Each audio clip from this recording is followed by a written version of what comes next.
and welcome to Manchester. Hello and welcome to the world for the biggest moment in YouTube history that is happening here tonight. By the end of this evening, two of the biggest YouTubers in the world, one will find out who is the best, which sounds very dramatic, but it is pretty much dramatic, let's be honest. It's been a bit of a weird, rocky path up until this point. A lot of beef, a lot of drama, as we'd come to expect from YouTube. And it's all culminated into this. 15,000 people in the Manchester arena and millions of you watching at home. We've got 7 undercard fights coming up for you. We've got the clash of the brothers, Deji and Jake, as well as the main event, of course, which is KSI versus Logan Paul. So before we kick off all into that, I've got a man who knows what he's actually talking about. Spencer, you've actually been organising making this event happen. And of course, you are also a boxer.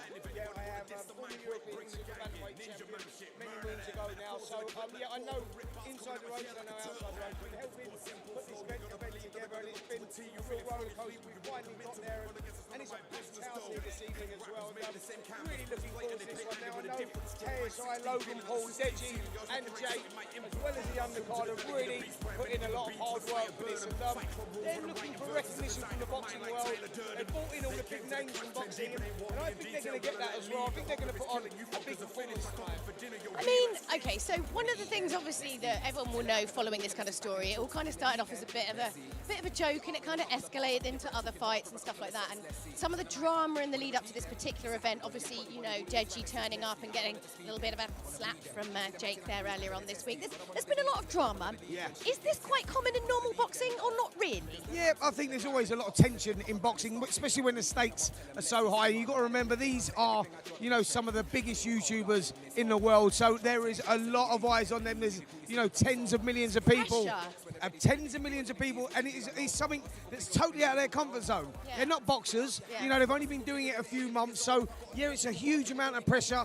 18,000 sellout fans here, and yeah, it's a difficult job. It's a big ask, so of course the tensions are going to run high, and we did see that earlier on in the week with Jake and Deji. No, but I mean, I suppose it's a different thing than perhaps like in your time, where, you know, okay, you might hear booing actually at, you know, a boxing match, whereas with these guys, like if they don't win, you know, millions of people will give them stick about it, basically. Absolutely. And that's a hard thing to reckon with and reconcile. Yeah, because listen, two boxers should get ultimate respect from the fans, from their opponents, when they step through them ropes, because it's a difficult thing to do. But I know what's at stake for these guys, because there is, you know, a lot of social media surrounding these guys. They're going to be getting a lot of stick, you know, on social media, so it's going to be difficult for them. They've got to win. The stakes are really high.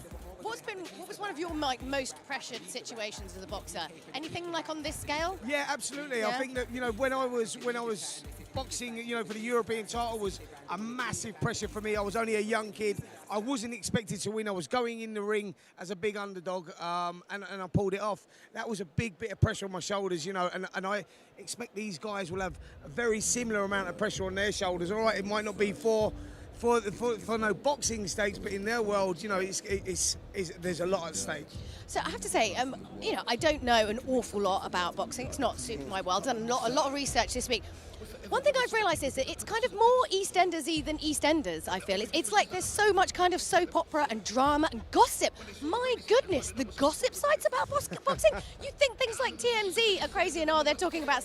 Seriously, you boxing guys, you like to have a bit of a chin wag and a little bit of a... Yeah, Julia, it's all about the mind games. It's all about, you know, some fighters can get defeated before they get in the ring. I think that's what Deji was trying to do, going into Jake Paul's gym. He was trying to play the mind games, trying to get inside his head. You know, they had a big tussle and he left. Did it work? I'm not sure it did, if I'm honest, because it never quite worked out. But fighters do that. They try and get the fight won before they step through the ropes. So is it that mental, though? Is it that mental? Because, I mean, absolutely. I think, you know, from the surface, people are going to watch a boxing match and think like, oh, well, just go in there, hit the guy harder, win. And obviously there's so much more to it than that. No, listen, there's a lot of tactics, a lot of tactics involved. There's a fight plan. They go in there. If fight plan A doesn't work, they've got to have a plan B. You know, it's all about the mind games. You know, I don't know if you've heard the expression before when they say it's 80% mental, 20% physical. Really? Well, that's exactly it. Now, I'm going to tell you what's going to happen I'm going to go to the gym then. I'll be like, I'm just going to play mind games. So let's tell you what's going on here with these guys. They've got 6 3-minute rounds. So KSI's boxed once before.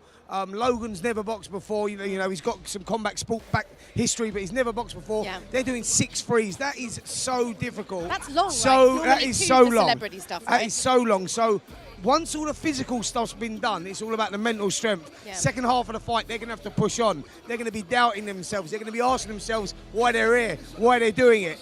So it's all about the guy that can bite on his gum shield, and that's all the mind games and the mental strength. Right. So, right. Okay. So, I mean, I'm super hyped about this. I have no idea how this is going to go. We actually have a little trailer for you, which is Deji versus Jake, which has actually turned into more drama than KSI versus Logan. So let's find out what's happened. You want to box me now? You brought yourself into this. I'm sitting here and I'm challenging you, cuz. You're challenging me. I fight you, you train however long you want, and Logan fights KSI. It all happened in LA when this bitch refused to fight my brother, so I had to step in. I had to step in and fight you myself. Cause you're a bitch. This ain't no game, dog. When you knocked out on the canvas and your family's watching you. Yeah. Welcome to relevancy, bitch. All right, enough's enough, lads. I'm done.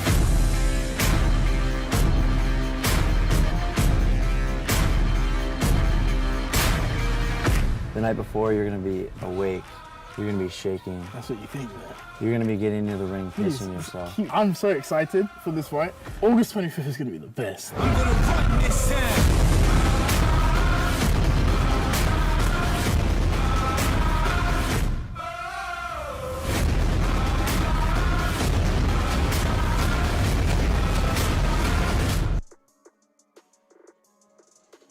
So, yeah, an awful lot has happened. How much do you think it's going to throw the brothers for, like, you know, KSI and Logan Paul if one of their brothers loses beforehand? Do you think it's going to really mess them up? I think there's a lot of pressure on their shoulders. Yeah, I think that the first fight's gonna count for a lot. I think that Deji's going in there. He believes he's going to win. I've been speaking to him in the build-up, not just this week, but you know, for the last couple of months now. And Jake Paul's really up for it as well. So listen, every one of those guys believes they're going to win. And will it affect KSI or Logan if the brother loses? You know, that's a difficult one. I'm not sure. I think that they might just have their own minds on their own game, but obviously the brothers want to win and they want their brothers to win. So I'm not sure how that's going to affect them. That could play a part. Because, I mean, you were talking before a little bit about having, you know, plan A and plan B and plan C. So I guess, like, in their head, they must have run all the different eventualities just in case. Is that why when someone does something really weird in the ring or something a bit unusual, it kind of really throws people? Because you sort of like, it's when you haven't run that particular contingency plan in your head. Well, that's what it's about. It's about playing with your opponent's mind. So say me and you are fighting, I'm coming forward. There. Mentally, I'm coming forward. Right. I'm pushing forward, and I'm working you, working you. And things are not quite working for me doing that. You're catching me a lot, and I decide to go on the back foot. That can play with your opponent's mind. Yeah. And I think that's what these guys will have, all those strategies. They would have been through all that with their trainers. You know, if Logan Paul comes out fast and he goes on the front foot, but KSI is picking him off on the outside. Yeah. You know, they might tell him to go take a step back himself. I mean, there's a lot of tactics involved in the sport of boxing. How much these guys have done, I'm not sure. You know, they've only been training for a few months, and I'm not sure. I've seen the improvement of these guys, you know, in the last few months has been phenomenal. I'm really expecting a good fight here. I think that both fights going in are quite even. Who's going to win? I'm not sure. You haven't put a cheeky bet on? I haven't put a cheeky bet on you. No, I haven't. Okay, right, we have got another trailer for you for the main act, which is KSI versus Logan Paul. Let's find out what's been happening.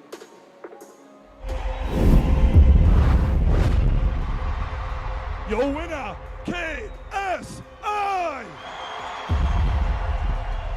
Obviously, man's got this belt right now. You can come get it. Logan Paul, do you want some, bro? I'm ready, yo. Yo, you want to be fighting me right now? Came here to close the deal? Okay. Let's close the deal, all right? Logan Paul versus KSI August 25th. Who's ready for the biggest internet event in history? Can't wait to punch you right in your stupid smug face.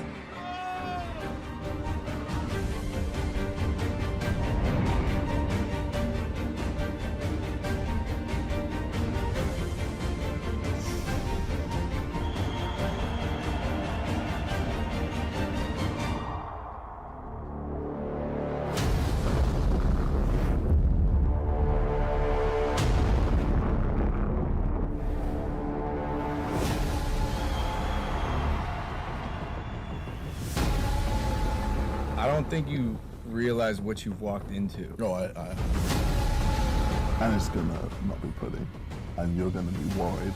You're gonna be in the fight, and you're gonna be like, oh shit, this is real. This is like.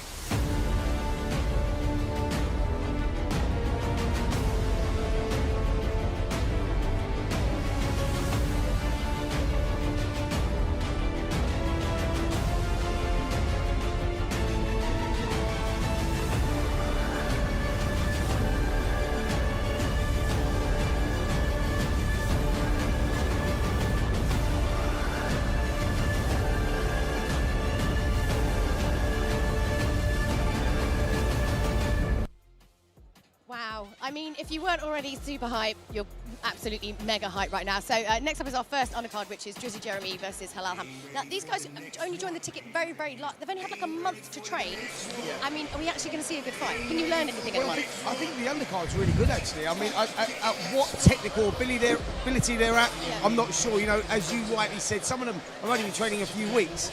I know they've all taken it seriously now. They're all staying in my hotel, so I've had a chance to speak to them individually. Okay. They're all really up for it, and when two guys are really up for it, you're going to get a good fight. What sort of technical ability we got?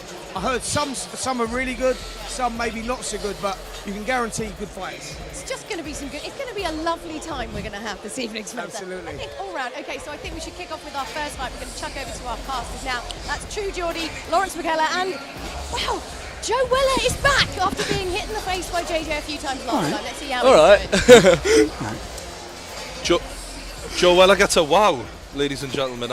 Am I not wow? Quite honestly, I've moved up in the world since the last one. I think I deserve a wow. Pretty wow, yeah. True Geordie, yes. And we're doing KSI v Logan Paul today, lads. Good 4.5 hours. Hope you've had some snacks, get everything ready, because we're on now. Joe. Ready to rumble, Last mate. time you were the main event, but you actually thought of all of this. Like you were the brainchild of all of this. I remember you sending me footage of you and Theo. Right, I'm watching it on my laptop, commentating in my phone. Oh my God! Literally, it was you in an empty gym, me commentating on my phone. Now look, it's the Manchester Arena, mate. It's crazy. This is where it's gone to. It has come a long way, to say the least. I mean, obviously, yeah, like where it started, just having the idea of just doing a random boxing match. Where were you when you thought of that? Can you remember? I don't know, I think it was whilst watching. I mean, I must have just been inspired through Anthony Joshua or something like that. Yeah. But it was just, I thought, yeah, me and Theo, let's do a boxing video. That's all it was going to be.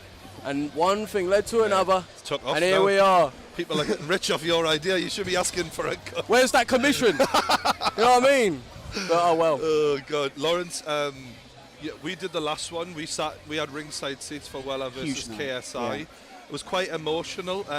Hopefully I've learned a bit from that one, because I was a little bit emotional during that one. Did you watch that back? Mate, I saw it. I was literally like, I mean, I felt it with you. Like, honestly, you feel your emotions. Do you know what I mean? There was a point, right, I'm not even lying, where obviously we could take the microphone away from us. We're mic'd up fully now, so we can't do that this time. Yeah. But I was like, I need to start throwing punches. Do something. I'm happy. Mate, you're safe and sound this time. There's no happening to this chin today, lad. I tell you. You know, though, what is going through a lot of people's minds out there tonight, Joe, and so do you, Geordie, because you know what it's like to have a friend in the ring who's going to get repeatedly hit, and basically the other guy wants to knock him out. That's the goal tonight. I think that we can't understate that enough. People are looking to knock each other out. Yeah, that's the difference, obviously, between, like, a lot of people have been comparing real boxing to this. Some people are quite bitter about this event. It's taken away from real boxers. I think real boxers should take some inspiration from this, of what you can create when people care about you as a personality. So many boxers, they've got a lineal mind state of, we're just going to get where I am on boxing ability. Absolutely. Well, clearly, these lads are going to do very well out of this event because people care about them. So, if anything, And not only that, can I just say, we can't even get the 2 best heavyweights in the world in a ring together right now. Good point. And yet, we can get the 2 biggest YouTubers in the world in the ring. So, and no offense to any bitter boxing fans out there, you know, look at your own sport before you start complaining about YouTubers. But boy, does that mean we're in for a real treat tonight. We've got we've got a massive undercard. I know that some of these names are people who you would know for making ridiculous YouTube videos. Not necessarily punching, not necessarily boxing, not even necessarily anything sporting some of the time.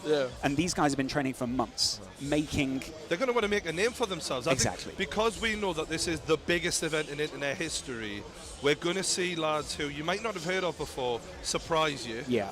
And that's going to be exciting, because I think in this list of names we've got in front of us, one person is going to shine tonight that you weren't expecting, and that's going to be fun. And there are some legit, there's an amateur MMA fighter on there, there's a Brazilian Jiu-Jitsu brown belt on there. There are people who generally are combat fans. And as this undercard goes on, obviously leading down to the main event, we're seeing more and more and more talent, more and more time spent training. There's some grudge matches in there, aren't there? And it's comparable to the way that you felt with JJ, obviously, last time, Joe, because people like Anisong Gibb and Jay Swingler... I think, like, naturally what happens, like, even if there's not, I guess, a reason for beef or whatever beforehand, if one guy's saying, I want to beat you, and the other guy's saying, I want to beat you, that's a beef in itself. It sort of mentally creates that competition. So, and obviously, like we're seeing, especially like Anderson Gibb, Jay Swingler, it's making them turn a bit nasty towards each other. That's the dark horse of this event. I feel like that's the one that people... there's a young audience coming with the Paul brothers, and some of those, that's when it points parents might be watching go, like, because these are going to be quite violent, I think, these two lads. They're playing for keeps. Jay Swingler has come out and said, I'm putting 3 businesses on hold for this. I'm going to knock this guy out. I'm not putting them on hold for nothing. And Anisong Gibb, we watched him spar JJ in the Can't Lose documentary, which I thought was very good. And you see that the lad's relentless. It's non-stop pressure. He's not going to give you time to pick him off.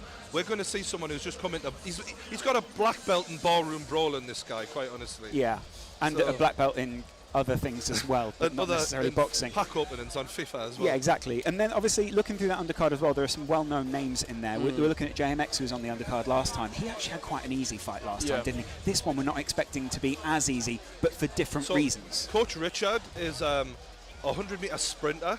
So the fitness that's going to come with that is on another level to what he had to deal with last time. And you were speaking to his coach this morning, weren't you? You were speaking to the coach the of boxing coach. Yeah. And he was saying he's not had very much time to work with him, but he does still have belief in his fighter. The thing for me is that, like, where JMX has obviously had the last fight, as though admittedly it was easy, he trained for that. He's trained for this one. It is that experience, being comfortable under those sort of circumstances, that I think are so valuable. And I think with obviously Coach Richard only having 1 month to train, he can be fit, he could be an ex-Olympian, but it's a different story once you're getting, like, hit in the face in that sort of scenario. And JMX comes from the same training camp as Anisong, as JJ, so you know that the level of training they're getting is going to be high level. Should also say this, because on our notes here it says he was meant to fight Rommel from TGF Bro. This is Joel from JMX. He was meant to fight Rommel from TGF Bro. He was meant to fight Halal Ham. These guys are much better paired up than they were last time, because there was a much bigger field of guys to pick from. People were suddenly eager to get in the ring, and maybe, Joe, they didn't realise what they were in for. 100%. They're wanting to make a name for themselves. What they don't realise is it's a much cushier number on commentary. Those guys are idiots. I mean, really, are you as nervous? Are you as nervous as you were last year at this time? Do you remember what you were going through at this point? That's the thing. At this point, right? I mean, obviously, the first thing is that everyone is different. We don't know how people take pressure. Obviously, like, for me, like, being in this sort of, you know, we're a couple of hours away for some of them, even like 30 minutes for others. It's almost like you've accepted it is what it is. We are here, it's happening.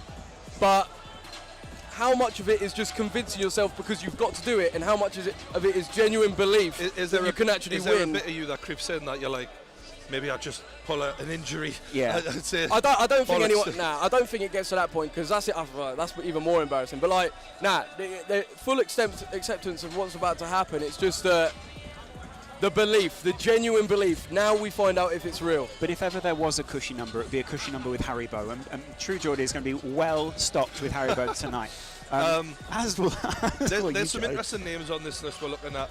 Faye Sensei, I've seen him spar with JJ's trainer, Vidal.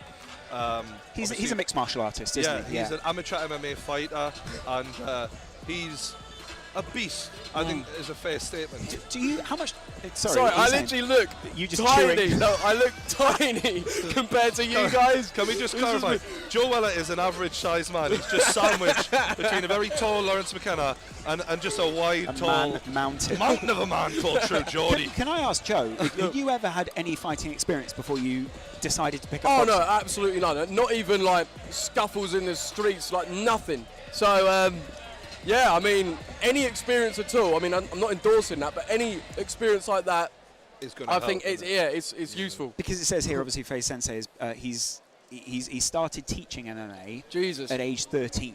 So having that sort of experience, there's something about his whole channel is about breaking down fighting. Exactly, and that's going to help. There's something about, and you often say this to me when we're talking about UFC, we're talking about big boxing, professional boxing matches.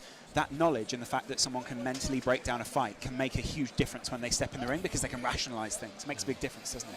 Yeah, and I think that come the main events.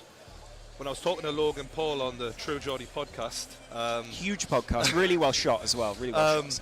He did say, I've been watching fighting for years, and he started dropping names of MMA fighters and such, and that gave me a little bit more confidence that this wasn't just a one-off aim, as well as the amateur wrestling background that he's got. And he's saying, look, I understand how fights work, and I think it's fair to say that Logan was probably more of a fight fan than JJ was before JJ took on boxing. Though JJ, I'm told, is a very quick learner. It seems that way. He's picked up a lot in a very short space of time, and I think that's what's exciting, is we're going to see how much JJ's come on as a fighter since he beat you, Joe. 100%. I mean, like, the confidence he must have taken from the fact that he went from doing nothing exercise-related, turning his life around, winning in front of everyone against, a lot of people were writing him off, and he did it. I think, ability aside, the confidence and belief that would have given him. There's something to be said, though, about, and I'm not saying that this is the case, but potentially overly confident, because you win a fight, you're on top of the world, you're gassed up, you can't help but feel that way. You must have felt like the world champion. Of course, I mean, and we can't forget, like, he didn't beat a world champion, he beat this Dossa. Do you know what I mean? Like, don't put yourself down, lad. Nah, but you know what I mean? It's not exactly like, it's nothing extraordinary. So but you yourself would admit, you think Logan Paul is going to be a harder task for him? Oh, 100%. Like, I look at it like this. Like, if someone said, right, Joe, you've either got to fight or spar JJ or spar Logan, like, I would feel a lot more happier sparring JJ. I don't want to go near Logan, personally. Is it better the devil you know, though, for you? No, I'm saying before. I mean, I just see, the way I see Logan, the aggression, the power, he is a fighter through and through. Before this YouTube thing, that's what would intimidate me. Do you know? I remember some of the first Logan videos I seen where he'd had confrontations with people in the street. Yeah. And guys getting out their car screaming in his face. His heart rate never seemed to raise a beat. Like, he just looked like, what? What are you going to, like... He's a wrestler. Yeah. And that, I think he was top 5 Ohio State Division I wrestler. And straight from the horse's mouth. He comes grinding. Like, that wrestling background is day to day, going one-on-one. You just can't get that in a couple of months, that experience that he's going to have. And even though it's a different sport, that must help him in this situation. And throughout the night, as you build up to the big fight, you're going to find out more and more and more about these guys. You sat down for hours with some of them. Only some of it went out, obviously, but you sat down for hours with Logan Paul, hours with JJ as well, and you know these guys behind the scenes anyway. But the top of the card tonight is going to be kicking off in just a couple of minutes. Jizzy Jeremy versus Halal Ham, or Call Me Ham. Ham has... I've seen some of his pictures from his boxing days. How's he looking? This guy... Don't move the Harry Potter. I want to say this in a nice way, because he'll watch this, but he was in a really good shape back in the day, and he took boxing quite seriously. Obviously, I think he's become a YouTuber. With YouTube, it comes a lifestyle that it's not always the best thing for your body. There's a lot of sitting around editing. I don't understand how you look the way you do, Joe. It's incredible. But, I mean, some people have got more time on their hands than others, Lawrence. Obviously so. But, to be fair, I think that experience with Ham has got to help him. And he said his best sporting memory here He was made captain of his school cricket team, but he couldn't play cricket. He was just from... I can't read that. You can't read the rest of that. That's unfortunate. He makes a lot of jokes that we're not going to be able to read out, but there was a funny joke nonetheless. He is a controversial comedian. He basically said And Joe, how much do you think personality plays into the way that you box? Like, did you find your personality coming out in your boxing style? No, and that is the issue, right? I think if these guys allow their big personalities to come through in their boxing, I think that is going to be helpful, because for me, I feel if anything, I limited myself to, no, I've got to be a boxer. I can't be like my outlandish sort of self. No, and I feel if anything, that held me back. Right. I wasn't as relaxed. I was like very at tense. The press conference, you know what I mean? At the press conference, you came out very strict with yourself, and the Joe Weller that everyone knew and loved on your videos is that crazy guy, always saying what's on his mind. Whereas you seem to go inward. You weren't listening to music when you went running. You were trying to keep it as like robotic as possible. It was white noise. No, but honestly, like retrospectively, I think all of that was a load of cobblers at the end of the day. Like, no, I don't think. I mean, it sounded cool. It sounded like, that sounds like what a boxer should do, but that didn't actually benefit me. Being all strict, being all formal, nah. I need to be myself. Whichever of these guys can be themselves and be comfortable are the ones that do better. And you know, as we go down the card, we see guys who get more and more and more comfortable with who they are, basically, don't we? They're big personalities there. We've got some of the stats on the screen. You guys at home can see these. Thank you very much for tuning in, by the way. I know that you had to pay in order to get a YouTube stream. That was unusual for some people. It's fantastic that you joined us tonight. Wow, with it, the weight difference. Huge. Is that a 50-pound weight? 50-pound weight difference. But no difference in height. So the reach, and so basically, in theory, Jersey Jeremy is going to have a bit of an advantage in terms of cardio here. How much did... He's carrying 50 pounds. No, but genuinely, how much did the weight difference make a difference for you? So for me, having to put on extra weight to sort of match up to JJ, I put on 5 kilos, don't know what that is in pounds, but look, it made me feel more sluggish. It made me feel slower. I didn't feel comfortable. 50 pounds? That's something else, mate. I mean, it will impact him, obviously. But he's got the boxing advantage, so maybe it might even it up a bit. Maybe. Going to say. I mean, it's also about the kind of weight you're carrying as well, isn't it? You know, because you're still very much an athlete, Joe. You're still a guy who hits the gym. Yeah, of course. It made a real difference for you to have that background already, didn't it? Yeah, definitely. I think more than anything, it's the conditioning. Like holding your arms up, your shoulders burn. They really do burn. And if you haven't been, I guess, conditioning yourself, and your body's not ready to be in there for 3 6-minute rounds. Wait, how many rounds are they actually doing for this fight? I think it looks like they're doing 3 rounds of 2 minutes. 3 rounds of 2 minutes. 3 of 2, which is still, we'll say, still a huge long challenge time. early on. And you'll know this from training up, Joe. You didn't just go, I'm going to go 6-3s all the time. No way. You had to build yourself up to that. 100%. Cardio doesn't instantly go as high as you want it to. We're not far away now from the ring walks. It's getting incredibly exciting within the arena. Not everyone's taken their seat yet. Not everyone's sort of down. Some people know within a couple of hours this will be packed. 18,000 sellout. And the atmosphere slowly builds, doesn't it? And this is the very beginning of that. It's looking exciting at this point. We're about to see the first fight, which is Jersey Jeremy versus Halal Ham. This is going to be good. Let's have it, boys.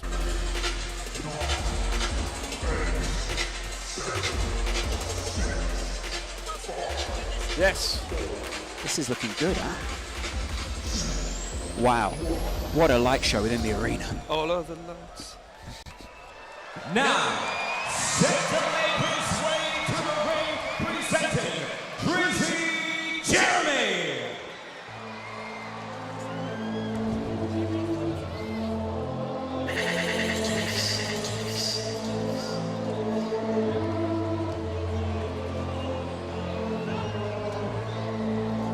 Well, the first ring walk of the night.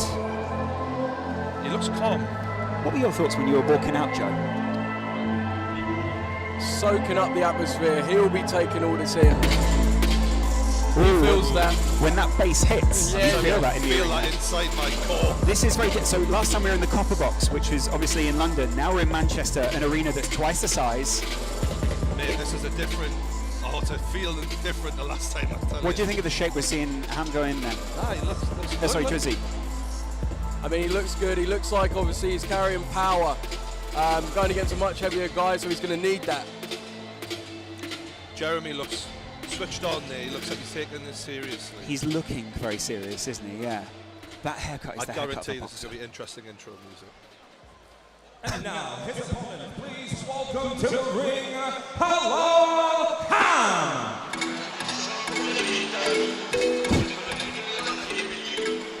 He said it, and here it is. This kid's a character.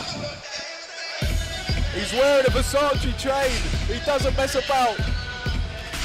Joe, you're a fan of WWE. Yep. This is as close as you're going to get the whole night to that.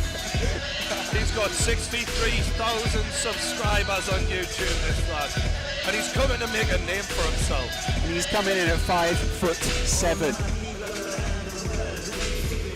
I'll take a little pause there. Just a few fist drops to the guys walking down the side. He's getting a bit tired there. Yeah. You've got to keep that energy when you're in the ring as well. It can't just be the ring walk that gasses you out. You've got to be zen, mate. You've got to be zen. I mean, put it this way. To be a boxer, you've got to be able to walk to the ring. Do you know what I mean? Very different entrances. This Halal Ham, he's soaking it in. He's having a little dance. I like his glasses. I was just about to comment on the glasses. Oh, it turns around to the crowd. Oh, he's milking it. He's a showman. Yeah. How does he come up with it? I like the shorts. The gold on the shorts. I like that. No one to open the ropes for him, though. You'll notice he's a very... oh, wow. A few words in his opponent's face there. It's all going to get very real very quickly in a minute. That's the thing. It's all a big show. But once that bell goes, the glasses are off, mate. The glasses are off. And the glasses are still on at the moment. I hope he does take them off for the fight, because otherwise that first punch is going to be a real nasty one. The glasses have come off, just so you guys know. As you can see there, the chain also is removed. I like that chain. That is a nice chain, isn't it? Two boxers, both dressed very well this evening. Headgear is about to go on. How different did it feel, Joe, when you were there and you were getting ready? Do you think the garb, the stuff that you're wearing out there in the ring makes a difference, makes you feel like a big man? Yeah, I mean, I do believe that if you feel like you're looking and, you know, you're presenting yourself like a fighter and how you want to, that it's going to impact how you feel. So you can see both these guys, they've gone all out with their outfits. You know, the Versace print on Halal Ham, you know. Joe, you're quite a fashionista from what I can tell you. You're able to pick off all I'm these wondering how labels. he afforded that with 65k subs. That's amazing. Having a little chat. Brian, you should try Barclays. Genuine. A lot of words being exchanged between the two. Events in association with Maverick Media and OP Talent. We are set for 2 minute rounds of boxing. First, we introduce the blue corner. At 20 years of age, he weighed in at officially 165 pounds even. He hails from Dijon, France for fight. Out of state, presenting Tracy Jeremy. And his opponent, 12 stone. 23 years of age, he weighed in officially 216 pounds even. He fights out of Scunthorpe, Lincolnshire, presenting Halal Ham. Obviously, eating a lot. Carrying a good 3.5 stone. Referee in charge is Gino Piccinino. Referee tonight looks like a very traditional referee. Looking forward to seeing what he does as he gets the fights out there. We saw last time, Joe, that sometimes there was a lot of stopping. I wonder if he is going to be careful of this, because these guys are amateur fighters. We can't forget that. Yeah, obviously, like the referees more than anything got to look out for the safety of these guys. They're going to be going at it, but like you say, we saw a lot of standing counts. Yeah. Last time. KSI's made a point that he doesn't want that this time. He wants to finish Logan. Yeah. You've got to protect the fighters, though, as well, haven't you? It's about safety as well. I don't think KSI's thinking about that. No. Seek and destroy. This referee, of course, like I said, he looks like a very traditional referee, doesn't he? I like the look of the man. He's got that referee haircut. Lawrence, he's got a lovely way about him. He's got, so I've heard behind the scenes, Brian, yeah. And obviously you can see both teams just buzzing around their fighter at the moment still. It's as if they should have done this. I'm really interested to see how Ham looks if he rolls back the ears. Tension between the two. The referee just gives them some final few words. He's saying, listen to me this evening. This one doesn't look like a friendly anymore, does it? Very much in the zone now. Yeah. The coaches would have said some last-minute pointers just so it's fresh in their mind, like, keep moving, keep the jab going. Just last-minute things so it's fresh. Yeah. Did that help you, do you think? Well, no, I'm not being sarcastic when I say that. Round one. Seconds out. early on there. Halal with a few punches to the torso. Halal going in early. Technically looking a bit rough, a bit ready. Jeremy. You can see the power on the two of them though, can't you? Yeah, they're getting a lot of instructions early. Ham going for a body shot. Jeremy answers. Gets the respect there. Bit of hesitation there. Yeah. Last time we saw a lot early on in the fights, Brian. We saw a lot about footwork as well, didn't we? And how important that was. One fighter here, much more significant with the amount of footwork you see. Ham looking heavy on his feet. Correct. That's good from Jeremy. Jeremy's looking much more aggressive here, isn't he? Yeah. Moving around. A lot of body shot work from Ham there, but it doesn't really seem to be doing a great deal. Joe, could you hear the words of your trainer from the side of the ring? Nothing. I heard absolutely nothing. Because on the commentary here, we can hear a lot of encouraging shouts from the trainers, who obviously got emotional investment in these guys. But it's really just going to be to make them feel better almost themselves. Yeah, I mean, obviously, naturally, as a coach, I would have thought they're just trying to give as much as they can. But once these boys are in there, I think they're in their zone and they're just probably blocking almost everything out. Jeremy breathing heavy already here. Yep. Ham plants a jab on him. Ooh, they're locked up. There we go. I think they're not really calculated here. They're coming in just swinging for the fences at times. You will panic though if this is your first time in a ring, possibly. Sure. Good shot by Ham there. You can hear both sets of trainers just shouting into the ring at the moment. Oof. Both of them just encouraging as they continue to lock up. And as fighters lock up, you see they get more and more tired, don't you? Yep. The end of round one. I think that's what we gradually saw there towards the end of round one. They started big, heavy punches, and the movement sort of gradually went away. As both guys almost came to a standstill at points. And yeah, I mean, not the most technical boxing match we've seen. Let's be honest, lads. But they're trying their hardest here. The YouTube stars around the ring are beginning to take their seats. We've just seen Chris MD there. Chris MD, the baby-faced assassin himself. Yeah. And of course Alfie Days as well. Controversial star in the YouTube community, Alfie.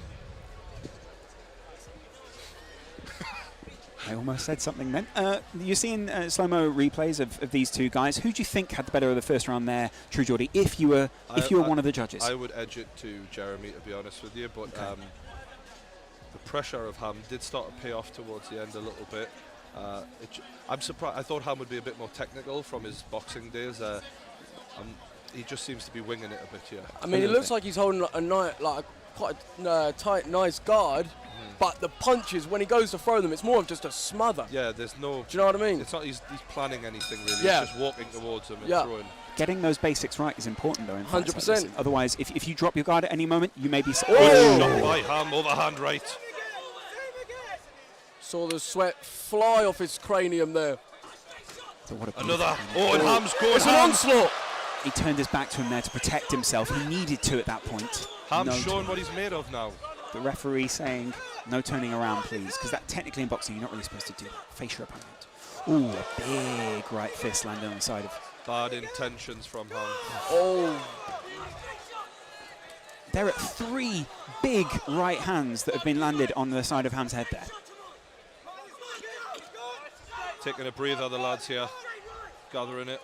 Oh. Ham, left, right. He's chasing him down. He's really putting it on him. He's took a knee. I don't think he meant to do that there. And he's getting a standing count. I think that hard shot. Ham looks like he's getting aggressive now. He smells a bit of weakness. Ham can't wait to get back in there as soon as the referee steps away. Look at him. That mane of hair peeking out the top of his mask. Oh, good shot landed a from big Jeremy. Oof. And Ham doesn't seem to have recovered straight away there. Stiff left hand from Jeremy there. Yeah, the hands are not up with the lads. This is... It's insane. And as you begin to get dazed, you will begin to drop your hands. Your technique goes, doesn't it? Yeah. We're going to see that a lot early on in these fights. There's no technique being shown here whatsoever. It's all hot. They're just knackered, bless them. Are both of them realising here what they've got themselves into? It's overhand right from Ham. Getting the body shots in. just trying to impose his will on Jeremy. Jeremy staggers back and breathes heavy. End of round 2. I do feel like Ham was coming into his own there. He was sort of almost sensed that I think one of those big overhand rights had affected Jeremy and was going in for the kill. That 50 pounds comes in handy. 100%. But then, like we saw as well, it was his cardio almost gone after that. Yeah, I think he got overconfident. He almost thought the fight was over, and then when he came back in, Jeremy landed a big punch on him, didn't he? And it took him off guard. It was a good jab from Jeremy, if I remember correctly. He just walked him right into it. I mean, he's chasing him there, isn't he? But all it takes is one when you're running at someone that wildly, and that was it. The jab straight to the chin. This is chaos, isn't it? It really is, yeah. Joe, as someone who's trained in boxing, we will see the expertise go up throughout the evening, but these guys are brave to get in here in the first place, aren't they? 100%. I think that's the biggest thing, to have the bottle to stand in front of all these people and do what these guys are doing. Like, you've got to respect it, 100%. Third and final round. Right, who's going to make a name for themselves? Good question. Round 2, round 3. I think it's round 3. That graphic was wrong. Looks set to wade in once again with those big swinging punches. Jeremy deals with it well the first time. When Ham goes for his punches, he is leaving himself quite open, though. Let's see if Jeremy can exploit that. He's windmilling, mate. Yeah. But it's working to some extent. Well, the worry, I suppose, is if he does land any of those and you're only countering them, there's nothing else, no power you can get into that. They both go into each other there. Coaches encouraging them it's to the final round. I feel like we need to see a bit more from both. And here we go. There, yeah. Going for it. Jeremy's holding on to him. Jeremy's talking to the referee now. They're exhausted here, lads. Yeah, they're out on their feet, really, aren't they? Poor guys. I'm looking to make one count. And he does. Right, left, right. All the hooks. Jeremy pushes him off. Jeremy doesn't look like he wants this anymore, to be honest. Nah, it looks like he's had enough, Yeah, I'll be Ham's honest. Coming straight forward. He's not landing much, but Ham's definitely the aggressor here. It looks like there's a problem with Jeremy's head guard as well at this point. He does seem to be complaining about it, trying to adjust it. Do you feel like Jeremy's had enough? Yeah, it's basically getting punched off him, isn't it? Joe, you've got your arms crossed. Have you seen enough? I mean, the way I'm seeing Jeremy look at the floor, he's not coming forward, he's physically walking backwards. I don't know. Some body shots landed there, again from Halal Ham. It seems mainly, True Geordie, that Ham has basically edged this because he's got slightly more experience and slightly more stamina at this point. Yeah, he's surprisingly coming straight ahead. Look how laid back he is there in the corner of the ring. Jeremy's just taking a chill. There's almost arrogance the way that he's standing there for an amateur boxer, really, isn't there? I like that. I applaud that. Bit of showmanship, Joe. This is it. Oh, he's going. He's windmilling. Jeremy trying to hold on, and it's all over. End of round 3. Surely Ham won that one. Yeah, but that's the thoughts of True Geordie there, alongside Joe Weller. Joe, what are you thinking, Joe? I mean, I think we saw, like you just said, the experience of Ham come through towards the end. It shone through. Once he connected a couple of times, I feel like it was almost as though Jeremy's not really felt power like that. It completely threw him off, if anything. Yeah. He didn't want to be there. He didn't want it anymore. And for me, Ham takes that one. We're seeing the importance here of a sparring partner who's going to push you to the very edge. Correct. Yeah. Indeed. And maybe... I just think sometimes you can get in there and realise maybe you made a mistake. Do you know what I mean? It felt a bit like that. Very good point. Well, throughout the night, we're going to see True Geordie talking to the winner of the fight. We're about to hear the result as well. The referee stands in the middle. He's going to welcome both fighters back to the centre of the ring in just a second. Both of them just getting their head guard off, getting a little breather before the result is announced. We think we know which way this one's going to go, don't we? Yes. Yeah. I mean, the boys are impressed. It's good to see they're having a little hug afterwards. Bit of respect between the two After teams. everything, that's what it's about. That's lovely. That's lovely. And the crowd there's a warm smattering. That's almost a golf clap, isn't it? There. Yeah. So as if the ball's Cricket. just landed. I was thinking cricket. Cricket, yeah. It ripples around the arena, doesn't it? It's lovely. Mind you, it's filling up in here now, I tell you. Certainly is. Ladies and gentlemen, 3 rounds, and we go to the judges' decision, scoring about 30-27 in favor of your winner in the red corner. Hello! Yeah. There we go. Fair enough. Well done. Both of you called it, guys, and it looked inevitable towards the end of the fight, didn't it? True. Yep. Yeah, it certainly did, mate, and credit to the boy. I think that little bit of boxing experience paid off in the end. I'm going to have a word with Ham. I'll let you thanks. Carry on. A little bit of interview experience at this point from True Geordie. Well, Joe, at this point when the fight's finished, you don't want to have any regrets. You don't have any regrets, do you? I think that's the main thing. I think leaving that ring feeling like you could have done more or you didn't perform to the best of your ability from experience is not ideal, and I think these guys fully did give it a go. Well, here is True Geordie with Halal Ham. Gravy. I just can't wait to eat fatty food now, man. I've been dieting for 6 weeks. No burgers, no fried chicken, no curry. I've had curry in a weekend, but still it's been restricted. I just can't wait to eat now. Massive shout out to Jeremy. He did amazing. And yeah, the bastards. There we had it. What was it that got you the win, big lad? Pardon? What was it that got you this win? I trained a lot longer. I trained a lot harder. That was it, just training. Congrats, mate. The winner, Halal Ham. Well done. Deserved early on there, Joe. Yep, 100%. Good to see the winner of that fight obviously gifted the... Oh, hello. Oh, no. Halal was going to do a little shout out there, but it didn't happen in the end.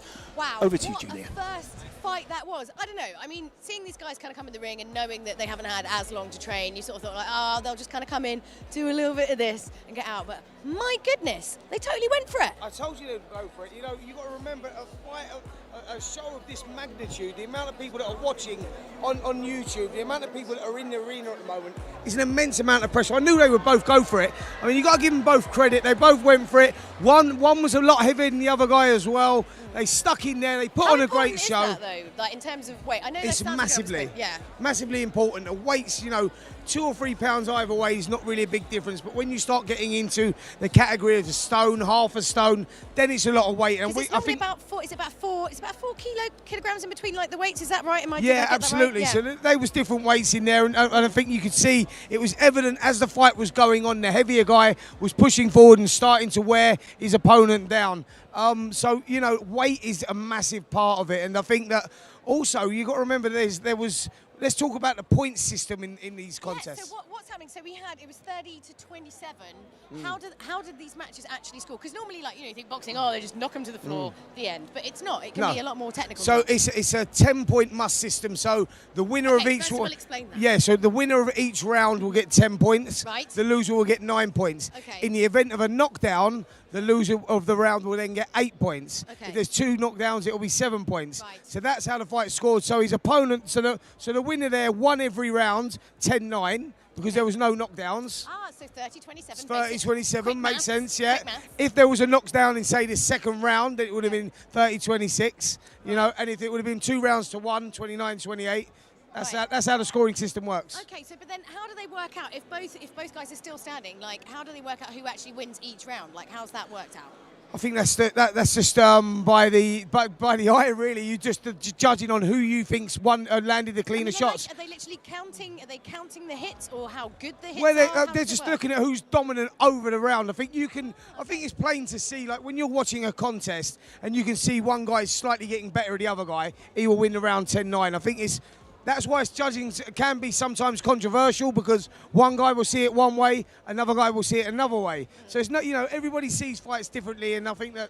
And there's no like VAR system for this. Obviously. No, there's no system for it. It's just what one guy thinks is, what he thinks is going to win the contest. That's what the score is. Wow, that's a lot to kind of take on board there. But we are going to chuck over to our commentators for our very next undercard match. Over to you guys. Well, yeah, the very next undercard is,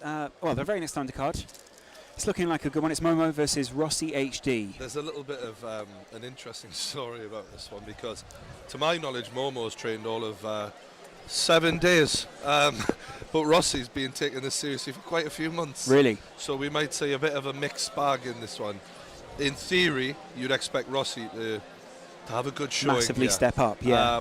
Mind you, if Momo comes in and looks good even after 7 days and pulls off the upset, then Rossi's going to be kicking himself, isn't he? I mean, pressure's on in that respect. Yeah, because obviously some of these YouTubers are taking it up to keep themselves fit as well, aren't they, Joe?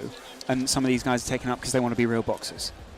I mean, yeah, I think add on top of that, they're doing it for all of this. I mean, you know, 7 days notice, but you get to have your name put in front of all these guys. I feel like maybe Momo took the fight for that reason. Yeah, definitely. I've seen his adverts for cheap and reliable coins, so you know, that's what I think of when I think of his name. I've seen his ad. I've never actually purchased any cheap and reliable coins. Definitely not, mate, because we're good boys and we love gaming companies. We love gaming companies, quite true. But there's some big audiences out there, aren't there? 1.4 million subs. Momo's got 1.4 million. Rossi's got 730,000 subscribers. Well on his way to 1 million. And Momo said his most memorable sporting memory was playing football in African mud. Wow. So, do you think that was imported, or he was actually in the mud in Africa? I'm assuming he was in Africa. I'm sure. And yeah, what was Rossi's? Scored at Wembley twice for the first Wembley Cup. Yeah. So we've got two lads who've got very different sporting backgrounds. Lawrence. YouTubing pedigree, though, you might say. They're similar to what Joe had. You know. Wait there. I've just read Momo's prediction for the fight is that he's going to lose. What? Right. Self-deprecating. Okay. Maybe he's just sort of putting that out there so that the pressure's off him. But the pressure really is off him. Well, the interesting side here is Rossi's reply is Momo's excuses are the thing that annoy him the most about his opponent. No one wants to hear excuses. Rossi is a sneaky prick. Yeah. I didn't know if you could say that. I've just said it, mate. Apparently. Yeah. So yeah. It's going to be an interesting one. It sounds like there's a little bit of a. Rossi's prediction was me winning the first, maximum a second. I can't see it going the distance. No, and that's probably reasonable, isn't it? Right? 100%. I mean, for me, obviously, a guy that's got at least more than 7 days experience. I mean, I can't believe that. You've got to believe Rossi's going to do it. Yeah. You've got to believe it. I mean, surely, right? But then, all it takes is a punch, lads. That's it.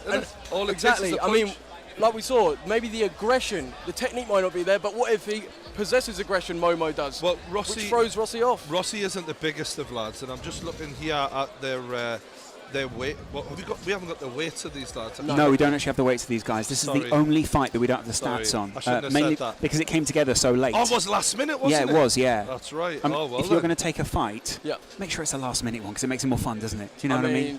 You were prepared to turn up last minute, weren't you? You were offering everyone out. I got to a point, I was like, you know what, let's do it. I think, if anything, not having the pressure of 6 months of training may have been just rocked up, let's have fun. Off. Yeah, a bit more fun, and that may help. Because you said your training camp sort of broke you down a little bit. Yeah, mentally you weren't the normal Joe. Yeah, and that maybe Momo might benefit off that.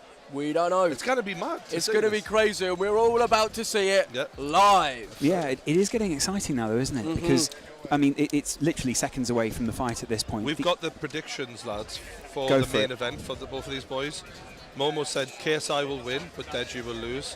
And Rossi said JJ will win, and he has no idea on the other one. Well, we're about to find out who's going to win this fight here. It's Momo versus Rossi HD, the heavy favourite in this fight. Oh, it's the second of the undercards. Lawrence.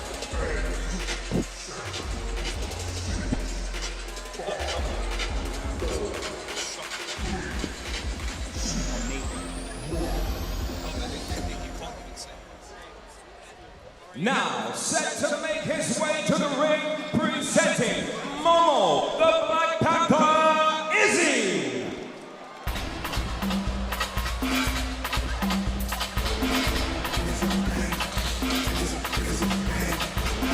Cracking haircut. Nah, I like that. I love the attitude. You can tell he doesn't feel pressure, can't you? He doesn't. Feet well. What a camera angle to cut back to. Doesn't seem to be much pressure on him. Maybe that might help him. A lot of sharp haircuts out there tonight, aren't there? Oh yeah. I mean, he's even beefing the people at home through the lens. Oozing confidence does this boy. Look at him. Absolutely. Look at him stepping up. Geordie, he looks like he was one of those fighters who was made for this. We're about to find out if he was. Do you know what it is? If he wins this might be the upset of the night in a way. Yeah. Or at least the first of a few. Yeah. What if we have one of those nights where it's just upset. Flip. Well, we didn't get an upset in the first fight. Will we get an upset in the second? Let's see who his opponent is. It's Rossi HD. On his way to the ring, presenting his opponent, Rossi HD.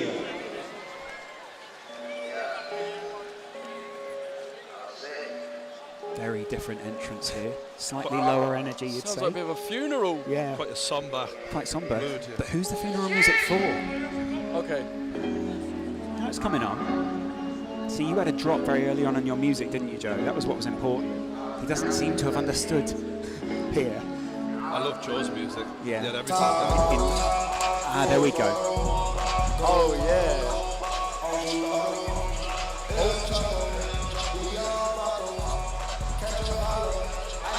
Very different, serious.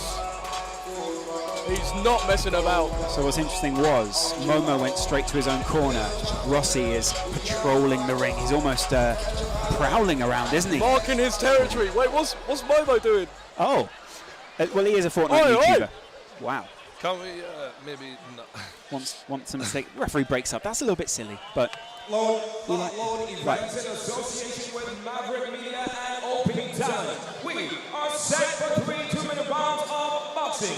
Introducing first, the blue corner. 22 years of age, he weighed officially at 165.5 pounds. He hails from Togo, but fights out of Dallas, Texas, presenting Momo, the Black Panther, Izzy. You gotta love that personality, haven't you? Oh yeah. He's a character, isn't he? Soaking it in. Corner, 24 years of age, weighing officially 140 pounds even. He fights out of Chippenham, Wiltshire, presenting Rossi HD. Wow. He's an old school FIFA boy, Rossi. One of the first wave. Not even put his head guard on yet. Sorry, is he not wearing a head Oh guard? no, well he has to, surely. Does he? Not to, Yeah, definitely. Yeah. There you go, there's the head guard. Oh, okay. British law. It doesn't seem like his team were prepared there. Yeah. But maybe he's just so laid back Then he doesn't again, feel like he needs it. KSI forgot his head guard for our fight. Did he? They had to run and get one. So you ended up with swapping, didn't you? Yeah. You had his on and he had yours Yeah, on. correct. Foreboding almost. Ooh. Oh. Bit of foreshadowing in this fight. Will it be the same Yeah, Rossi. in this? Wow. Old school FIFA lad. I'm watching Momo dance. I'll be interested to see if his footwork is on point in the same way as his Everything's on dancing point. feet are. Yeah. I mean, they say that. I was told that when I actually started. Like, if you can dance, it does actually help you with your boxing movement. Yeah. So Were you quite a maybe. dancer? I mean, oh god, only in Cameo back in Eastbourne. Yeah. You got some Not- moves. Cameo 4 a.m. You can catch Joe Wednesday. They weren't open till 4 a.m. Closed at 3. He had to walk home himself. I'm expecting the fitness levels to be a bit better in this one, you thought. Both these guys. These are light guys, you know, Yeah. about 10 stone. Yeah. I mean, you can already see. I mean, not carrying a lot of weight on the. Momo's not worried about gassing himself out before the fight. No, he's literally dancing. Yeah. I think he's taken Fortnite almost a little too literally. Do you know what I mean? He loves the Fortnite. Team Maverick have just entered ringside for the record, boys. Big guys. Big guys. Fed on Ohio corn. Yeah, we go. What will the Texas corn? The ref brings them together, giving their instructions out. Listen to me at all times. All right, I like let's watching go. the referee do Touch this. gloves. Touch gloves and we're ready to go. Hook 'em up, boys. Let's make this official. I wonder if he has a channel called Rossi 4K.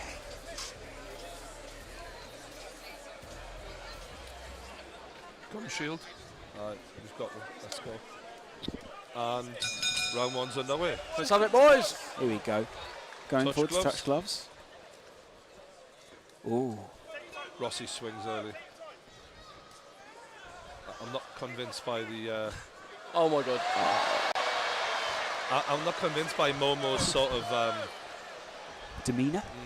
Like Oh no, right, okay. We didn't realise it would be this kind of fight. It's like MVP. Yeah. Ooh. Just up. Dodging well there from Rossi. Rossi actually replied with his own little taunt. swinging wildly. Energy looking high early on, but how long will it last? Momo's going for it. He is.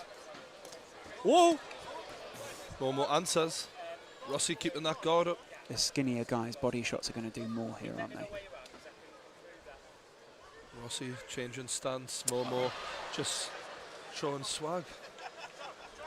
Lovely use of the phrase swag there. This might be back of the head. This might be the type of fight where, when boxing fans watch this, they're like, "Say, told you, told you." Yeah. Do you know what I mean? There's dads at home watching with their kids on a widescreen TV going, "These guys aren't serious, are they, son? They can't be serious for this sort of thing." Oh, good shot from Rossi. But then they'll see 1-2. punches like that. The thing is, oh, that was a big clap round the skull. He wobbled Momo there, but Momo comes straight back at him. He's walking straight ahead, and he's landing. At the moment, it's hard to distinguish between credit these to two. Momo. He took a big one there, and he comes straight ahead afterwards. Yeah. Rossi's thrown a lot, but he is leaving himself wide open. Yeah. For 7 days, Momo doesn't look miles off it, does he? Not Compared at to all. Rossi? Not at all. He looks like one of those natural athletes, doesn't he? He's walking straight in, and this is non-stop pressure from Momo. He's looking decent. Momo does actually keep switching stances from southpaw to orthodox, though. Oh, and that is a big shot from Rossi. End of the round there. That was a right hook from Rossi, and it looked like he was potentially going to go to sleep then. He ended the round very well Can there. we just say, Momo's got a chin, by the way. Oh, yeah, absolutely. Because he took a couple of big ones there, and he just kept going. It's interesting, though, because he was obviously quite dazed after a couple of those shots. Yeah. Managed to come back. No, respect it. 7 days, he's turned up, and he's taken a couple of big shots. He's slowly going to wear down, though, throughout the fight, isn't he? You saw that big fight. Yeah, big shot there, Joe. The thing is, there was a period there where I thought, wow, Momo's not... So he's actually the aggressor here. Yeah. But then the experience of Rossi's training paid off there because he just whacked him in the chin, didn't he? You saw his legs wobble a bit after that one. A couple of more of them and this is over, basically. Yeah. Literally. For sure. Both of the fighters there, of course, early on were taunting the other. Those taunts went as they felt the punches hit, didn't they? The thing is, the last time there was no knockouts, and people turning up for a bit of a laugh here will probably stop that once people get knocked clean out, because it's like, actually, this is serious. Absolutely. Yeah, that's true. Someone just said to me, yeah, they've got... Ooh. Someone in our ears Not just bad. said, Not bad from Momo. He's landing. He's going for it. these two boys don't look any bigger than your legs, Brian. That's true, yes. Yeah. I've got 34-inch legs, by the way. The thighs. The waist of a small man. I just can't get over this confidence from Momo. Like, Answer's back with a straight right hand. Like you say, Joe, he's switching stances. Rossi quite swinging well, and missing. Momo mugging him right off. And to be honest with you, Momo's looking pretty good here after taking that big shot in the first round. Leaving that head out there over and over again. This is what we're saying about making a name for yourself. You want to entertain the people. These are all entertainers. They're not athletes. But that is decent from Momo. He's putting the pressure on Rossi. He circles out. And then Rossi is clapping him. But Momo, he looks tough, doesn't he? He just looks like he's unstoppable. Just keeps going, keeps sustaining those punches over and over again. Straight out again. Straight left with a right hook following it. Ooh. It just lands it on the back of the shoulder blade there. it's got to be quite unpredictable for Rossi, where Momo 1 second is dancing, then he's taking it deadly serious. It's very weird. I listened to an interview with Mike Bisping once where he said sometimes he prefers fighting and sparring fighters who've had 2, 3, 4 years experience than someone who's had 6 months, because the predictability is not there with a novice as it is with an experienced fighter, because you know that they're going to be textbook. Absolutely. Good straight right from Momo. The lights must be quite intense out there when you get out there, Joe. You've got everyone looking at you. Do you feel that pressure in the middle of the ring? Well, I definitely did. I mean, it doesn't seem like Momo is, though. I mean, the state of him, he seems so relaxed, almost like arrogant in a way. I kind of feel like first round, with those big shots landed, maybe Rossi edged it, but Momo probably give the second to because of the pressure there. Yeah. So it's 1-1 right now. This one could be the decisive round. Yeah. But it seems like Momo's growing into the fight. I'm really shocked by this, to be honest. Really? After everything we've read and been told by the boys. It's obviously behind the scenes when they know you're commentating, a lot of the lads tell you things. They're like, Rossi's been doing this for months and months and months. Momo's just turned up on a whim. Even Momo's written down here, he's going to lose. But if you make yourself the underdog. Yeah, I think that's what it comes down to. The It pressure doesn't factor. matter what you look like, what you've been saying on social media, nothing. It's how you perform here. Yeah. Who's thriving here? For me, it's Momo. It's not the most mature fight between the two of them, is it? But it's better than the first one, I'd have to say, though. And there's been some big shots landed, and it's been a bit more Hollywood. In amateur boxing, though, it is about making the most of your attributes. And if one of Momo's attributes is his personality, it is the way he's taunting his opponent, he's using it well. 100%. Yeah. All right, third and final round here. They've got 2 minutes to make a count. Right, let's have it. We want to see a big one. Straight. It's turning into a right brawl. Both of them trying to play to the referee a little bit here. He's pushing me around. No, he's pushing me around. Rossi circling out again. Momo walking forward with confidence. Winding up a fist. What? That is Good shot, good left hand from Momo.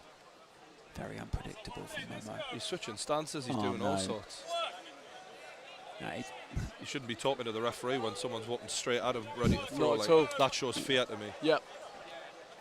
Momo's landed a couple of times on the glove of Rossi, HD, if you're hearing smacks at home. There's a little bit of a slip on one of the ring advertisements there from Rossi, which wouldn't have helped his confidence.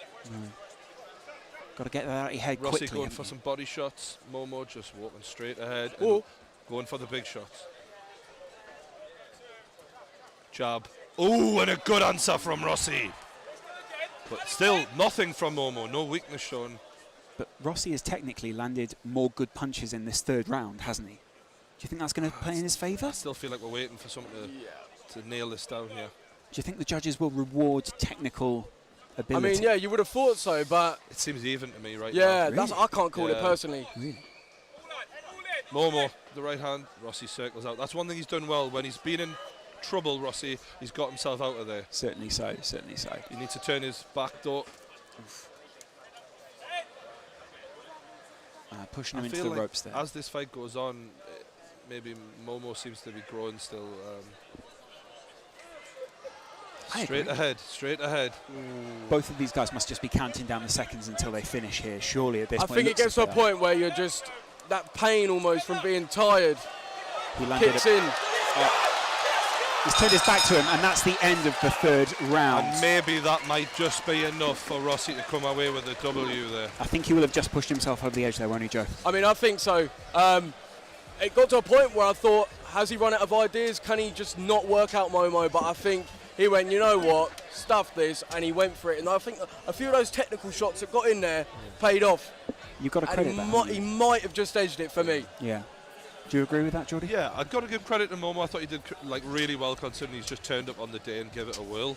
And maybe if he'd actually trained for the fight, he might have won this because I think he showed a little bit of something in the previous rounds. You got to credit that personality, haven't you? Yeah, he's. I like the taunting, to be honest. I really hope in the big fights that when the time's right, we see a little bit of that. You know what I mean? You want to see the personality. I'm thinking of Deji and Jake Paul, by the way. Yeah. I've got to say, the rivalry between those two is white hot. Like they are, it's borderline hatred. And I think if we see them two maybe giving it to each other, it would entertain me. There's 4 more fights between then and now. I might need to go to the toilet before this. I mean, that's absolutely... We've got a couple of breaks between now and then. There's a bucket under the table if you do need to. No, thank you. I wouldn't want everyone here to... witness that. No. Yeah. They've paid good money and I want them to get a quality show. That's a very good point. Although some people... Anyway. So who do you think won, Lawrence? I'm going Rossi HD on that one. Really? All day, Joe, yeah. True, Jordy? I think Rossi won that. Yep. Just. You in agreement as well? Yeah, I do think. I think he just edged it. Good to see, bit of respect afterwards. Bit of respect towards you as well there, Joe. Yeah, he gave me the eyes. Yeah. Good stuff. Maybe he's enjoying your hair in the same way as you're enjoying his earlier. Yeah. Beautiful head of hair. Just 2 guys appreciating each other's hair. Will the guy with 1.4 million subs take Ladies it? and gentlemen, Let's see. goes the distance 3 rounds. And we go to a judge and referee scorecard. Scoring about 29-28. Seeing the bouts in favor of your winner in the blue corner, Momo. Wow. Oh, wow. The 7-day man does it. Wow. Rossi will be upset by that. You were talking about an upset. You have to go talk to this guy now, True Geordie. What are you going to say to him? I mean, I think it was close anyway, but that is what that worries me about. The reason I'm worried, guys, is the main events. We need a good decision for that. Yeah, absolutely. Rossi is coming out of the ring now. There's a medal there to be won that True Geordie will be presenting in just a second. We're going to see him talking to Momo live by the ring. Momo stepping out, coming down the side here. Joe, that's a huge surprise, isn't it? I think, honestly, the confidence he showed there actually did contribute quite a lot. The fact he was the aggressor a lot. He was the one coming forward. I think maybe that's why it edged it for him in the eyes of the judges. Yeah. Maybe. You can see, look at that energy as he's coming out of the ring there. A lot of people are going to be surprised by that. He's walking down to True Geordie, who's right down the side of the ring, talking to Momo. Respect, mate. I'm feeling great. They say I didn't have no training. I look like a skinny Somalian. But I still talk the talk and walk the walk. That's trademark, by the way. You're not allowed to use that. That's KSI's. Now, what made you the winner today, mate? What got it done for you, do you think? That little boy with that, he's good though, but he's scared of me. I'm from the jungle, bro. You gotta be scared of somebody like me. I ain't had no training. I'm just like, you know what? I'm gonna play the mind tricks like him and knock him out. He didn't get knocked out, but I still win. I'm cool with that. Right, congratulations, man. Your winner, Momo. Oh, you love to see characters like that out there, don't you, Joe? That's just lovely. I mean, he literally seems like he does this. Like, this is what he does. I'm from the jungle. You don't mess with me. Like, wow. Fair enough. For me, I was not expecting that. I feel like a very different match right there because I mean you're talking with a couple of guys. They haven't got a huge amount of muscle on them. They're got long reach. But there was a lot of wasted energy going on there. A lot of flailing arms. There was a lot of wasted energy, and I want to explain why that wasted energy was. They was fighting really like they was in the street or in a pub. They was throwing shots. Like that was a 2 a.m. fight. Absolutely, they was throwing shots from out wide, and it would have been quite simple just to keep the hands tight. Straight through the middle. They would have reserved some energy and made things a lot easier for themselves. But that's just what it's like really at the beginning. You've got to give the guys credit for getting in here in front of all these fans.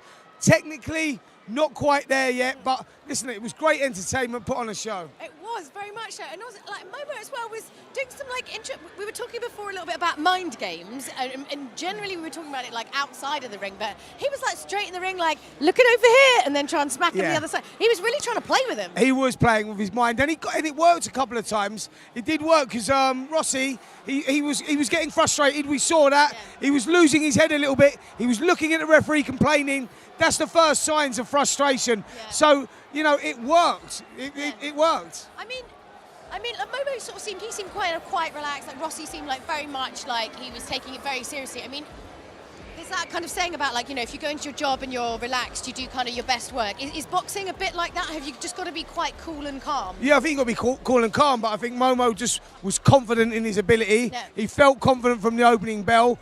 And he just started, he was just edging the rounds. There was not a lot in it, to be fair. Izzy was in the fight as well. 29-28. I had the rounds very close. I had it could have possibly been a draw. Yeah. I think the judges, Momo was showboating. He was doing this clowning around. And I think that's what might have caught the eye. Yeah, I mean, so does that. I suppose if you're judging everything just on the eye, then if there is a bit of showboating and confidence, then that must sway your opinion as a judge. Well, I think some judges it possibly does. I think when the judges are seeing a guy and he's oozing confidence, it sort of catches the eye a little bit more maybe sometimes, and in a close round, that may swing it. So I have a question. So if someone, if these guys, who are watching the stream out here, out in the world, were basically going to go and, watch boxing matches, what's the difference between a really heavyweight fight and a bantamweight fight? In terms of, are they very similar fights? Do they fight differently? No, so bantamweights, the smaller guys, guys like my sort of size, they like to throw lots of punches in bunches, punches in bunches, you like that? Accumulations of shots. Whereas the heavyweights are looking for that one big shot. A heavyweights, one shot lands, it can be all over. Whereas the lighter guys look to systematically break guys down, and the fights tend to go longer. Do you find that boxing fans tend to just sort of have a preference over what kind of weight class that they watch? Or do they kind of mix it up a bit? Well, I think the heavyweights has always been a favourite. I think everybody, if you talk about, you know, the history of boxing, people, the casual fans, they'll always mention a heavyweight, whether you go back to the Frank Bruno days, Mike Tyson days, and more recently, Anthony Joshua. You know, I think the heavyweights... He's a lovely man, isn't he? There you go. There you man. go. You're talking about it. Yeah. So the heavyweights generally are the more popular weights. So, I mean, actually, even like thinking back to like Frank Bruno, he was a very kind of like kind-hearted guy. Do you often find that boxers tend to be quite nice guys? Because again, Anthony Joshua, Klitschko, he like Vladimir Klitschko. Yeah. I actually saw a really interesting thing on BBC Three where they actually brought them back together. You can actually see it on YouTube. It's fascinating. And obviously, Anthony Joshua beat him. Yeah. And they actually went back to sort of talk about the actual fight after the fact. Because, you know, this raises another question. How much do you remember when you're in the ring? Because well, let's break this down. So you were talking about a fight there with Anthony Joshua and Klitschko. These guys, you know, there was very mutual respect in the build-up to that fight. I was lucky enough to be there live ringside, and those guys went through hell and back. Like Joshua got knocked down. Yeah, but not only knocked down, he was knocked down heavily and he was hurt. He came through it, and then he took the fight to Klitschko, and he stole Klitschko's heart. Yeah. Klitschko thought, what have I got to do to win this contest? Joshua obviously eventually winning, but that was a really thrilling fight and one of the best heavyweight fights you'll see. Well, I mean, in this like BBC Three thing, basically it slow-mos it down to the point where he gets that uppercut, and like actually Vladimir's basically saying like, you just got one in me, because you just see him get hit by it. How good was the uppercut? And then he was like, he couldn't come back from it, and then he was done. Sure. But I mean, it's so funny to like watch them come back and talk about the fight afterwards, and sort of think, oh, do you remember this bit? Yeah. I mean, how much do boxers actually kind of go and rewatch what they do? Yeah, I think that as the fight's going on, you don't really remember a lot about what's going on, especially for these guys, by the way. When you've done it, you've been through the system, you've boxed as an amateur, and you've boxed in the Commonwealth Games, Olympic Games, turned professional, and gone through the layers, then you tend to remember more what's going on through a fight. When you've done it for the first time, I remember my first fight as an 11-year-old kid. Why were you 11? I was 11. Right? You had to be 11 to box, and I boxed on my 11th birthday. I boxed on my 11th birthday, and I went in there. I remember the bell ringing, and I remember coming back out. It was all a bit of a blur, and I think these guys are going to feel that this evening. So you were 11. How can you remember that far back? Trust me, when you're getting punched in the face, you remember. Oh, because I mean, also, I think just even if you were to walk out in front of this crowd, like even if you didn't have to box at the end of like this walkway, I think that's pretty intimidating just on its own, walking out in front of a huge amount of people like this. That's got to mess with your head. Listen, I was saying that. I mean, that's why you've got to give these guys, forget the boxing ability, forget the skill set. These guys haven't been doing it long, and you've got to give them the ultimate respect. Yeah, look at this place, it's packed. Guys that are totally out of their comfort zone, you know, they're getting in there and boxing in front of these people. I've got like nothing but respect for these people. Absolutely right. We are going to chuck over to oh, hello. Hi. Yeah, we're going to chuck over to the next fight, which is JMX versus Coach Richard. Over to the commentators. Well, next up, it's JMX versus Coach Richard. Oh, it's getting a bit more tasty now. Now it's starting to get serious. Now it's really starting to get serious. Yeah, for the record, we just went for a little toilet break, me and Joe. Yeah. And I'm not going to say what happened with you. We walked past. He might have flashed someone. I'll just leave that. Wow. There. We walked past accidentally, though. It wasn't. Right. He's not that type of bloke. It was one of the ring girls. No. Right. Okay. Yeah. Wow. I mean, I didn't realise it was a unisex toilet. No, that is genuinely true. That is a story for your kids, isn't it? This is a family-friendly show. Moving on. Are we just seeing Jake Paul and Logan Paul backstage? How are they looking? Composed, calm, no stress at all, to be honest with you. But serious is the word I think I used. The Paulers out there will be thrilled to hear that, because I think a lot of people are nervous for their favourite YouTuber right now, and we have to acknowledge stateside, the people watching this will be wanting Logan. So this is the thing. I kind of grew up idolising fighters. That's why I do a lot of fight content, and when you first watch your favourite fighter get hurt in a ring, it's quite heartbreaking actually, because you hero worship these guys, especially fighters, and you just want to see them win. And I think it's going to be a very new feeling for someone out there tonight who has, out of Logan and JJ's fan bases, that's all they are. These guys are winners. And one of them, for the first time in the eyes of their fans, is going to be a loser. It's going to be hard to take. I'll tell you a little story from last time, the Copper Box Arena. Tell me a story, where and it's a lovely story, where Joe fought JJ. Yeah. Everything finished. and there was a mass of girls waiting behind the barriers that you can see behind us on camera here, sobbing, some of them, so upset that you've been beaten, and also some of them so happy, but just overjoyed that JJ had won. Yeah. And they were just sobbing afterwards, and they didn't know what to do with that emotion. Yep. That's the kind of emotion we're seeing here tonight. People who have emotionally invested in these guys and gone, I'm going to base my life around what this person's saying on YouTube. 100%. That's pretty touching. I mean, even like you can feel it in here. Like it's a very strange, like not I feel this sort of emotion on a daily basis. This is a very unique feeling. Yeah. Do you know what I mean? Especially to YouTubers, because I suppose for us YouTubers, you know, our day-to-day lives, we make videos, and we're used to seeing the reaction of the fans. It's positive. It's happy. Whereas I think Joe Rogan said it best when it comes to fighting. Unusual. It's critical thinking with dire consequences, and that's what we're going to see today. It's something that is totally different to what these guys are used to. Well, let's think critically about what you can see on your screen right here. It's JMX versus Coach Richard up next. One 20-year-old against someone who's 31. That is 11 years experience, one of the other. But the size difference is huge. Evens that out. Yeah, the absolutely. thing is, 6'5". JMX is a very athletic boy, but Coach Richards was an actual athlete professionally, Olympic level, 100-meter sprinter, if I'm not mistaken. And he's a 2-time European gold medalist. So we're not going to see someone at a massive disadvantage the way I feel like JMX's last opponent was in terms of athleticism. 202 pounds versus 185 pounds. How much of a difference is that going to make? Well, it's a whole stone and then some. Yeah.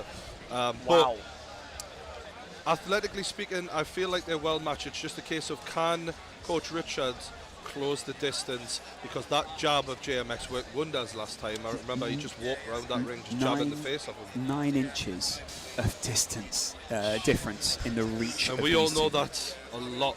I mean, that is a lot. That's sizable, isn't it? Yeah. And basically, when you're looking at that, do you think Coach Richard will have trained in order to deal with that? Now, the way I feel, Richard will be looking at it is he's got to get when JMX throws that jab, left hand jab, he's got to duck either side of it and get on the inside. That's the only place. He's got to slip it. Yeah, that's the only place that Richard's going to have any luck. He's on that inside where, he's almost smothering JMX, just getting those body shots. And, obviously on the chin if he can. But Mike Fox had a little bit of joy with that last time. Mike Fox just sort of chased JMX around the ring. And I think that Coach Richards should look at that and think, all right, Mike Fox isn't the athlete I am.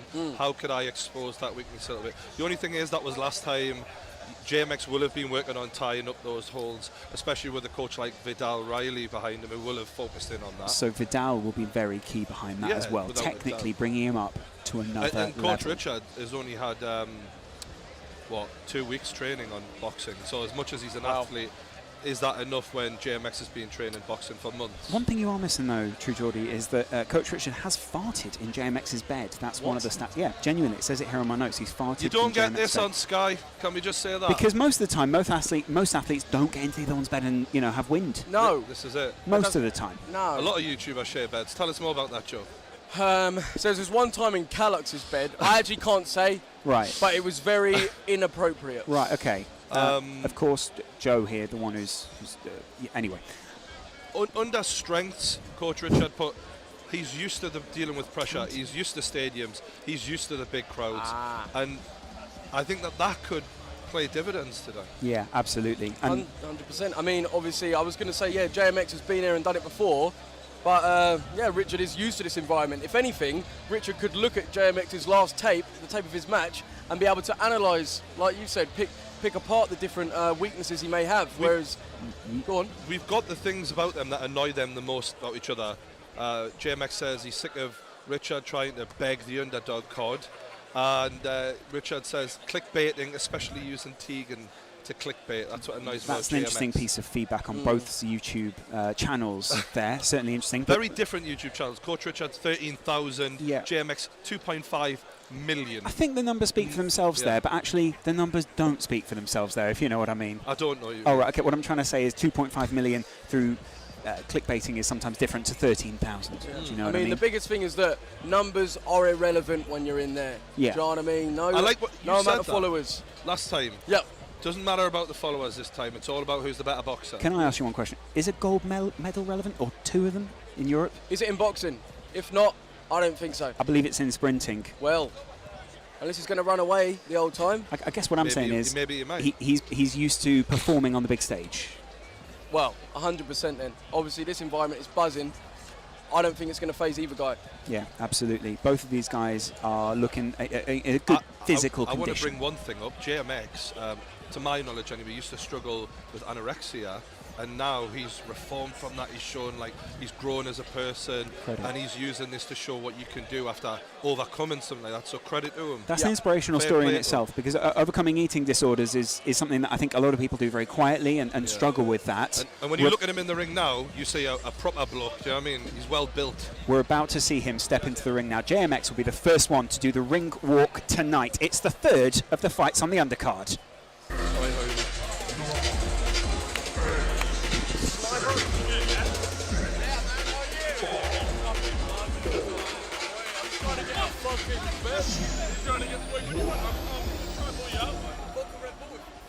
First to make his way to the ring, presenting Coach Richard.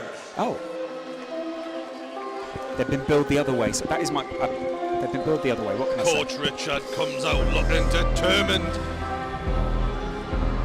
That's serious. That's a fighter's walking away, isn't it?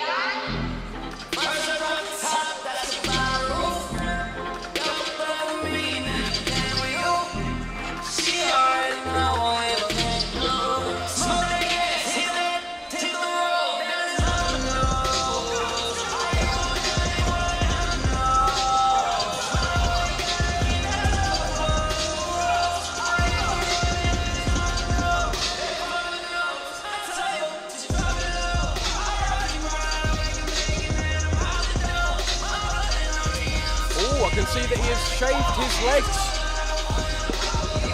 Big piece of information there. Yep. Yeah, huge.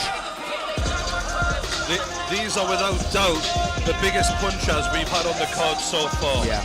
We're going to see a lot more power in this fight. And also a lot more accuracy. That's the important side here. It's all well and good having power, but can you land it? Correct. You know what I mean? Look at him. This is the thing, right? His job was being explosive. Do you know what I mean? But A. Johnson not help him. But A. Johnson will now announce the second of the fighters, JMX. His way to the ring, JMX. I'll be interested to see what physical condition Joel is in.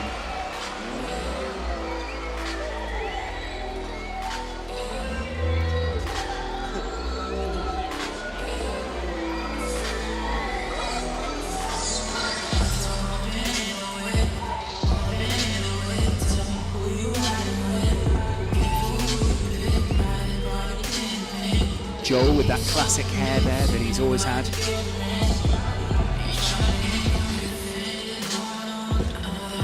That confident grin on his face. He's looking big, he's looking confident. All 6'5" of him. And there's his trainer, also the trainer for other fighters tonight, Vidal Riley. A man who's being billed as a future world champion. Having him in your corner can't do anything bad for your confidence. It can only do good things, Drew Geordie. This, I've got shivers going down, because we know Vidal is one of those serious trainers. He's going to have gotten Joel up to a whole other level here. I'm expecting improvements from last time for sure. Absolutely, yeah. Technically, at the least. Do you think I could get live from the Manchester Arena, Manchester, Upload Events brings you 4 2-minute rounds of boxing. Now we introduce first the blue corner. At 31 years of age, he weighed in officially at 185 pounds even. A double European gold medalist at 400 meters from Leeds, Yorkshire, presenting Coach Richard. Coach Richard oozing the confidence. The ring in the red corner. At Enjoying 20 years of age, he weighed in officially at 202 pounds even. He fights out of Stratford, London, presenting JMX. You'll see when the camera cuts to him there, he's got that left shoulder sort of strapped up. It's not bandaged.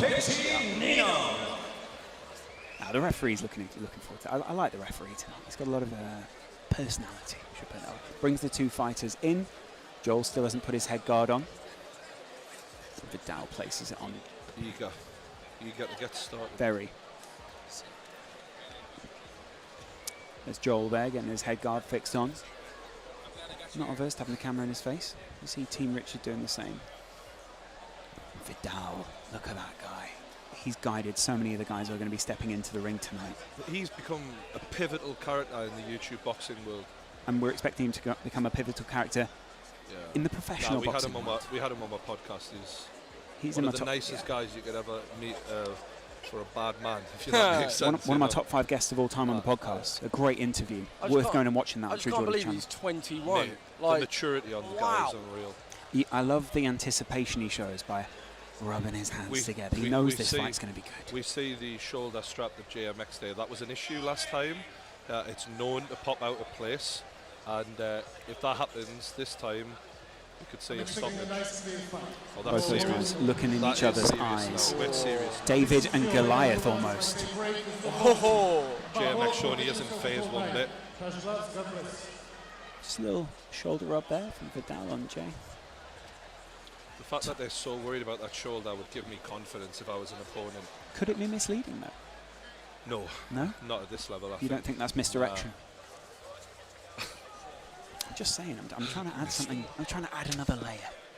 You just feel like this one's going to seriously go off. We're picking up now. Business is picking up, lads. Here we We're heading go. towards a main event. Business. This is a good fight. It's about to boom. The ring boom.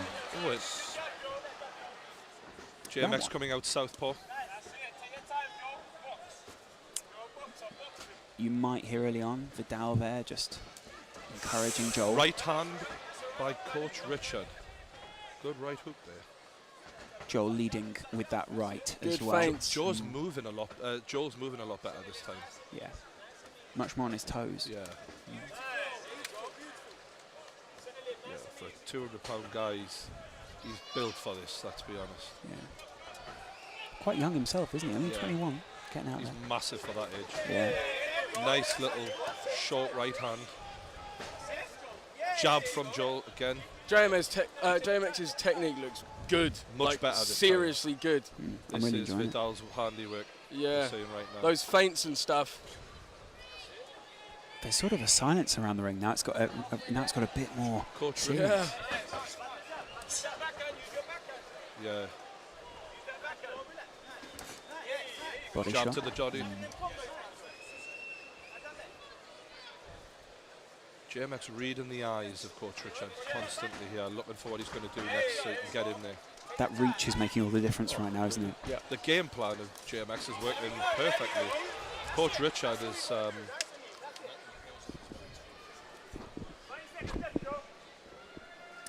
you think the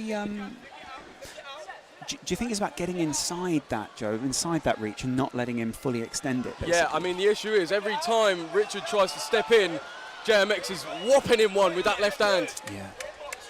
He's got a nice jab on him, JMX. And this is the time where Coach Richards has to go. He does go, but it's answered back by JMX.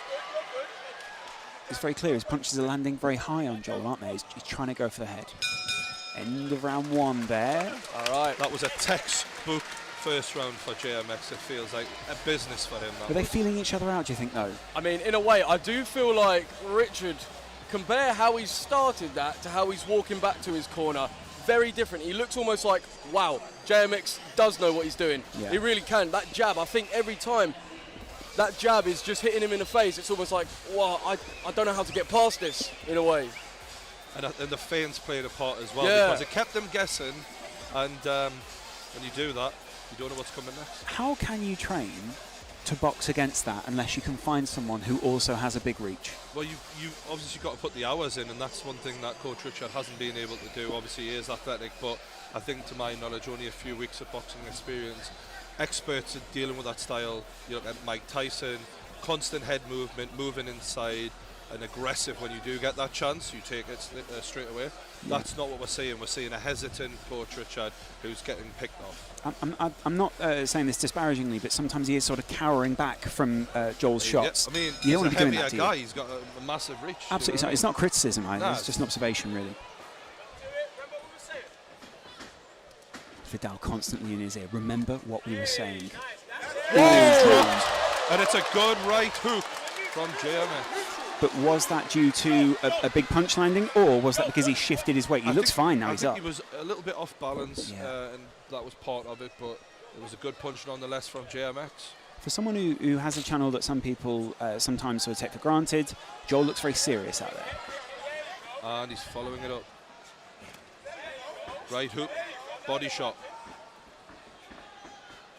Coach Richard looks like a deer in the headlights a little bit. Yeah, he doesn't know what to do next. Nervous now. This is much better from JMX, this fight. Is Joel just walking him down here right now? He's just backing him into a corner. Look, how is he supposed to get out of that?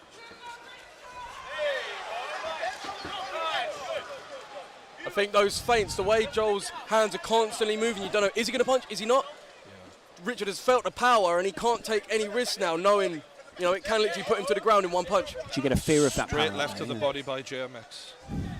It's not something you want to see. He's lining it up. He's lining it up all the time. He's just waiting for that opportunity. Just loosening the body up a little bit. JMX is getting comfortable, and they're far too comfortable to lose this fight now. He's really soaking this up.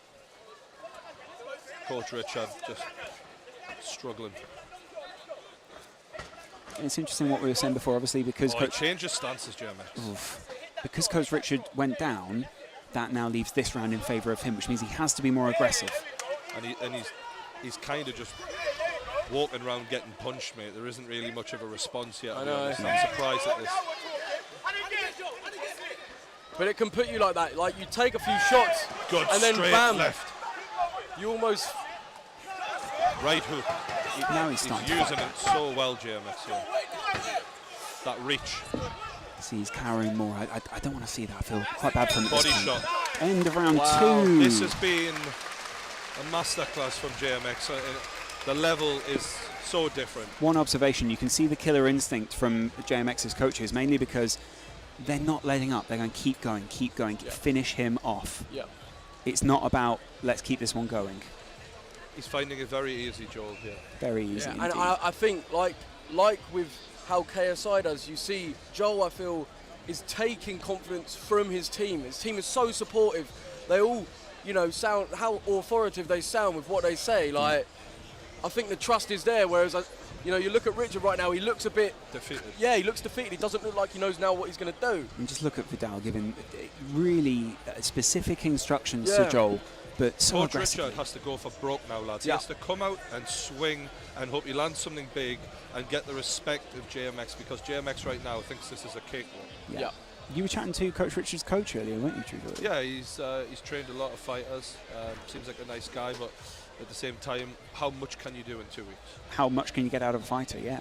And also, you can't train someone not to be scared of something. Exactly. You know, or at least not in 2 weeks That anyway. takes months, doesn't Yeah, it? that takes a very long time. Took me a while until I'd let Brian within a certain distance of me when we were first podcasting. All right, Richard, you've got to go for it now. Third round. Come on, Richard. 2-0 to JMX so far. Coach Richard needs a big shot in this round. Those of you who like the underdog out there, support Richard. Ooh, smack. And more of the same from JMX early on. Ooh, that was it's a good shot. Counter punch. You saw his head jerk back there. Coach Richard needs to keep his hands up. He's going to stop them. He's got that jaw wide open, Richard does. Sucking wind, isn't he? The left arm goes up very quick there. Up. And he is going for it, Coach Richard. Both of them trying to use the power on the other one. That's the first bit of real aggression we've seen so far from Coach Richard. That suggests he knows he needs a big shot in this round. Who is pulling who into who there, though? Oh, and it's a good hook from JMX, and he looks for the finish. Is he going to... Oh, and he's all over. He's down. Coach Richards drops. And that's a real knockdown. You can see JMX is hyped. the first win of the night for Vidal and his corner by the looks really of looks it. pumped. absolutely in there with his fighter, isn't he? It's all right, and he's saying, go now. Put his arm forward in the same way as a commander would in the army. Just telling him, go straight for him. That's what he's saying. And now we're seeing him go for the finish, but he has to be calculated still. He doesn't want to leave himself open, JMX. Coach Richard using some head movement, yeah, to try and stay out the way. Credit to him for still trying to be a little tactical in there. The ref breaks him up, and they go again. Gets another chance to go at him. JMX. He's worked the body a lot in this, and maybe that's a sign of what's to come in the JJ fight. There's a lot of body shots. Ooh. Oh, that one looked a bit low. A little bit low, but JMX looks fine. He's dictating this, and it's a hell of a job there at the end of fight. That's where the phrase below the belt comes from there, doesn't it, Joe? We should explain that, yeah. Exactly, yeah. You're not allowed to punch below the belt in the, sensitive area. Yeah. That was a clear win for JMX Styles, I think. Very 3 convincing. rounds to 0. And you could see the reaction of his coach as well, couldn't you? This is the thing, like, I'm just I think this is a 4-rounder. Sorry, lads, I apologize. Really? Yeah, this one's another round. Do you think Vidal's going to be telling him the same in his corner now? Go straight ahead? Because he was just putting that arm out, wasn't he? And just saying, get him. Yeah, I mean, like, you can see Vidal's instructions were clear in that last round. Stay on him. Don't let him get his confidence back. And he started to, because he started to he was leaning back against the ropes, using them to support his body. Yeah. I mean, I do feel like right now what Richard has got to do is somehow block out what he's felt in these previous rounds and just go for it. Not entertained by this fight so far. No, I was trying to get a phone charger, mate, but I haven't got any help.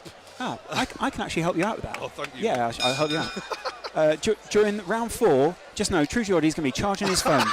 Right, let's have it, boys. Oh, Coach Richards comes out aggressive here. He's made it to the final round, and he's thinking, let's go for it. Let's go for it. And he's turned it into a fight. This is a fight. Oh, he's grabbed him now. There's no need for that. And Joel's just pressing himself in, JMX is isn't he? obviously, while this is a boxing match, JMX is cruising. And that is Coach Richards' only chance, isn't it? To turn it into a brawl. Well, you've got to admit, JMX's corner will not have been expecting that, will they? No. That's going to have been a big surprise. It was a big surprise within the arena as well. You're right, this has turned into a brawl, hasn't it? He doesn't want to get knocked down again. You know, in the final round, you often see fighters just throw caution to the wind and say, right, let's go for it now. Yeah. I'm a few rounds down. The only hope is to go and swing. And that's what Coach Richard seemed to do, but he's breathing heavy. Very heavy. How much did that onslaught just take out of him? Oi, oi. It's just body shots. He's mixing up lovely. Right hook by JMX. Another right hook, and Coach Richards is holding on now, you've got to say. Yeah. I like the variety of shots that Vidal Riley seems to put into his fighters. It's never just one thing, it's There's a constant mixture. Yeah, constant Keep them mixture. guessing. And a constant voice from that corner of the ring as well. Positive encouragement and also just little notes. Good job from JMX. It's important. Body shot. Oh, it's that overhand right. Oh, Joel's locked his arm there. You don't want to do that. It's tactical though. He knows if he gets past this, he's won the fight. Coach Richards just got to go out there and go and swing for the fences now. He's not planting his feet really when he is swinging. And JMX is having his way with him right now. He's got him in the corner. Body. He's going for another shot, and that's a sure win for JMX. End of the round there. The two fighters embrace. Joe, this one seems like a foregone conclusion. Wow. I am just so impressed with JMX. Obviously not 10 out of 10, but his technique for the majority of that fight was just quality. Like, I can't believe it. Massive step up since last time. No, it does very feel that convincing way. win. Extremely convincing. Well done, JMX, from a lot of hard work clearly, and it's paying off, you know. Well, those of you at home who are worried about True Geordie's charger, you'll be pleased to know that his phone is now beginning to charge. It's almost at 20%. This one seems now like the first of the night there for Vidal. It just makes me think, like, is Vidal some sort of superhuman that is turning these realistically regular guys into absolute boxing beasts, because the difference there in skill was remarkable. I know like Richards only had 2 weeks, but still like JMX looks so confident in his ability. And is it signs of things to come later on tonight? Yeah. Is JJ's ability going to have increased by like tenfold? You would think so. You would have. It seems like it did with JMX, doesn't it? No. Yeah. And speaking of the main event, I've just had a text message from Logan Paul that says, "I'm going to bring the fireworks later on." Wow. Do you think that means literally? Because indoor fireworks can be fantastic for a boxing match. I think you know what he means. They're pyrotechnics. I mean, he's certainly one of those guys who's Hollywood, isn't he? He's got the bravado, the showmanship. 4 rounds, and we go to the decision with a score of 40-35, declaring your winner in the red corner, JMX. Well, you got to say, that was pretty convincing, wasn't it, Joe? 100%. See what it means to him. The whole second victory in a row, lads. He's putting together a nice little streak. Which YouTuber wants him next? Big question. I mean, is he taking any more? The thing is, I might hit him up. He's an odd shape, but I wouldn't suggest that, Joe. Yeah, no, he's certainly an odd shape for you, Joe. Wait, who? Oh no, I was saying JMX. getting Vidal as my next coach. Oh right, absolutely, yeah, that'd be fantastic. No, not JMX. He'd kill me, destroy me, mate. Mere scorch on the pavement. JMX steps out the ring and he's about to be interviewed by True Geordie, who places the medal around Joel's neck. Over to Geordie. I'm here with the winner, JMX, mate. You seem to level up massively from last night. Much better performance. What went into that performance? Just everything, like fucking everything. First off, big up to my team. Big up to my team, you know who they are. The real camp, everyone there. Reed, the person training me. Thank you to everyone, my girlfriend, my dad, even you, Ben. Even you. And then before I say that. Before the fight, you mentioned some of your struggles in the past and how you've overcome certain things. I think that's amazing. Can you give people a little insight into what you've been through and get you out of there? Yeah, well, I used to have like, it wasn't massively serious, but like, I used to have anorexia at some point, so like, it wasn't like 14, but just the fact that I can come in as a, like, kind of heavyweight and do a boxing match, you told that 14-year-old back then, he would laugh at you, so the point is believing yourself, no matter where you are right now, you fuck knows where you'll be in the future. Mate, couldn't take it out anymore, well done. JMX! Well, we saw it last time. Oh. Respect to Richard, it was tough as fuck. Respectful words there from JMX after the boxing there. Really fantastic stuff. Now over to Julia, who'll be analysing by the side of the ring. Wait, are we able to get... Wow, okay, that was a serious fight right there. That was pretty impressive. What did you think? Well, we had Coach Richards was trying to get inside the long reach of JMX. He was struggling to do that, if I'm honest. JMX come out, he dominated from the beginning. He was working behind the jab, and Richards couldn't work out how to close the distance. There was a lot of cat and mouse. There was an awful lot of this. There was a lot of respect. You could see both guys were strong, and the other guy didn't want to take another punch. But what happened was that JMX landed a big shot that really knocked the sails out of Coach Richards. Because then after that, the whole time, he basically, instead of being like more evenly backed, he was constantly on his back. Well, he took the confidence away. Yeah, and he also looks like he really didn't want to be hit He again. did, because he was hit and he was hurt. He done well to recover from it, to be fair. But it took the confidence away from him. He didn't know how to close the gap.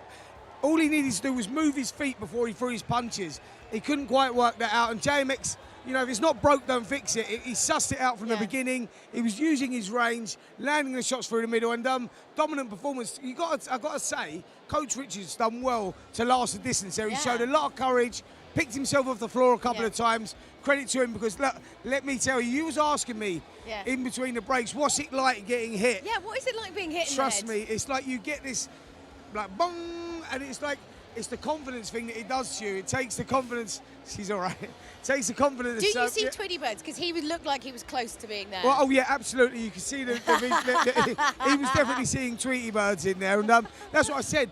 He done so well to pick himself back up and last the distance. Amazing. Good Well, fight. that was a really, really good fight. And actually, the next one that's about to come up, we've got two guys who have got a lot of background in like martial arts and stuff like that. So they haven't boxed before, but they've definitely trained and fought before. So this can be a really interesting one. I'm going to chuck it over to the commentators. Take it away.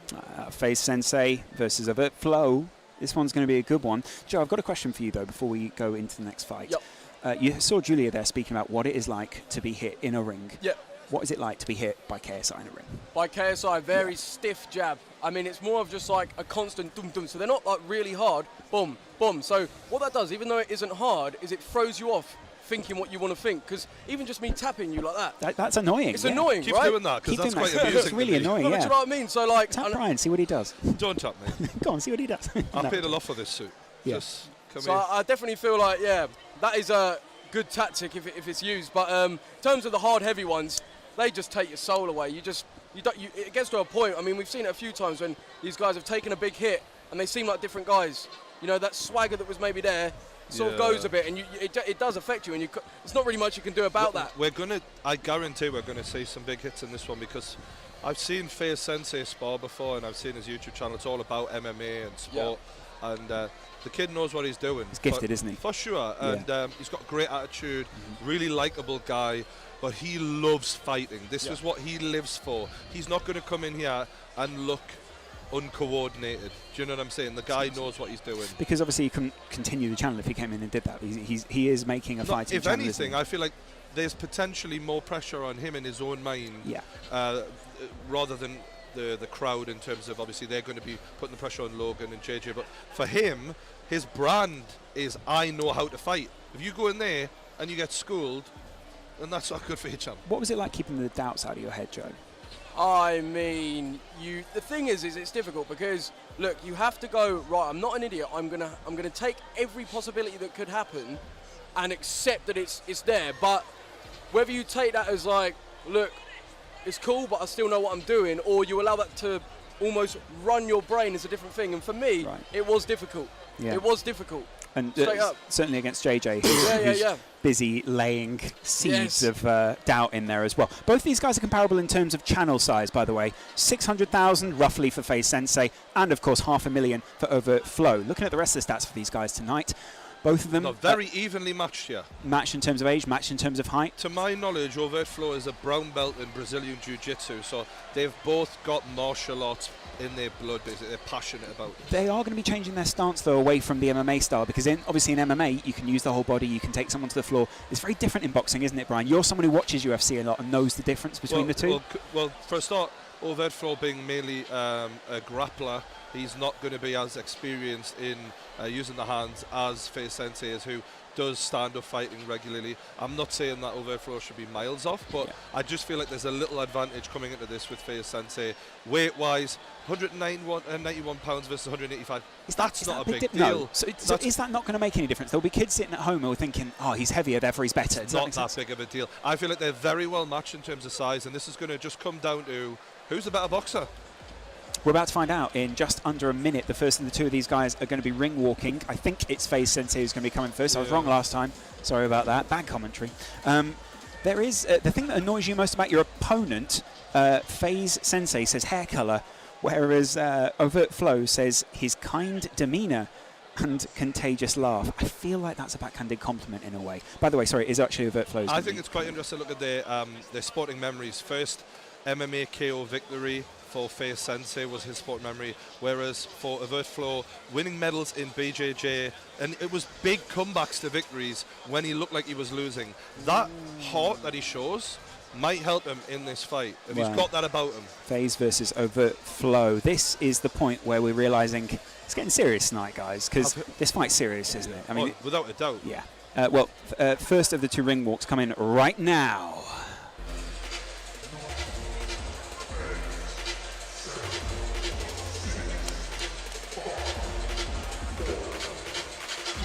You see your announcer in the middle of the ring, Budday Johnson. What a voice he's got on him. Stunning. And now, first to make his way to the ring, Overt Flow, PJ Britton.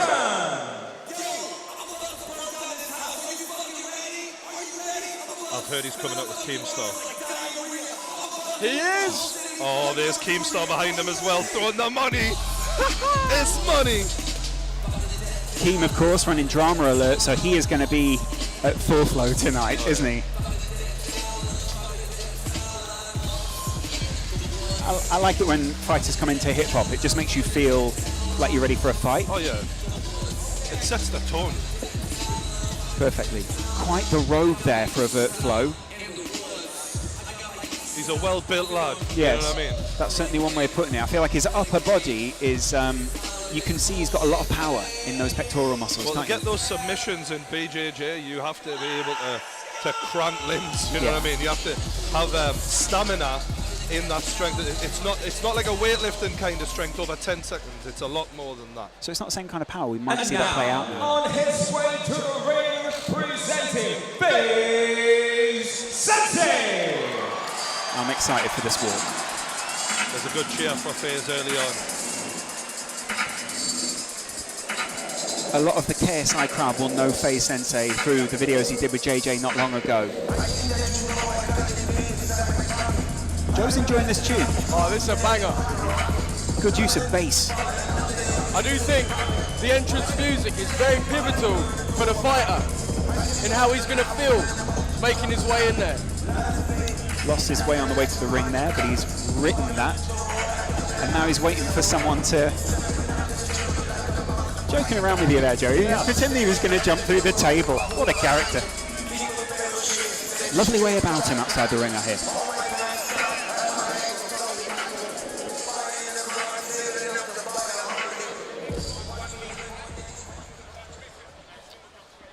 Right, let's have it, boys. Yeah. Bud A. Johnson waits for his signal to begin announcing again in that iconic voice. Just Manchester Arena. Upload events in association with Maverick Media and OP Talent presents 3-minute rounds of boxing. First, we introduce the blue corner. At 27 years old, he weighed in at 185 pounds even. Hails from Las Vegas, Nevada, USA, presenting Overflow PJ Britton. Looks confident. And across the ring in the red corner. At 27 years old as well, he weighed in officially at 191 pounds even. He hails from Haverhill, Massachusetts, USA, presenting FaZe Sensei. It's fair to say the arena is in favour of him. Just a little bit. He's a very likeable guy. No one's really turned heel tonight. I want to see someone turn heel. This isn't wrestling, Lawrence. I'm leaving, Brian.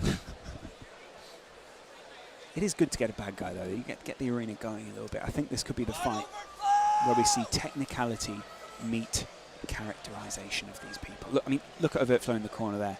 And you can even hear in the background. His dad apparently goes to sleep listening to me every night. Really? True story, yeah. Wait, and that's what? true Geordie. He listens to my podcast every night. He come up to me and he's like, I'm a huge fan. He's a lovely guy.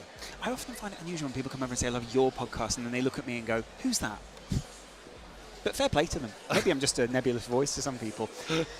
Good to have you announcing the... I'm a lot more sober this time than we were last time. Certainly so. And, unfortunately. Yeah. The groups have helped, though, haven't they? You're on the road back to... Anyway. Shut up. Referee just taking them through the way that this is going to go. He's going to want to see a fair fight, isn't he? They touch gloves and nod at each other, walk back to their corner for the first ring of the bell. These are true martial artists. Yeah. So I've got my hopes up for this, even though this isn't their martial art of choice, you know what I mean? It's a bit McGregor-esque, isn't it? All right, let's have it. Oh, there's instant movement here from There you FaZe. go. Oh, Good jab there, starting off. But he answers back, Overflow. He's not letting them dominate early. Oh, double jab there. Good movement from Overflow. Yeah. Ooh, switching stance. Catches him though. Very crafty. The movement he has on another level than what we've seen so far. Left hook from FaZe Sensei. fair to say these two are moving much more like MMA fighters than boxers, isn't it? Must be difficult to read if you've been training to do boxing. Yeah, well, they're used to a totally different range of fighting because of the takedowns in MMA, obviously. We almost just should have bought an octagon in here. It would have been Overflow, overhand left.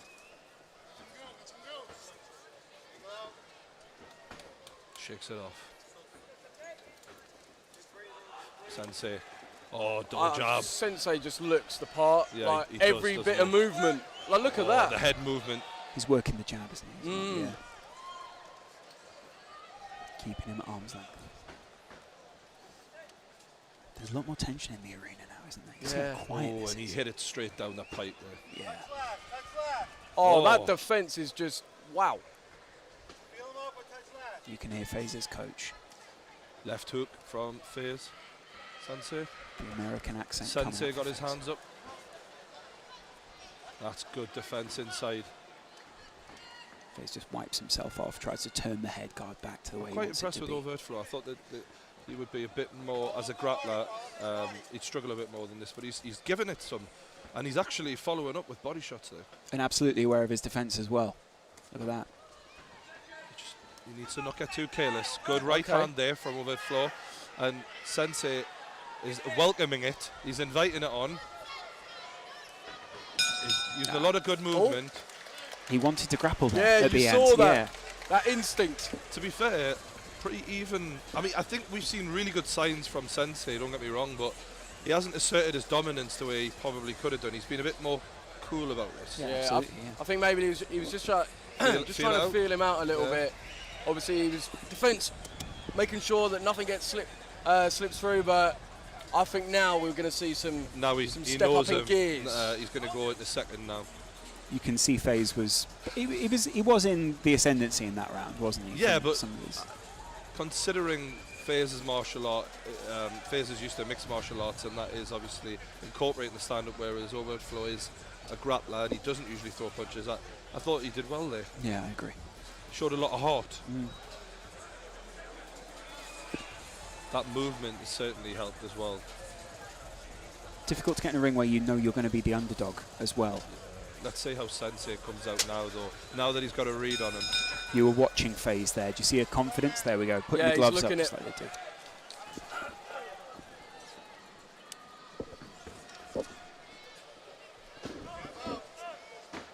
He's trying to chase him down over his floor. And he's really going for it. Yeah. Instant grapple. Yeah, you can tell that's natural to him, can't you? He's laughing about it a little bit. But Sensei is just bobbing around, waiting for his opportunity to catch him. Ooh. And what? Headlock there? Yeah, literally. He's trying to make sure he doesn't give him the opportunity to respond when he is open. Going to what comes natural, clearly. Good right hand by Sensei. Standing count. He was knocked back there quite significantly. You saw his eyes roll into his head a little bit. Yeah. Joe, you've got an eye on him. You could see almost straight down. Yeah, he does look a bit wobbly there. Yeah, he does, doesn't he? Sensei just patrolling the ring. I think it'd take a lot more than that to put him away, though. This guy's a tough kid. Certainly so. Look at him there, just gathering himself. The referee greets the two into the centre of the ring. He doesn't look thrilled about this restarting, though, does he? One guy charges out. No, but he's going for it. He just has to keep that. Oh, he did get popped right in the eye. That eye is swelling up. And if he struggles to stay out of that as this round goes on, could be a game changer there. Do you think Sensei will focus on that now? Yeah. But he's just trying to get the distance so he can land those combinations. Straight left. You can hear Sensei's corner there, that American accent just ringing out around the ring. Inside left hook. He's just getting the distance now, Sensei. He's really pacing this well. He knows this is going to go over a couple more rounds, so he can pace himself, like you say. Sensei almost doesn't want to lock up, does he? He's not going to play in his advantage. No. Good body shot by the Sensei. Double jab. And that's the end of the round. Real step up in confidence. Yeah, we thought that would happen. Yeah. But to be honest, I didn't expect it to be that clear. Yeah. That second round was levels. A lot of overt physicality as well. Every time that the bell at the end of the round has rung from overt flow, he's always trying to just get a little shot in, wrestle him a little bit, and just show that he's still very much in this. Do you know what I mean? His dad's working on him in the corner. Obviously, his dad isn't a martial artist. He's just there looking after his boy. I think something quite nice about that, you know? It's nice when you see parents bonding with their kids over something, and especially something where you know how much it means to both of them. You've got to respect that. To be fair, he's dressed up exactly like the kind of person you want in the corner of your ring. He looks the part. You think he was a trainer. I don't know if that's a mobile phone on his belt or what it is, but he's technically very much in the corner. Sensei will be delighted with the way that round went. Absolutely. Textbook. Look at that posture, the posture of a fighter as well, both of them. All right. There's a lot of respect being shown. I like that. Yeah. I don't think the fights later on will be the same way. Certainly Enjoy it not. while it lasts.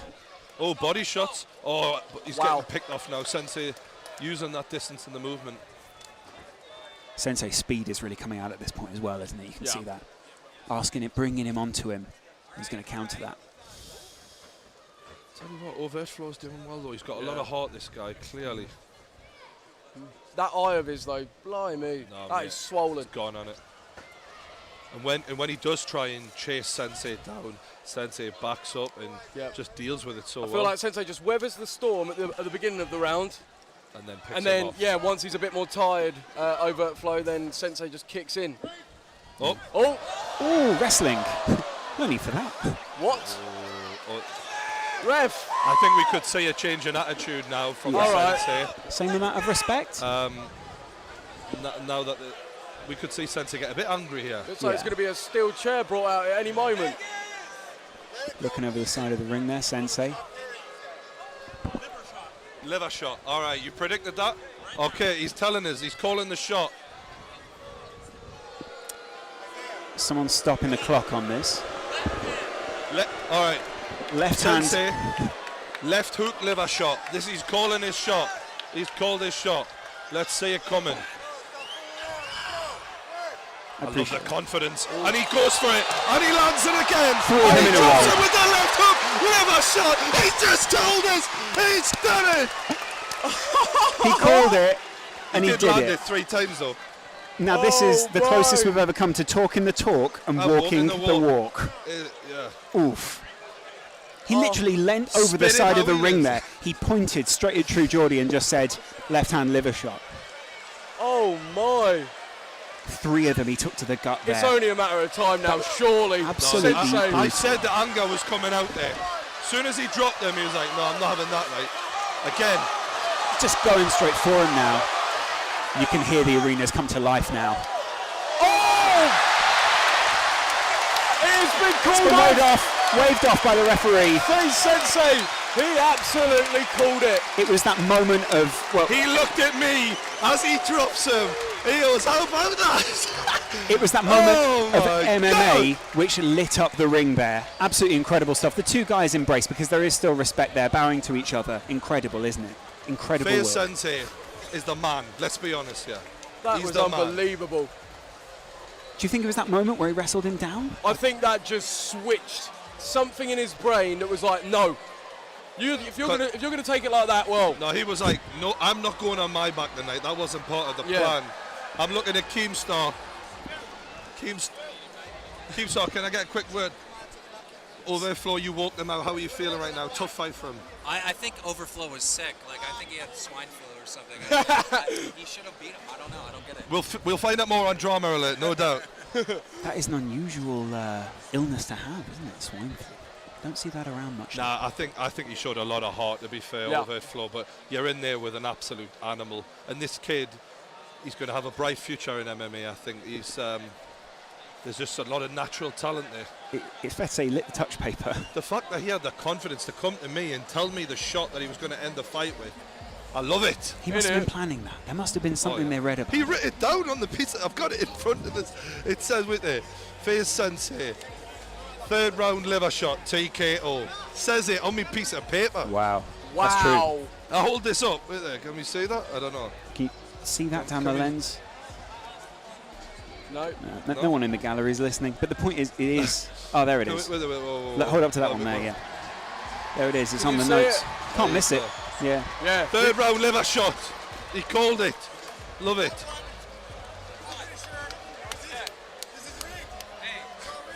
You did well, mate. You did well.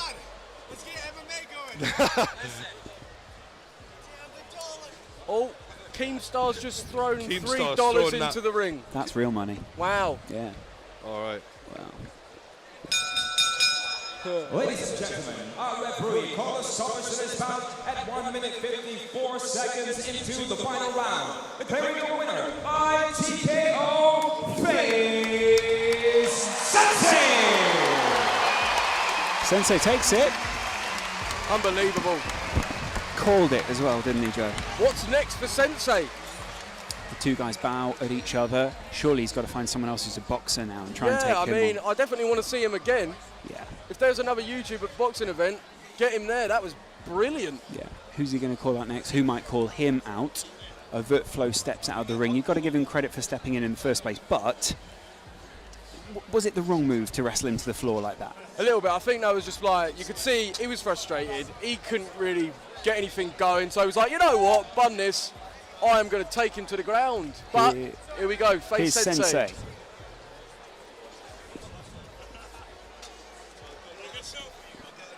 Right, true Geordie. All right, Sensei, you called it. You nailed it. How are you feeling, man? I am feeling great. Ooh, everybody. Thank you so much. You won a career in MMA. Was this a nice little dip into the world of boxing for you? Maybe you do boxing next. I know, this is insane. The venue, the people. I'm happy to have my family here just for this entire show. Can I say something? I do want to say this. Shout out to PJ Overt Flow. The thing is, he's a purple belt, high level, nearly a blue belt in jiu-jitsu. And I had a couple opponents who backed out, and he stepped up to take this fight. And I told them, if we can get the rematch in New York, I want to do an MMA fight, Pride style, in the ring. Tell me, what is your overall dream in martial arts? What's the end goal for you? Martial arts, first of all, I'm an instructor. So that's what I do first. I'm teaching, I'm giving back. I love being able to help Deji and KSI and everyone in FaZe. That's how I started. But everyone wants to see me compete, so that's what I'll give them too. All right, well done once again. FaZe Sensei, everyone.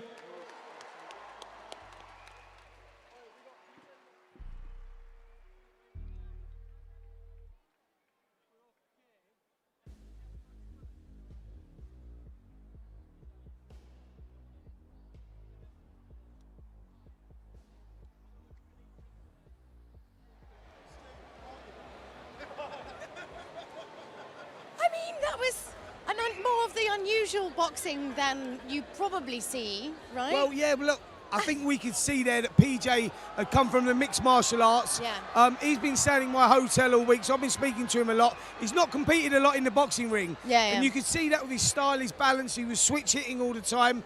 Even took his opponent down in one of the rounds, and I thought he was going to hit him as well. Well, Thankfully, he never. That's almost like muscle memory, like, you know, they're so used to kind of being in a fight, and because they've kind of trained in different kind of disciplines. Like, well, I suppose when you're in a fight, same thing with boxing. It's all muscle memory. Like, of course you're thinking at the moment, but so much of it's just got to come from, you know, like just how you're feeling at the time, right? And just through repeated action. Sure. Right? I mean, look, Sensei was the more seasoned of the two. You could see that. He had obviously done a little bit of boxing, started picking his shots, started finding his rhythm, and when he found his rhythm, started landing the body shots. And the one in the nose, the first one where he was just like, he was like, hold on a minute here, just everyone be cool. I just need to figure out whether I need to be worried about my face. Well, I think, his eyes started swelling up straight away, didn't it? His eyes started swelling up. Well, the nose is really bad, though, because it, like, really messes with everything, right? It's not nice. It's not nice, yeah. It's, if you had to be hit... It's an unpleasant feeling. If you had to be hit anywhere in the face, where would you be hit? Like, if someone had to hit you? I wouldn't be hit on the nose. You would? Is that the worst one? Yeah, nose. Well, it sort of makes your eyes water, doesn't it? And we saw that with PJ. His eyes started watering. His eye actually started swelling up as well. That caused some discomfort, and I think that affected him through the fight. Took a little bit of that confidence away, like we've been talking about in previous fights. And then, he just left himself open to those body shots. Trust me, when you get hit with a body shot, they are the most difficult things to recover from. What does it feel like? It feels like someone's ripping your stomach out. I said, yeah. This doesn't sound like fun. That's about the most pleasant way that I can put it. It doesn't. It's so uncomfortable. It's unreal, and it's very difficult to recover and from. You've got to manage that pain whilst you're still in the middle of someone trying to hit you. Yeah, and I think the second knockdown, when he went over, he was in excruciating pain. Never going to beat the count. Again, he done well to get in there at short notice. Yeah. Sensei was meant to have a different opponent. His opponent dropped out. PJ saved the day, put a show on for the crowd. Unfortunately, come out second best. Yeah, so I mean, would you say that, you know, someone coming from like a different kind of discipline, can you transfer over, like, can you cross disciplines? Does that ever happen? I think you can, but I think it takes time. Yeah. And time's not been on his side. I think he's had like a couple of weeks. You know, most of these guys have been training for a couple of months, 3 or 4 months. You know, he's had a couple of weeks. So that's very, very, very difficult to transform from one sport to another in such a short space of time. I did judo when I was very young, and I found it very hard to not try and trip people over all the time, just because you have that one move that you can do and you just keep doing it, right? Sure, Is it the absolutely. same with boxing? Well, of course. I think that boxing, once it's in the system, it's there. Yeah. And we could see that with Sensei. He was the more seasoned of the two, and when he started finding his rhythm, started picking his shots well, whereas PJ looked the more confused of the two. He was switching stance all the time. He didn't know really. He wasn't quite putting it together. I think maybe another couple of months training, we could see a different person. Yeah, and he was saying there that maybe they wanted to do like an MMA fight next time. What's the big difference between boxing and MMA? MMA, I think they kick and knee a lot. Yeah. Whereas in the boxing ring, obviously, you're only allowed to use your fists. And listen, I was a European champion in boxing. Put me in the MMA ring. Any kicking, any kneeing, not for me. Thank you. No. Not going to convince you. Come on, No, you can get involved. no, What about no. you? You could be on the other card for that one. Come on, get back in the ring. No, them days are gone, trust me. No? Do you ever miss it? I miss the boxing every day, yeah. I mean, for me, this is great. Being here with all these screaming fans, being involved in one of the biggest events, you know, in recent times, or the biggest event definitely on YouTube. Yeah, it's fantastic. I'm loving it, and I'm quite happy this side of the ropes now. Are you sure about that? Yeah, I think so. And you don't want to, like, you know, we've got a bit of time now. We can just No. pop in the ring. I'll let you take that. I mean, I reckon in heels, it'd be a challenge, I think, to maybe give a bit of boxing. But I'm too much of a scrapper, I think. Yeah. Sure. So out of all the fights that we've seen here today, who do you think's been the best boxer so far? Well, it's difficult, really. I think the Sensei there, to me, looked the most seasoned of them. He looked the most relaxed. He looked the most comfortable. He was picking his shots well, working the openings, going to the head, going to the body. So I think Sensei impressed me the most. But listen, there's still more to come, and I know there's better fighters on the bill, more seasoned fighters on the bill. JJ Logan, Jake Paul, KSI will be unbelievable, you know, and Jake and Deji, I'm really looking forward to. I know, it's just that honestly, the atmosphere in here is just getting crazier and crazier the longer we're going on. So why don't we chuck over to the commentators for our next fight? Well, now we're just about halfway through the rundown for this evening. I think that last fight really whet the appetites of everyone in here. Unreal. It was so fun. These lads delivered big time, and I'm interested in this next one, Raka versus Scarce. Scarce lost 100 pounds in weight for this fight. Yeah, something to be proud of. I think in about a few months. 6 months, I believe it was. Oh man, I just credited the guy. Like, I mean, he's done unbelievably well. We've actually got some of the dollars here that you will see. Can I have them? Yeah, absolutely. I've never been to America. Keemstar through those. Souvenir. Can I just say, when we go to LA for the rematch, I'll spend these. Yeah. So, let's hope. That's if there is a rematch. Tonight, it may get so serious that someone decides to stop boxing.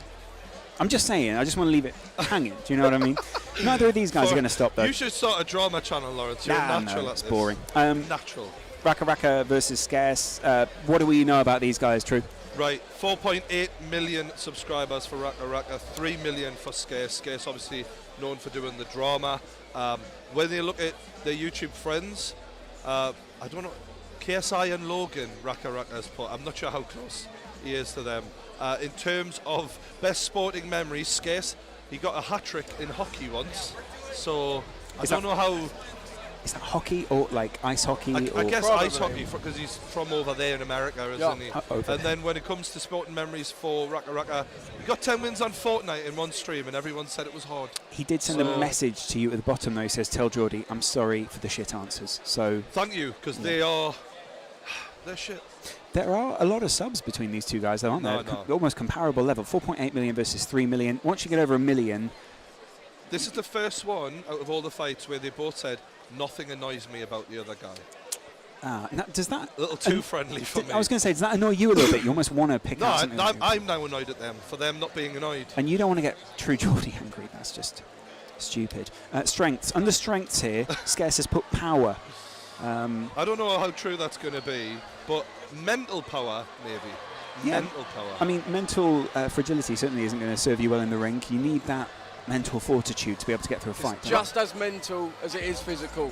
And I think, like, you know, I do keep saying it over and over again, but if these boys can control it in their craniums, bang, then they're going to do a good job.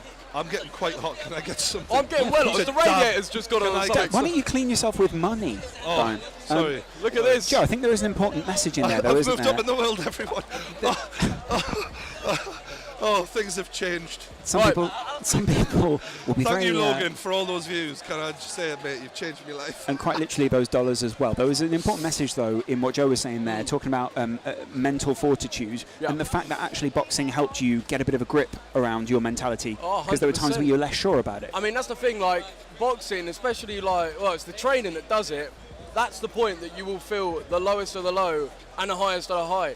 Like, it takes you everywhere, and it's whether you can harness that and take it into the ring and bang, perform, or whether like, you know, experiencing the highs and lows eventually ends up breaking you down. It feels like in your everyday life, though, when you go from feeling not self-empowered to knowing that actually I can handle myself. Yeah. There's a big confidence boost in regular life there, and I've seen that in you quite a bit. You went, no disrespect, but like, I've seen you go from a boy to a man pretty within 6 months. It was amazing. I do remember this actually, because you two didn't see each other for a little while. You often DM each other, sort of sending messages to each other, and we went to your house to interview you, and Brian stepped away and went, "That guy's become a man." We got the stats up on the screen of the two guys, Raka Raka versus Scarce here, 25 versus 21, age. I mean, we haven't really seen any correlation tonight. Big difference in height though, and that also means a big difference. In terms of the way they're going to be punching, the way they're going to be punching up, punching down, but the reach hasn't really impacted that much. No, I'm not sure if Skace is 6'2", but he is definitely taller. Raka Raka looked like quite a little athletic guy, but once again, he isn't the biggest guy, so he's going to have to box clever here. He's going to have to use his speed. I would expect him to be quicker than Skace. Yeah. Does 22 pounds make a difference here? I would say so. I mean, if Skace knows how to use that 22 pounds, that's the real question. Yeah. New York, he's a New York boy. He's a New Yorker. New Yorker. And if he has done a lot of training and lost all this weight, I would assume he knows what he's doing in the boxing room enough to use that advantage. But he doesn't strike me as a violent guy. He's a bit. He's a nice guy. And I will say, That's I feel like you need that. You need to be able to get out that evil. I want to damage this guy. Like, realistically, that is what you need in you. This is what this game is at the end of the day. Yeah. You're inflicting damage, hit without being hit, ideally, and it feels like, I don't know, Skace is just such a nice guy. I am unsure of what is in there. We're definitely going to find out when he gets punched in the face. Put this way, there's a reason that these guys are so far down the card. Oh, they're big YouTubers, mate. Exactly, They're big names. But I don't know, they're both so nice. I don't know, I can't imagine either of them winning this right now. It's going to be bizarre. They stare down.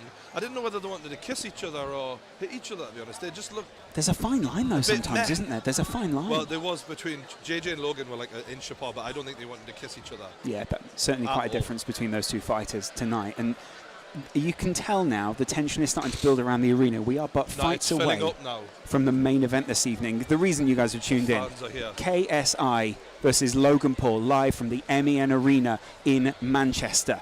There's one fight, then there's another fight, and there's another fight, and then it's the main event. Yeah, it's come a long way from when I was watching Joe chase Theo Baker around the boxing gym, commentating on me iPhone and sending it over, going, hopefully that's all right for the commentary, mate. We're literally broadcasting to people now live from an arena like this.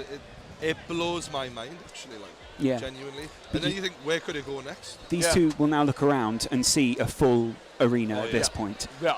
Even ringside, all the celebrities have sort of taken their seats. They're going to see a previous heavyweight world champion, Shannon Briggs, sitting right there watching their ring walks as Joe gives him a little wave. First in the ring, I believe it's Raka Raka.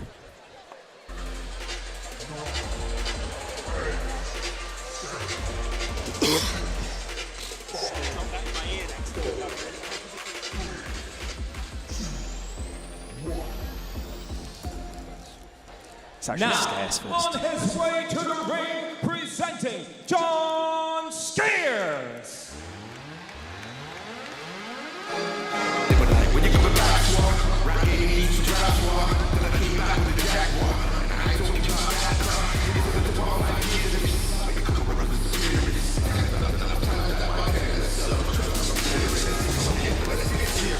He's moving towards the ring in a real pace. We've seen other guys take their time. Walking with a purpose. Is it nerves? Is it confidence?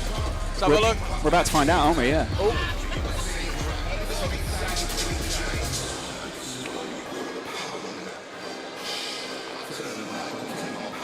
Power nap. Is he going to be making his opponent take a power nap tonight? I just don't buy it. Don't you? No, like he's just such a nice guy. This is And now, this is bizarre. set to make his way to the ring, presenting Michael the Rocker Filippo. Ooh. For those of you that have tuned in for Chew Geordie's reactions, he's giving me a wry smile right now.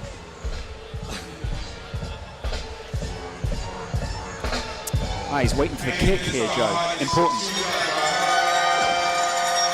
Working that crowd. There he is, bowling it in. Wow. He doesn't care. Security guards are struggling to keep up right now. Wow. Look how quickly those guys are moving. Wow. Oh, he's loving it. He's feeling it. Oh, wrapping along to the camera. Wow. He certainly looks more confident. What makes you think that? I think we're seeing two completely different entrances here. That doesn't mean anything though, does it? But it doesn't, True Geordie. And Open Talent, in association with Upload Events, brings you 3 2-minute rounds of boxing. Now we introduce first the blue corner. 3 2s. 21 years of age, weighing officially at 174 pounds even. He hails from New York City, New York, presenting John Scares. Not a very confident hand in the air there. I mean, he's sort of waving it in the wind a bit, if I'm honest. Yeah. Officially at 152 pounds even. He hails from Puraka, South Australia, presenting Michael the Rocker Filippo. He's got that Australian confidence, hasn't he? Yeah. When the next to begin your referee in charge is Gino Piccinino.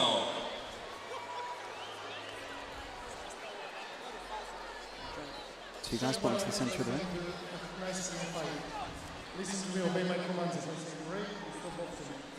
Diligently holding gloves together there. Quite sweet, really. Like you say, two friends almost.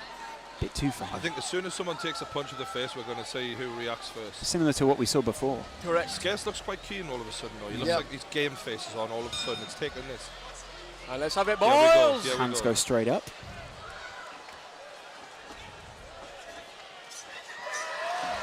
Wow.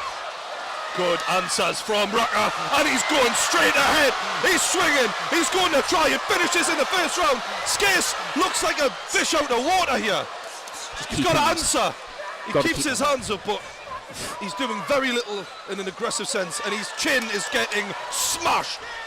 I don't know how he's still standing on his feet. Credit to him, he's showed heart, but you can only show heart for so long. The body can only take so much. And he gets another one straight down the pipe. And Rocker is just trying to make a statement. This level of aggression can't be something that he was expecting when he stepped out into this ring. Rocker's getting tired now, and Scarce is still standing. Oh, God almighty. Scarce is all over. Rocker headhunting. His legs have gone, tracking him down. That jab has got nothing behind it. Because having their arms up and taking all that brutality it's not going to leave you with much pep behind those punches. No. And it's another jab. A series of accurate... Straight left again from Rocker. Oh, and he's just going to work, man. I think the ref's got to be having a look here. Oh, and it's a big... God almighty. Scarce is out. He's out on his feet here. He's just taking punch after punch. Left, How is he not down? That left backhand is taking him apart. How is he not down Again, so far? with the left backhand. We're all aghast here at the commentary table as to how he's still standing. He's taken so many punches. Honestly, I don't care what happens. Skase has shown a lot of heart here. Yeah. I don't care. Credit to the lad. He's still on his feet. You hear the Raka chant. But his nose is busted wide open. Raka is getting tired after throwing out all that damage now. Two of the guys touch gloves. Well, there's only one winner there. We said Skase did not look like he was ready for a fight. I have to say, I don't think he was, but Raka definitely was. I am just blown away. That was just literally 3 minutes of onslaught. I couldn't believe it. That was 2 whole minutes there. 2 minutes crazy, of 2 whole. It felt like 5 minutes. To be honest with you. It will have done to Skase out there, though. 100%. But it felt like a lifetime. How did he stay on his feet? Do you know what it is? When this is all said and done, I know people might say, "Oh, you lost the fight." It certainly looks like it's going that way. But the kid showed a lot of heart there, and he can be proud of that. You know what I mean? But at the same time, we don't want it to go too far where it looks bad. We have to call this at the right time, yeah. I think I lost track of how many punches he managed to land. That left backhand just smashing through the guard. I mean, he's almost not got a guard in the middle of his face. He's holding his straight fist down the middle. Yeah, on the sides of his head, but that middle of his face is open. I'm a bit concerned because for me that you have to parry those. You have to get out the way, circle out, parry. There's not a lot of defense being shown yet. That's at least what we saw from a fighter like Coach Richard, who was dodging, constantly moving. Coach Richard showed a lot more. Skase is much more static almost. He's done well to lose all that weight, and he's done well to stay standing, but you don't want to see him just get brutalised, and that's what happened that first round. There's another win that Skase has got here, but it probably won't be in the boxing ring. But Raka's had time to rest as well and pick his shots even better now.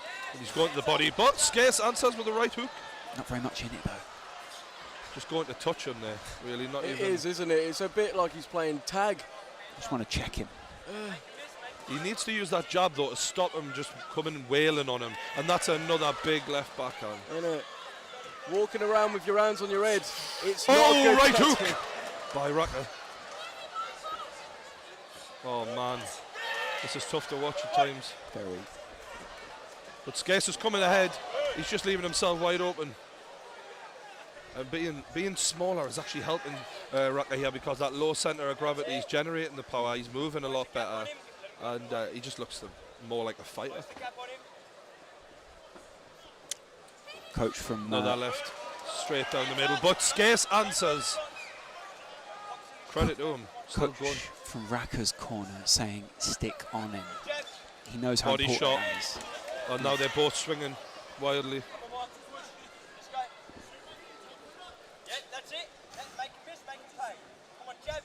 Yeah, I do feel like Raka stepped off the gas a bit. He's sort of waiting for Skase to do something. His coach is saying, I know. Stay on him, stay on him. Stay on him. Keep the pressure up. There we go. There we go. But he answers. And I tell you what, Skase has got some balls on him. I don't care what anyone says. Balls. I don't know if anyone, after this match, can actually argue that Skase isn't. Nah, genuinely. He's got my respect. Yeah, absolutely. Oh, and it's another left backhand from Raka. There's clearly 2 rounds up here. It's almost as if neither of them knew what to do there, though. Raka needed to finish him, and it's almost like he wasn't sure how to finish. No, I think he's almost thinking, can I?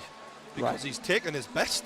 There's no doubt that first round was Raka's best, and he's like, there must be a part of you that looks at this kid thinking, what do I have to do? Get a shotgun now? You know what I mean? He was very clever, though, wasn't he? Because when you thought he was going to go to the floor, leaning against the ropes, making sure that his body didn't hit the floor, that's important mentally for a fighter like that. Yeah, I mean, maybe Skase would take confidence from that. The fact that, he's taken the best that Raka can give. I'm still standing, mate. That's not getting me down. Bang! He's going to come out this round and floor him, I reckon. His coach is right in his face. Quite a beard that his coach has as well. There's a lot of beards in this ring. It's majestic, mate. We've got a majestic set of beards. A couple of, I mean, look at that. If we had a beard off, we would have another great competition. Yeah, I mean, it's magnificent. People wouldn't pay the pay-per-view for it. No, but let's be honest, they get enough beard with the commentary, don't they? Absolutely. I'm more than what everyone wants on this show. And that's in more ways than one. Okay. All right, 3rd round. We are underway. What are we going to see? Will we see one guy finish off the other here, or are we going to see Skase stay on his feet? Drew Geordie, Joe Weller, Lawrence McKenna, ringside, bringing you the action. It's that left backhand again, straight down the middle. Every time. Oh, and again, catches him straight in the nose.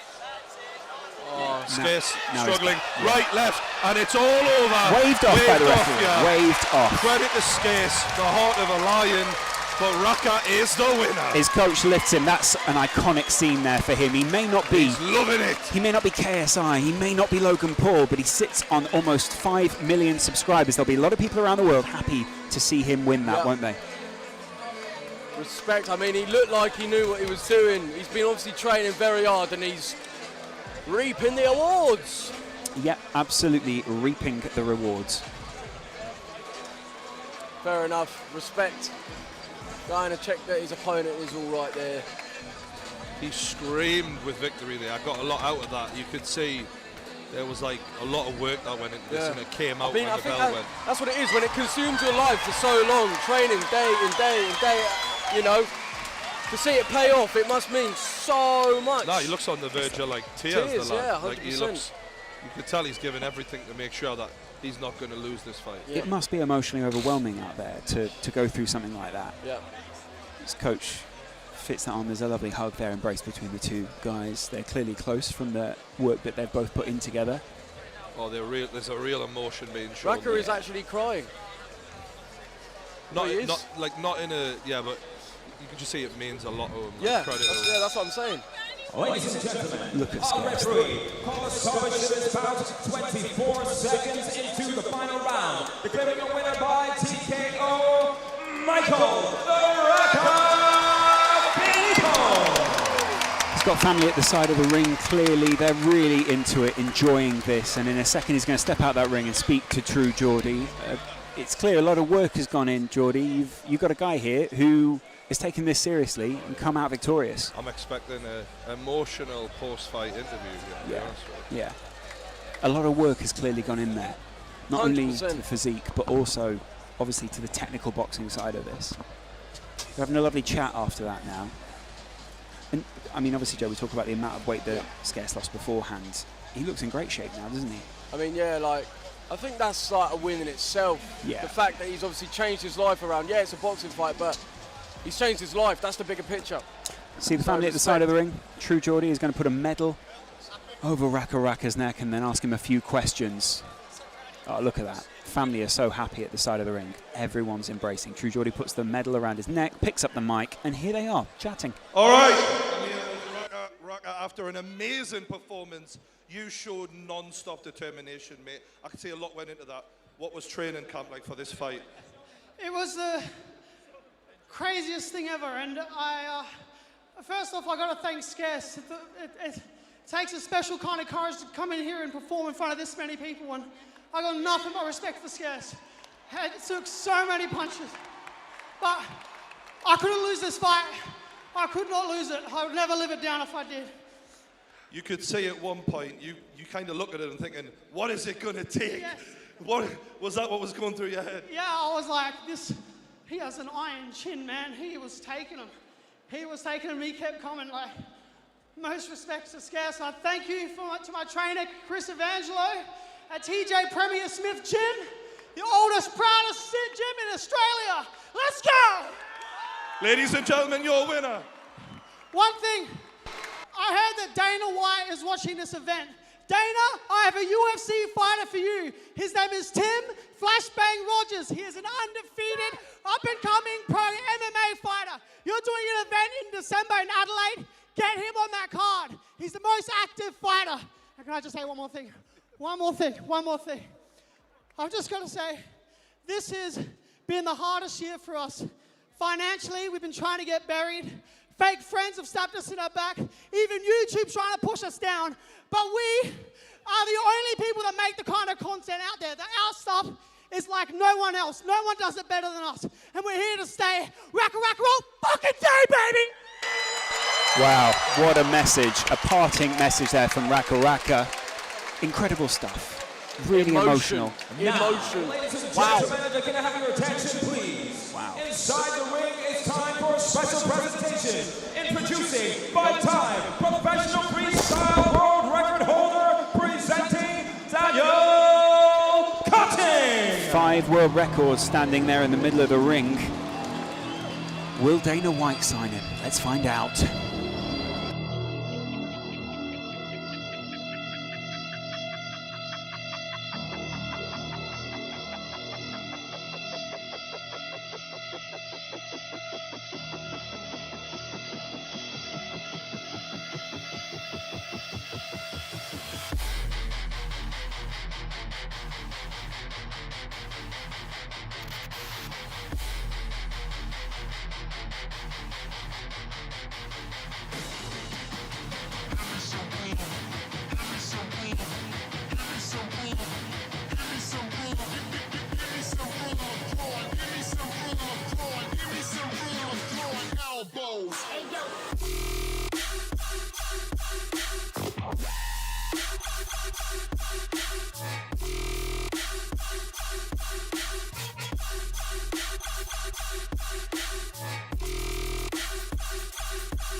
Ladies and gentlemen, Daniel Cutting.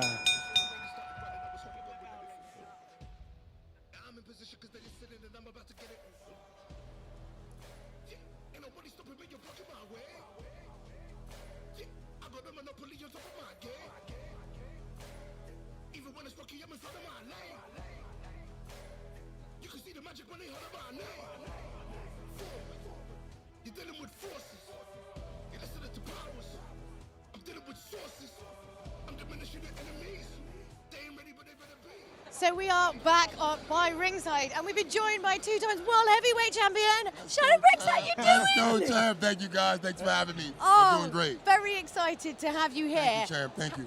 I get called champ and everything. Best day. Okay. So how does this compare to like some of the fights you've been to in your illustrious career? Well, it's look at the excitement. It's unreal. Look at the whole place is packed. The arena's packed. It's full of excitement. The people are happy. They're looking forward to a great fight. I'm looking forward to a great fight. This is pure excitement. I mean, so there's been a lot of drama Yes. leading up to this, and I kind of thought it was mainly because it was, you know, YouTubers were involved. Yes. But actually, after reading up a little bit on your history, you've had a little bit of drama yourself. Yeah, You've yeah, trolled a a little bit. Klitschko, I mean, knocking him off a paddleboard, eating some of his food. Yo, champ. No, I mean, I just thought it was, you know, maybe perhaps unique to this situation, but actually, you've been a little bit of a tearaway yourself. Yeah, I've been a little naughty over the years, but I'm just chilling right now. But I'll be back. Really? Have you got some mischief lined up? I got something coming big in November. Yeah. Weren't you supposed to fly to Belfast recently? Yeah, I was supposed to fight Tyson Fury, but he chickened out, so he put on his chicken suit. but I'll find somebody. Let's go, champ. Keep ruffling some feathers. That's I'm right, sure. champ. That's right, champ. So, I mean, how do you think these guys are going to do? Like, what was the biggest you ever boxed to in an arena? Like, the amount of people? I believe about 80,000 people, maybe. I think in Japan, something like that. So but like and four, Cuba 5 as well. countries. Yeah, it's been pretty packed. But this is a great arena. It's packed. The people are excited. It's young energy. It's young people out here today. They spent a lot of money. You can tell they're really into this. This is something that's going to really grow. As you can tell, this is the first of one of many to come of big events. I mean, this is unreal. I think they'll reach about 1 billion views in over a month. It's going to be crazy. It's gonna be sick. I mean, looking at your career, you didn't really lose that much. One of my big concerns is that, you know, if KSI loses, I don't know how he's going to take that, because he hasn't really lost anything. So if you win all the time and then you lose, and speaking from someone who's had that experience, how do you deal with that? Well, I think regardless that the winner is going to come out on top, I think, as king of the internet, personally, right? We got to remember as well that these guys are just starting out, so loss is not really a big thing on their records. They're on the learning curve at the moment. I don't know. He's never lost before. No, there's a lot on the line. He's only had the one fight, though, to be fair. But I don't think that just generally in life. I think it's probably like, you know what I mean? So, There's a lot on the line. There's a lot on the line. I mean, how much does, you know, obviously you've got to stay like really positive going with the mental attitude, but if you've come away, you know, your last fight as a loss, how do you deal with that? How do you reframe your brain? You got to get back into the swing of things. You got to get back on the bike. It's like when you fall down, you got to get back on the bike and start pedaling and get to it. You got to tell yourself, let's go, champ. So this is like not only your catchphrase, but this is what you say to yourself in the mirror before you get. We all champs, and we all got to tell ourselves. We all get knocked down. We got to pick ourselves back up and tell ourselves, "Let's go, champ." We're our own best self-motivators. Yeah. What do you say to yourself in the mirror, Spencer? Exactly that. You know, if you get knocked let's down, go, champ. You can't say that. That's his. No, that's his saying. He's the champ. I'm not saying let's go, champ. But what I'm saying is, if you get knocked down, you do have to get back up again. Yeah. And it's how you deal with that. It's how you come back. True. You know, that makes you. If you deal with that the right way, that'll make you a stronger, a better person. Exactly. That's what I'm saying. And it's not losing. A loss is learning. Yeah, a loss is not the end. It's the beginning. It's like it's the beginning of another journey. That's how you get back there. He knows. Yeah. Let's go, champ. So like after you have a fight, is it a bit like going to school? Like you sit down like with your coaches and stuff, and they make you watch through it. You get a pen and a paper out, and you go through where you want. Is it like that? Really? Exactly. You got to study the film, go back to the drawing board, and say, "This is what I did wrong. If I didn't train properly, get back on the bike and get to it." And what was one of the biggest things that you learned in your career in boxing?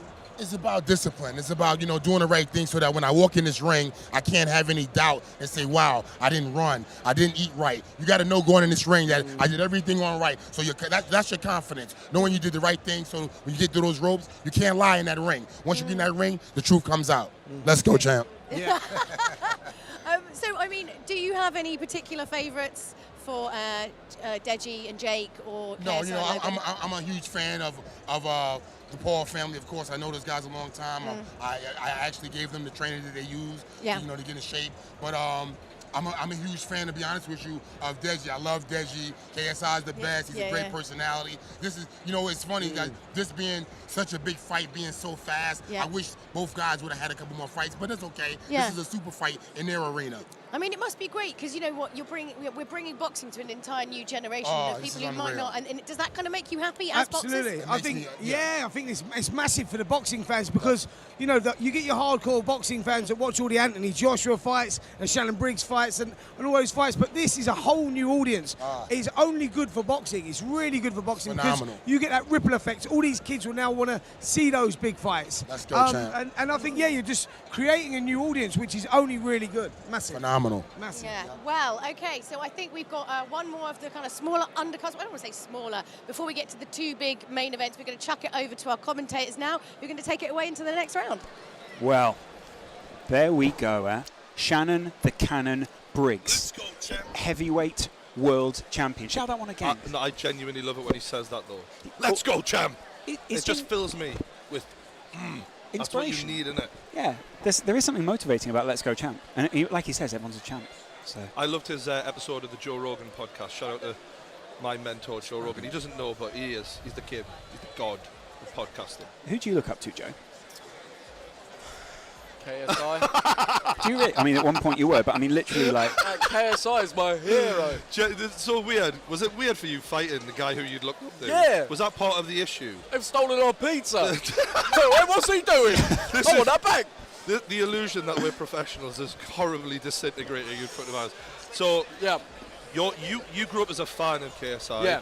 One person who I know for a fact is a fan of you is Jay Swingler. He's fighting next TGF Bro's very own Jay, and he's taking on a guy who's actually called you out. So maybe there's a little bit of favoritism for you to. Okay. Yeah. We let you off with that because I'll stay neutral. I learned after sort of rooting for you last time. Don't got root to stay neutral. for anyone in the so, ring. Yeah. Jay Swingler is known for hurting himself a lot and doing microwave. Oh, yeah. He cemented his microwave to his He head. cemented the microwave to his head. I kind of struggle to say that because I was thinking, did he? That Yes, doesn't he did. sound right. He actually did that. That doesn't sound right, does it? Yeah. So, are you confident? I just got touched by the champ. Let's go, champ. Let's go.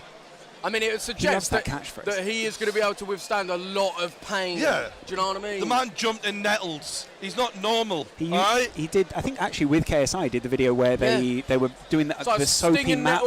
Stinging Nettle Olympics, I think it was called. He once just a little video I remember Jay did. He cleaned out a bin. The bin like the outdoors bin, not even your indoors bin, the one that everything goes in, and not even the indoors bin. Of course, the indoors bin, renowned for being much cleaner than the outdoor bin. For me, yeah. It just makes it a little bit worse. Yeah. You know what I mean? He bleached it, cleaned it, and then him and Ramel filled it up with hot chocolate, and then they had a bath in it, marshmallows, and then drank it themselves. Yeah. This man is a glutton for punishment. And that could play a big part in this fight. Although, for him, it's self-imposed punishment, and it's not necessarily that he gets someone else to punch him The person imposing this punishment is an son, Gib, or Gibbo as we call him, and got 1.4 million subscribers, FIFA guy. But the thing is, a lot of people will remember him from the Can't Lose documentary featuring KSI, where he sparred with KSI, and in that you see Gibbo is relentless. It's non-stop pressure. He's not the most technically gifted boxer, but he doesn't give you a second to breathe and get your distance and jab him and get away from him. He doesn't give a And he's been on his own journey as well, hasn't he? Because I believe that boxing has sort of made him a better athlete in himself. Oh, he looks totally different. When But I he's met lost a the lot of kid, weight he there, must have yeah. been 3 stone heavier, man. The kid is shredded now. His jawline is like chiseled. I think the fact that all of these YouTubers that have been working under Vidal Riley have all come together, and I think they almost like motivate each other. They all go back. They live in. I think they all live in the same apartment and stuff, and they're almost doing it as one big team. Yeah. They're all motivating each other. Whereas, I mean, that's the thing. We don't know too much about Jay. Like, what's his training like? What's what his we do environment know about like? Jay is he's taking this very seriously. He said, I put 3 businesses on hold. I'm knocking this guy out. He's not losing money to come in here and not deliver. Well, we don't see here the amount of businesses that either of these guys are in, but what we do see is that they're both similar age, actually quite a similar height as well. Very similar. Very similar weight similar. and very similar reach. What I will say is, well matched. The 174 pounds of Anisom Gabe is more muscle than the 171 pounds of Jay Swingler. I feel like he's cut and pure muscle compared to Jay, who's carrying a little bit of body fat. My reply to that would be that I think Jay's one of those guys who's always had that core strength. Do you know what I mean? He's built on something. Almost his mum fed him too much Weetabix. He looks like that sort of kid. He's a thick boy. You're allowed to say that. As a thick boy myself. I would say you're more than a thick boy. Oh, but thanks very much. Yeah. Give me some credit there. No, but I think we're going to see 2 lads extremely competitive. When they, out of all of the trash talk so far that we've had in these YouTube boxing events, when they went nose to nose at the press conference, the things they were saying to each other, you're going night-night. Like, they were literally threatening to kill each other. And the interesting side of that as well is it does seem to have gotten in a few people's heads around Jay. I remember we were at the weigh-in and his girlfriend was very emotional. Ramel was also very emotional. If it's getting to your camp, that can't always be a good thing, can it? Yeah, I don't know, what was it like for you with your family That's and the friends? thing. It impacted my family so much, like my mum especially. And I think that in a way, when it's all like resonating out that your family are starting to feel a bit almost doubtful, a bit worried, that can impact you. Because then you become and then it's almost like you're trying to reassure them rather than like focusing on the task in hand. It's about to start. A cheer goes up around the stadium. This for me is maybe the dark horse of the night. This could steal the show, this fight. Buddy Johnson steps into the centre of the ring. He's the announcer before the main announcer of the evening. The Mr. Smooth himself. He's going to be announcing Jay Swingler first. Jay's going to be coming to the ring first. We're going to see how confident he looks on this ring walk. We're going to see the difference between these two fighters. I think he's going to love the attention. I think he's going to drink this in. Jay is an entertainer. Yeah. Will the emotion be too much for him? We'll find out in literally 10, 15 seconds when we see his face. Gibbo's going to be relentless here. I don't think any fear, any hesitation. Jay has to be good if he's going to get through this. If anyone is made for it, then it's going to be Jay Swingler, isn't it? I get the feeling that he's going to be flanked by some of his posse. You got a family out there. The crowd are going to go wild for Jay. Absolutely He's one wild. of the fan favourites. Here we go.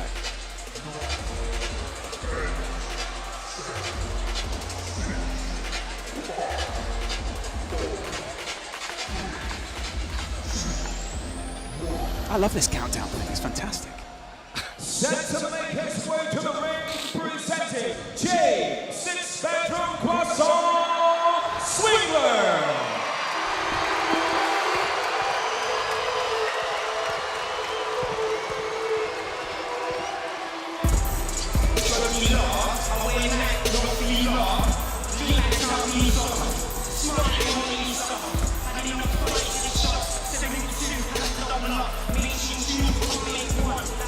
I rate this a lot. This is good entrance music.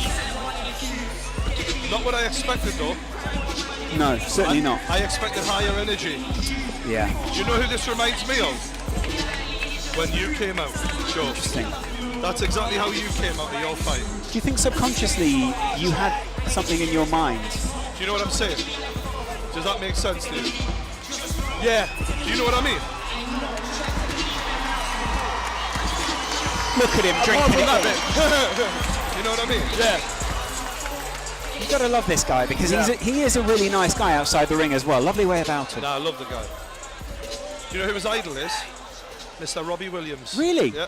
A close friend of yours. And now, set to make his way to the ring, presenting the Beast from the East and his son, Gear. That's a good name. I like the leopard print. Prince Nassim Hamed, shades there. Shades of the great man. Look at those arms. He's not quite got the McGregor down, but he's close, isn't he? Let's go for it. He's a real personality, this lad. You see his friends there. Oh, the supreme. This guy didn't quite get the hood the first time, but this energy is incredible. Joe is getting as excited as I believe, and he's on Let's have it, Addison. Oh, he's a man on a mission, this lad. Vidal Riley steps up. And his son Gabe looks serious. You can tell Vidal has opened plenty of ropes for plenty of fighters. Gets them nice and wide, make sure they can step through. Hadoken as he steps in. Look at him Just gave play. you the nod there, I like that. Look how playful he is. So playful. I know. Jay looks a bit more serious. From the Manchester Arena, Manchester. Upload events in association with Maverick Media and OP Talent brings you 4 2-minute rounds of boxing. First we introduce the blue corner. At 23 years of age, he weighed in at 172 pounds even. He fights out of Birmingham, England, presenting Jay Six-Bedroom Croissant Swingler. I'm appreciating that. He almost feels like he's at home now. And across the ring in the red corner, at 22 years of age, he weighed in officially at 174 pounds even. He hails from Saudi Arabia, but fights out of Bath, England, presenting the Beast from the East and Eastern Gear. That is a good welcome there, but mixed with booze. A little bit of a thumbs up from Jay there. Dino Piccinino. Do you see the words being exchanged between these two Jay across the looked ring? at Annie and he said, he just shook his head as if like, What not you good doing? for you this, Smith. So I'm feeling like this is definitely going to be a really serious fight. Vidal, though, did say the booze make his fighters stronger. He seems to be able to harness I that think negative Vidal's energy. still in that belief in his fight. I don't know how true it is, but if your coach believes it, then you're going to believe it, innit? I can't wait for this one. These two boys literally despise each other. For those of you who've tuned in for Joe tonight, Joe literally looks like an enchanted child on Christmas Day. Really? Looking at this, yeah. His eyes are wide. There we go. There you go. Jay seems a bit more serious here. I can see his demeanour is similar to yours. A bit more playful from Nissan Gibb. The two trainers shake hands as the referee takes them through what's going to happen. Little swallow there from Jay. I feel like Gibbo, his previous fight might come in handy tonight, you know what I mean? Jay's but in being comfortable in there. Not even about being a better boxer. Here we go. Oi! Early tactics. Interesting movement. And Gibbo doing what Gibbo does and coming straight ahead. Jay getting his hands up. Using head movement. Good body shot from Gibbo. Oh, a right hook that just misses from Jay Swingler and he moves off. And he's got to keep moving here. He's got to get them hands up. Gibbo is just relentless. He's like a rash that won't go away. You hear Vidal Riley there shouting from the side of the ring, take your time, brother. Jay looking quite composed though. He doesn't look shook like a lot of people are when they get in there with Gibbo. Certainly not. Gibbo asking, where is it? And he corners him and he's trying to bully Jay Swingler here. Jay moves off and he tries to answer but he misses. When you don't land those punches, that must also have a mental effect on you. It sucks the wind out of you. Yeah. Gibbo's just so comfortable in there. And Jay hit big time and he's clipped with the right hook. Jay needs to do something here. He needs to change this fight up because it's only going one way. It's just non-stop pressure from Gibbo. It's the same old story. And I said it would be like this, but Jay hasn't got an answer for it right now. Gibbo, relentless body shots. Jay just pushing him off himself there.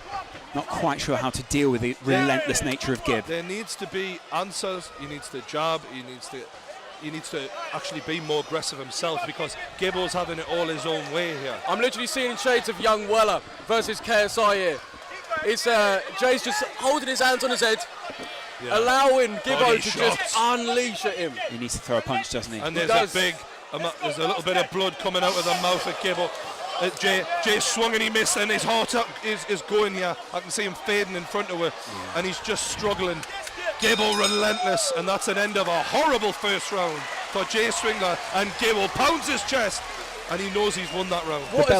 I was going to say, like, what is he powered on? Because he just did not stop. Normally, throughout these whole other fights, we're seeing the intensity go down, but Gibbo, unstoppable it seems. The bell couldn't come soon enough, though, in a contrast to Jay Swingler, of course, who's now in an absolute shower of mist.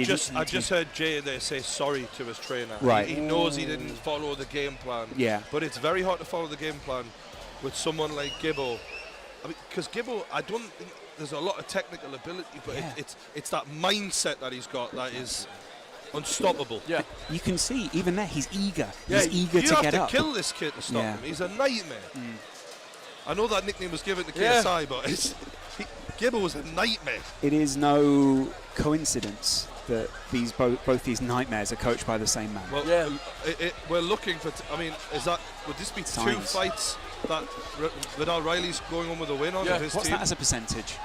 100. Jay comes out and he knows he has to change the direction of this fight, and he has to get his attack off, and he does so. Gibbo gets under the punches. Slipped it there, Gibb. Cleverly as well. You can tell he's been working on that movement since the last fight. He looks much more self-assured out there. Oh, and it's a good roll by Jay, but couldn't make him pay for that. Wasn't effective in any way, apart from dodging, was it? Body Couldn't shots counter. by Gibbo, and he's just going to work again. It's more of the same in round 2 so far. Jay needs to answer. Misses with a jab, and Gibbo with the hooks. Body shot by Jay Swingler. Oh, and he's out. That was a big punch by Gibbo, and Jay is in trouble. Jay Swingler covering up here. Oh, but he hits him back with a right hook, and this is a swallow knockout. These two fighters are absolutely going at it We here. knew they would. Relentless, his trainer shouts from the side at Gibbo. Left jab by Gibbo. Jay spits on the canvas. Oh, yeah, Gibbo. it's his gum shield. He's crawling out. Yeah. Wow. Gibbs trainer just shouting relentless. saying relentless. He can't keep that pace up. Keep going. Can you imagine that being in your ear? Imagine that guy in your corner. Honestly, mate, I think with Vidal behind me, I could probably take over the world. Yeah. You don't want it. You don't want it. Look at him. So he's saying, but Jay Swingler does look like he wants it, and he's good, and it's a right hook from hell from Jay Swingler, but Gibbo just keeps going. How is he still going after that? Oh, and it's a big right hook from Gibbo. This is amazing. These two just exchanging blows here. It's incredible fighting. And that is a standing count for Jay Swingler. But I tell you what, he showed a lot there. I can't believe what we're seeing. He showed a lot. To be able to take those punches and be able to punch back, that's incredible skill. Both lads showed a lot there. One of the hardest skills in boxing is to counter, right? Yeah. Because you're on the back foot. You have to find a way out. He's found a way out a number of times here. His coach missed his face right Just up. a thing. This is what KSI trains with, by the way. Yeah. Pressure, non-stop from Constant. Gibbo. Jay Swingler answered well there, but he took a lot of shots at the end, and Gibbo comes right ahead once again. Jesus. And it's a good, oh my God! Jay Swingler's got Gibbo rocked! Gibbo is rocked! Two serious missiles landed. I can't believe what we're seeing, Johnny. Absolutely incredible stuff. Absolutely nuts! Oh my God! It could be the first time tonight that the commentary team is brought to their feet by a fight. We are just 2 fights away from KSI versus Logan Paul. But I don't know if we're allowed to swear. I'm sorry, but that was unbelievable. It's just so back and forward. You don't know, 1 second you think one of them's knocked out, the second the other. What is going to happen in this third round? Tell me you're not getting your money's worth at home for that. To be able to break up that rhythm of a Nissan Gibb who's just going, and land 2 punches like that towards the end of the round. Jay Swingler's got balls of steel. Yes. Bowels of steel. We knew that he was a glutton for punishment, but this kind of punishment, and to be able to give something back. Nah, you've got to respect that. Unbelievable. This is amazing. 2 of the commentators of the 3 here brought to their feet. Joe was about to get a chair, fold it up and whack it over Geordie's head. Oh, so good. Fight of the night so far. We called it at the start of the stream. Incredible Fight stuff. of the night so far. Right, let's have it, boys. This is setting the tone. Showstopping Setting the tone. And Jay Swingler's clearly got a bit more confidence, but Gibbo looks to take that from him with some early pressure. Swingler moves off. Oh, and it's a good left hook. Oh, and that's the movement. That he's putting his. Oh, no. No. Our cameraman also almost took a tumble there. Security doing well there. Yeah, great job from security. Beautifully white polo. Jesus. Swingler taking shots again. Body shot from Gibbo. Swingler in the corner. It feels like a scene from Rocky right now. Swingler will have been G'd on by the fact that he could land punches at the end of that round, but then his defense just completely went down, and Nissan Gibb was able to land more missiles. The energy sapped from Jay Swingler here. He's breathing heavy. And that is a good left hook from Gibbo. And he's going, he's working the body, straight left. Gibbo is just battery operated, this lad. It's insane. Difficult to lock down, isn't he? Oh! Jay Swingler through the ropes. Pushed out the ring once. That was not a knockdown. That will make for a good photograph for whoever got that. Boos ringing around the arena. And Nissan Gibb turns heel. There we go. We called it.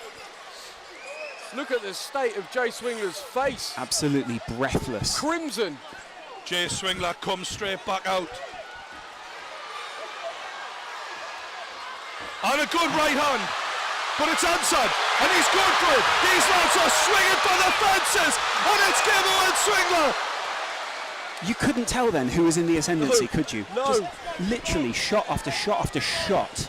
I think I'm going to need a couple of paracetamol after this one, lads. Incredible stuff. The arena rises to their feet for the first time because of boxing this evening. Nah, genuinely, this has been amazing. Unbelievable. But we need 2 medals for these lads. Yeah. Oh my lord. Speaking of medals. All right,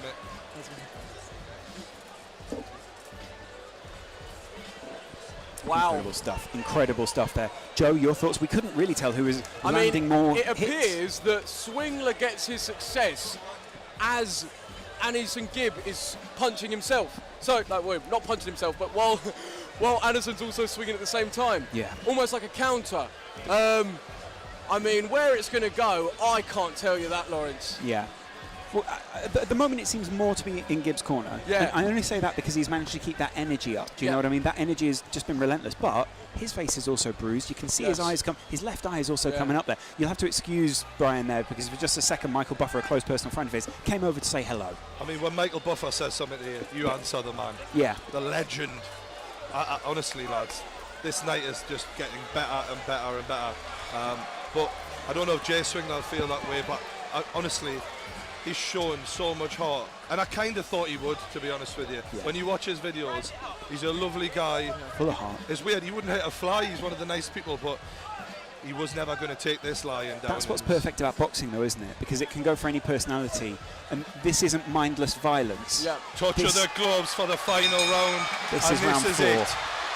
Can Jay Swingler catch Gibbo? Or is it going to be a decision win for Gibbo? Because I do feel like he's up on the scorecards right now. Yeah, definitely. So Jay needs a good final round here. Big time. Landed the jab from Gibbo. Swingler. Struggling. Good. Straight left. Left hook misses. Right hook misses for Swingler. Tried to answer him there. Body shot, but it's answered with an overhand right from Swingler. More work from the body from Gibbo. And he's pounding that body of Swingler now. Jay's just swinging wildly to try and get him away from him. The wild swings of Jay have actually worked, though, strangely. That's what's gotten him, kept him in the fight, yeah. Ref breaks it up. Almost butting him away there. Referee telling Gibb off. I think we're going to have to interview both of these fighters after this. There's no way it can just be one. Incredible guys. Credit to both for their cardio as well, because most people wouldn't be able to go 4 2-minute rounds like this, would they? No way, mate. Absolutely incredible effort from both of these athletes out there. And they are, I'm calling them athletes now because they look that way, don't they? Well. They've both proven themselves in the ring. How are you seeing this, Joe, so far? Well, I'm just seeing is two guys that don't want to give up. Straight up. It's so good to see. Obviously, you hear so many people saying that this ain't a credible event because it's YouTube, but look at the state of them. They're not giving up. They're putting everything they can into it. TGF, as Jay Swingler is taking body shot. And Eson Gibb is all over him, but he answers with a jab. Jay lands another jab, a 1-2, and then it's an uppercut from Gibbo. Another 1-2. Has Jay just gassed out at this point? It doesn't look like he has much Jay left in him. is struggling, yeah, and Gibbo piles the pressure on again, and it's all over. The bell rings out around the arena. I mean, the take there would be that it may be Gibb just about. Vidal Riley, his trainer, is holding him up as we speak. You can see them parading around the ring. He feels like he has the win there. Is he trying to force the referees in some sort of decision, if he even needs to? I mean, anything they can, right? Yeah. I mean, you would have thought, being a boxer himself, he knows all the tricks of the trade, so who knows? Celebrating like you've already won may tempt the judges, but it's good to see how Vidal as well, and Anderson over here now. Look at the sportsmanship. To respect one another. It is just so good to see. That is what you want. That relief when you finish the fight must be incredible. Oh, 100%. Like, you've both laid it all on the line. You've both done your bit, and there is a simultaneous respect. Mutual appreciation, isn't it? Yeah. And it's incredible shows here. We will, by the way, be hearing True Geordie interview both fighters immediately after this. I repeat, both fighters, because both of them have merited an interview. That's not to say that anyone in the previous fight hasn't. No, but let's be honest, this was an unbelievable display of courage from both men. I'll remind you, we're into the final 3 fights. This is just one more fight between... It's Jake Paul versus Comedy Shorts Gamer. Absolutely it's incredible. Getting serious. Now the ring walks are going to be over the top. This is going to be another level. Wow. But I think we have just seen the whole arena taken up another level, Everyone's haven't we, True on their Geordie? feet, Everyone's on their feet. Absolutely incredible. Both trainers now we just... haven't got any medals, unfortunately. They haven't given me another Give him medal this. for the boy. Just give him a couple of dollars. Yeah. Flick it at him. No medals is what we're looking for. Well, if anyone deserved a medal, it's these two. Lads. Yeah, 100%. You can see both trainers, though, as they are unlacing the gloves, just encouraging them. You did very well in there. Both of them stood on their feet. There was no standing count. There was no knockout. They've both represented themselves well, haven't they? Yeah, 100%. None of them, win or lose, none of them can walk away feeling like I didn't do what I could. No. You know, they left it all in there, and that's just what you want to see more than anything. Win or lose, you can't have any regrets after 100%. a fight like that. 100%, man. Absolutely incredible work from both of these fighters tonight. We're starting to see the big YouTube stars line up around the edge of the ring now. Yeah, I'm looking at some big faces. Ladies and gentlemen, this bout goes the distance, 4 rounds, and we go to your decision. Our referee scores about 40-35, declaring your winner in the red corner, the beach from the east, and he's The two fighters embrace probably the best show we've seen so far, isn't it fair to say, True Geordie? I called it. I said this must be the fight, and it didn't disappoint, did it, lads? Yeah. 100%, man. The ultimate way to build up an arena before it's brother versus brother, and then again, brother versus brother. Absolutely incredible work by both sets of fighters and trainers here tonight. Both of them now sort of arguing that they deserved a few more points here and there. You can see the competitive spirit between the two. Both fighters are going to be standing shoulder to shoulder here, as it is True Geordie by the side of the ring. Jay Swingler gets out. His expectant girlfriend there, anticipating an embrace from him, but no. Here we go. We're going to interview both fighters together because that was amazing, lads. I knew it was going to deliver. How do you feel? I mean, you've just won that, but the parriers were amazing. So this is what I got to say. I got nothing but respect for Jay Swingler. He's hard as nails. He took some bangs. I took some bangs. But like I said, nothing but respect for this guy. But on another note, Joe Weller, what's up, bitch? Me and you on the next event. Me versus you. Wow. Getting you, impossible. Well. Me versus you on the next event. Well, guess what, Addison Gibb? It's on! It's on!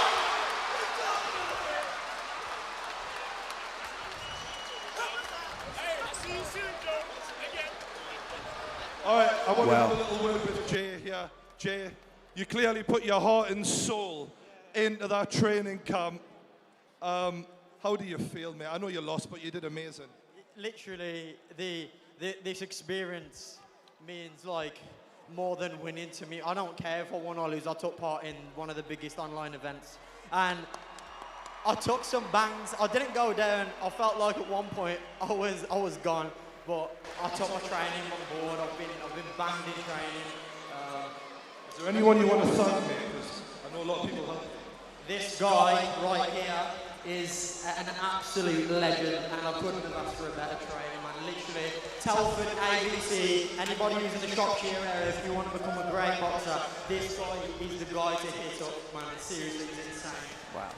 All right, everyone, give a big round of applause for Jay Swingler. A lot of heart shown there by the young YouTuber who steps away towards his girlfriend. Incredible scenes here in the arena as we build up towards the final two fights. We'll hear more. Yeah, we'll hear more from Joe Weller in just a few minutes. But this is now getting serious. It's over to Julia Hardy, who's ringside.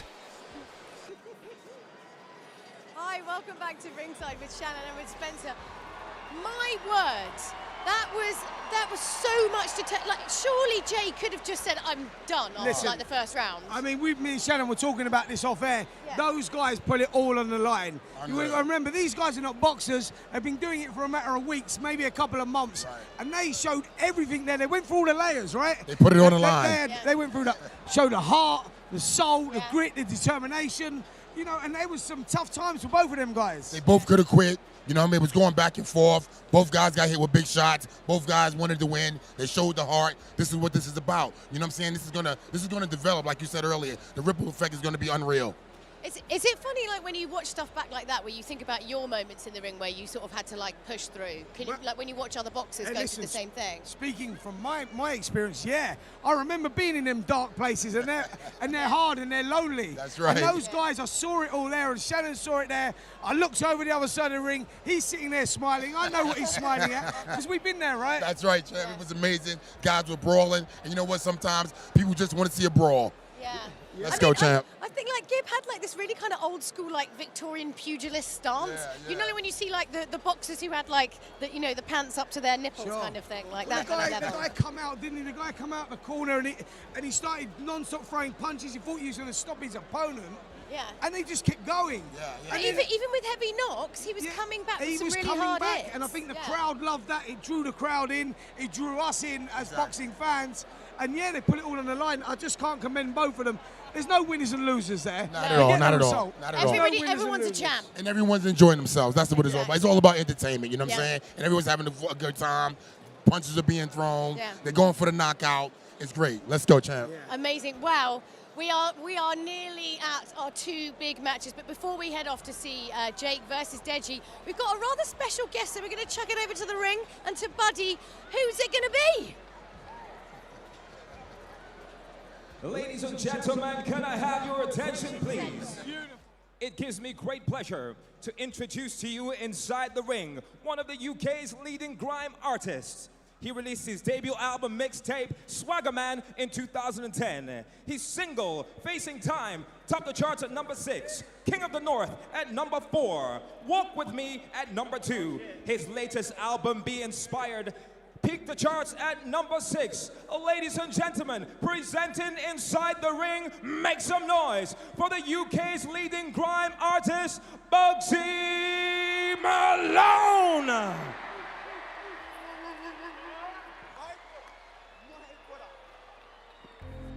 Killer be killed, savages. Killer be killed, savages. Killer be killed, savages. Killer be killed. They know that we savages, know that we come from them. We never go broke, how we digging for. We digging for. Not only did she want it, she wanted to. She's getting down with the gang on the low, down with the gang on the low. Yeah, don't you know we don't play? Yeah. Don't you know we don't play? Yeah. Don't you know we don't play? Yeah. What? Don't you know we don't play? No fuck boys in my section. Nothing but cocoa in my complex. But you know I got diamonds in my Rolex. I'm not gonna sleep, nigga, that's no rest. Yeah. I'm gonna need it faded and wavy. I got a bangers with a mash, it's gravy. Wanna drink from my table, then pay me. That bitch is shady. That bitch can persuade me. Yeah. She says she knows who I am. Yeah. Cause she see my face on the ground. What? She did have a man, but he's gone. Yeah. Somebody pass me the Dom Perignon. I made money from drugs. I was mixing the dust with the buds, The money was good. Oh, the money was good. Money was the only good thing in the hood. Loud. We come from them. We never go for cover digging for. We digging for. Not only did she wanted to. She's getting down with the gang on the low. Yeah. Don't you know we don't play? Yeah. Don't you know we don't play? Yeah. Don't you know we don't play? Yeah. Don't you know we don't play? Yeah. I'm faded, she noticed. Yeah, I needed a song for the roadies. I'm famous, he's lonely. What? Don't let him pretend that he knows me. Yeah. Why they so nosy? Yeah. They wish they could fool me. I bang it in. I'm a striker, she's a goalie. She eat it up like John Roly Poly. If you wanna take it off, you better hit the switch. What? I'm grabbing the dope, she's grabbing my. Now this bitch trying to bite my lip. Don't She know I'm a bad boy, I don't like to kiss. She know I don't like to kiss. Nah, shots to the black, then we hit the strip. Man, don't play, man, I built for this. All my niggas looking money Mitch. And I'm like the dark-skinned version of Richie, rich. Yeah. We come from the, we never go broke, how we digging for. We digging for. Not only did she want it, she wanted to. She's getting down with the gang on the low, down with the gang on the low. Yeah. Don't you know we don't play, yeah. Don't you know we don't, yeah. Don't you know we don't, don't you know we don't. Make some noise out here right now.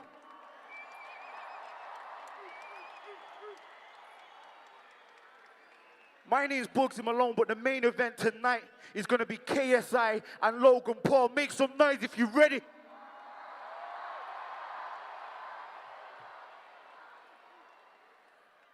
Let's go one more time, DJ, please.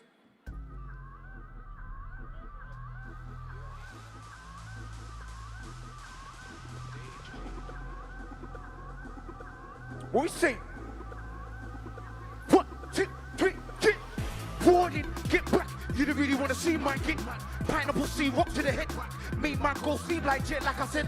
Warning, get back. You don't really want to see my get mad. Pineapple C, rock to the head back. Make man go sleep like jet. Give me the full clip, that's rat-a-tat-tat. Give me the balaclava ski mask. Tell that little pussy or relapse. Cause he don't want to get caught like sea-bats. Blacked out G late to the combats. Sparks are gonna fly when I see gas. Bound for the bound for the wheel ups. Man, I get turned up like contrast. Bring out the white and blue tape. I'm on a dance floor cutting up a new shape. Set man, I wanna need no brown tape. And set man, I looking like Phuket. Man, I going on dark with a heater. Man, I get burnt like creme brulee. This one's a warning. You don't wanna be about too late. Yeah. And if again that gangsters raise me, gangsters. What? Yeah. Warning, get back. You don't really wanna see my kid, man. Pineapple C, rock to the hip back. Make my go sleep like shit, like I said. Warning, get back. You don't really wanna see my kid, man. Pineapple C, rock to the hip back. Make my go sleep like shit, like warning. Yeah.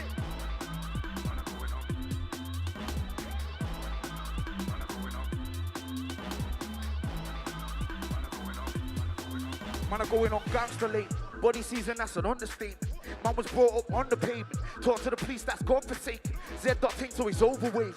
Man, like beef with loads of gravy. You wanna see the promoter pay me? 100 bags, I'll make you lazy. Man, I'm going on sick. Right now it's body season, that means that I split a man's wig. Man, I'm going on. Hold tight order the soldiers that are in militant mode. Man, I'm going on different. What's coming out of the speakers? A banger. Man, I'm going on. Throwing out uppercuts, headbutts, leaving bruises and cuts. Man, I'm going on gangster lately, gangster lately, gangster lately. Again, that gangsters raise me, gangsters. What we say? Gangsters raise me, gangsters. Yeah. Warning, get back. You don't really want to see my kid. Pineapple C, rock to the head back. Make man go sleep like shit, like I said. Warning, get back. You don't really want to see my kid. Pineapple C, rock to the head back. Make man go sleep like shit. Warning.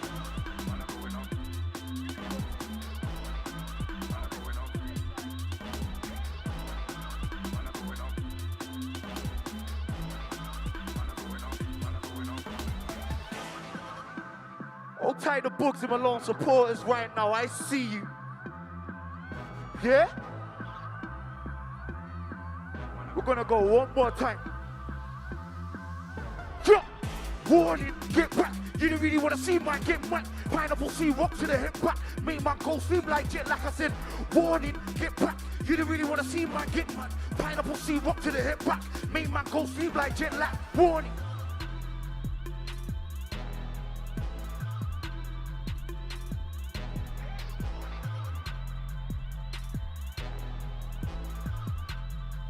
Hey, you lot. Ooh, there it is. Ooh, there it is. Ooh. Ooh. And again. Ooh. Ooh. Ooh. My guys, my name's Bugsy Malone. The album Be Inspired is out now. Shout out everybody that came here to support me tonight. Shout out everybody that came here for the KSI and Logan Paul main event. Make some fucking noise. Thank you. Ladies and gentlemen, once again, the UK's #1 grime artist from Manchester, Bugsy Malone. Wow.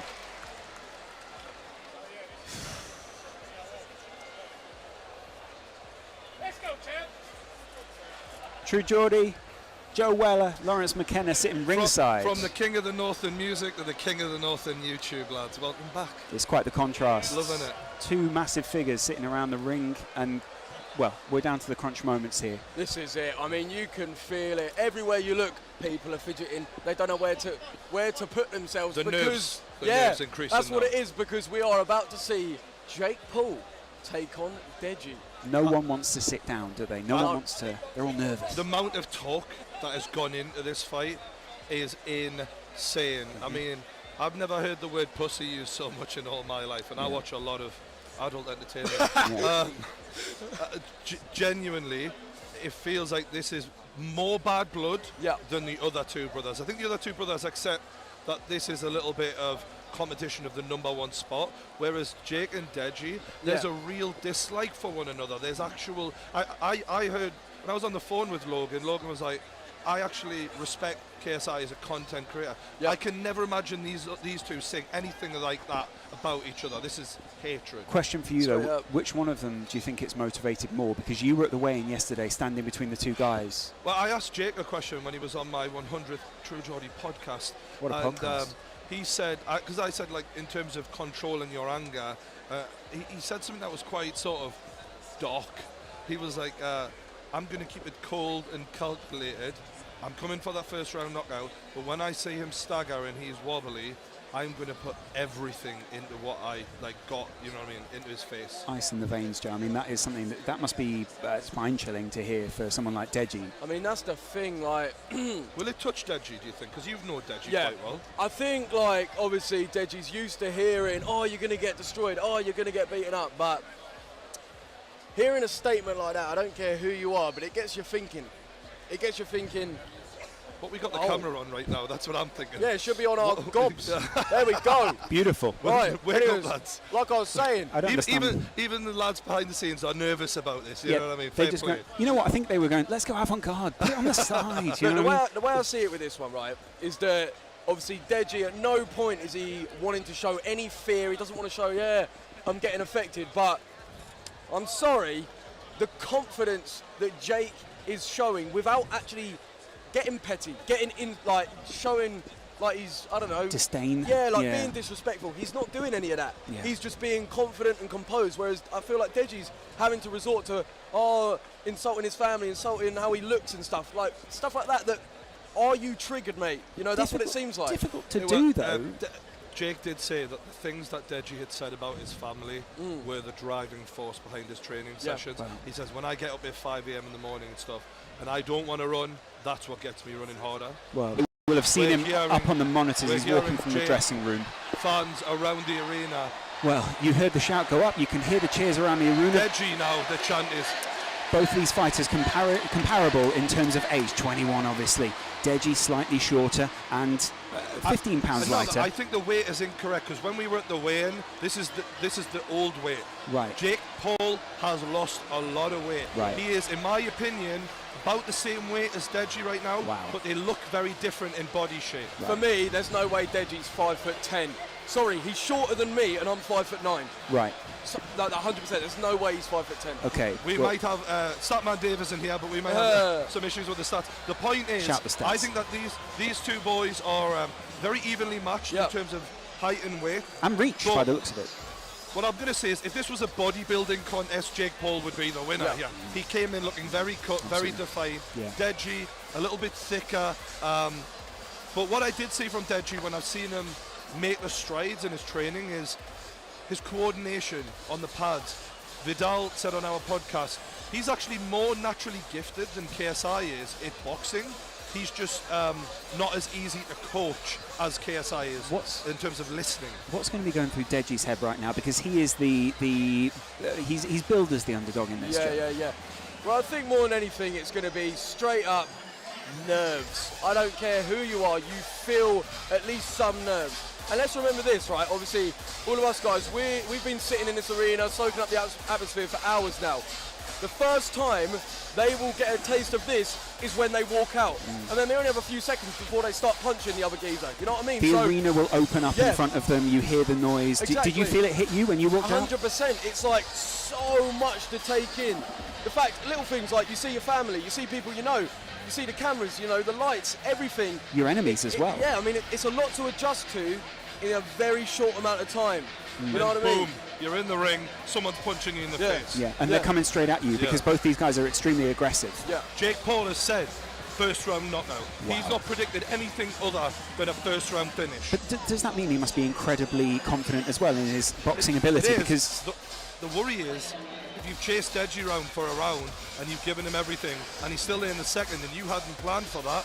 what goes into your head at that point? Because you're thinking, I didn't do what I predicted.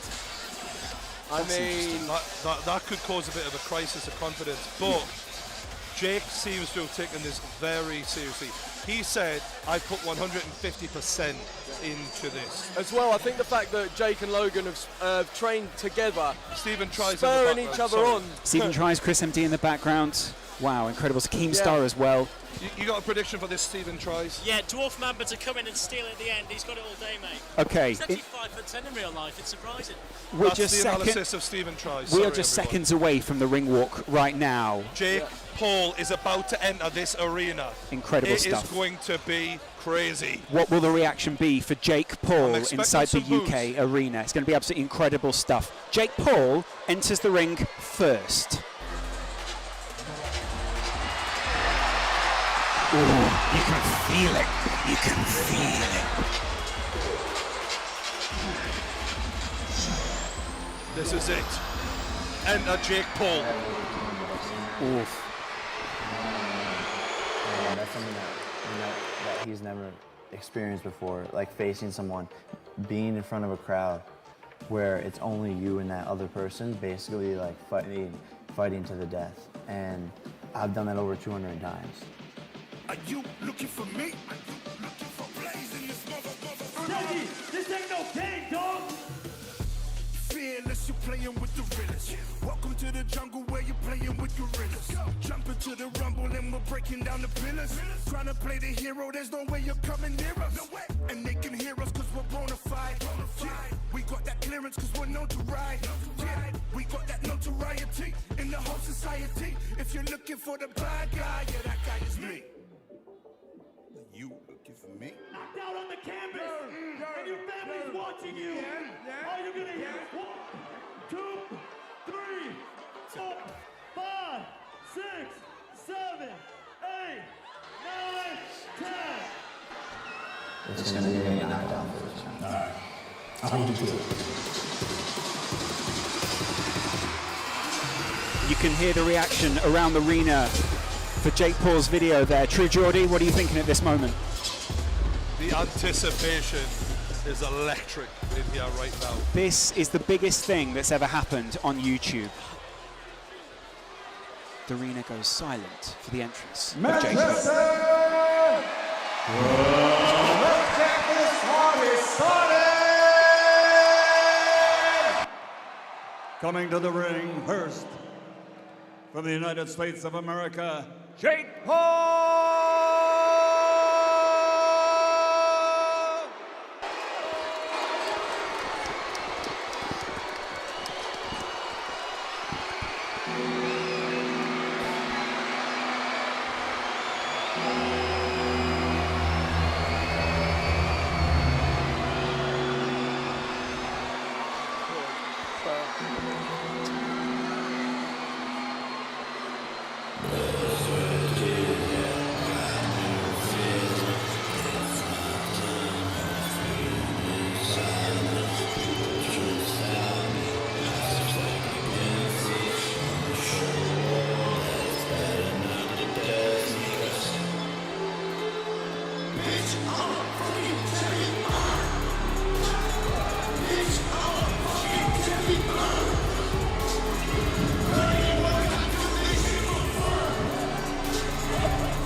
Well, There's a few Jake Paulers in the house, isn't there? they certainly know how to make an entrance in the UK, don't they?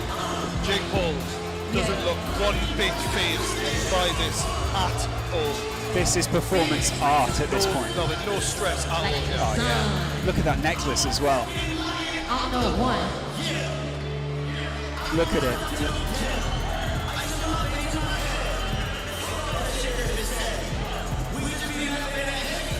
Joe Weller, your thoughts? I'm just speechless, to be honest. This guy is showing absolutely no fear. I can see, in fact, Deji's mum giving him evils. I was just laughing now. But, wow. Next guy to come in is Deji. The arena lets out boos for the American. I got a bit of a nod from Jake. I saw that actually. Yeah.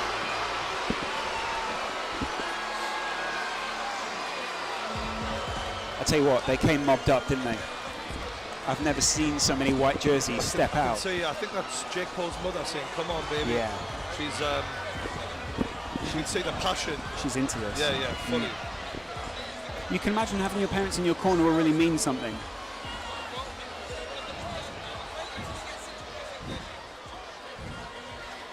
And we await the entrance of Comedy Shorts Gamer. Michael Buffer sort of hears some news.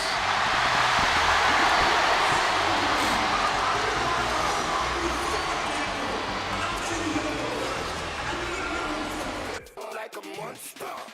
Now they can see me coming, and I only came to crush them. Yeah, I can see them running. Get ready for the main destruction. Some of them are easy targets. Anytime that I aim, I got one. But I still stampede regardless. Get ready for the rain, the top guns here for another. Ready, steady, aim. You're looking at the best of the game. Clearing another. Many already came, but couldn't withstand the pain. Now I control the crowd like a rock star, and I patrol around like a cop car. And we land down like a helicopter. Everybody up, you're looking at a monster. They see me rolling. Watch me roll up like a monster. And I can't wait. I can't wait till when I win. Because when I win, I'm gonna talk my shit. Have you got the power to knock him out? 100%. 2 billion%. That's the thing he doesn't believe. He doesn't believe I've got power. You'll know August 25th. Just in case this was lost on you, this is Michael Buffer announcing these people into the ring right now. The legend of the game. Absolutely incredible. This is the peak at the moment. Look at this. Ladies and gentlemen, making his entrance to the ring, here comes Deji.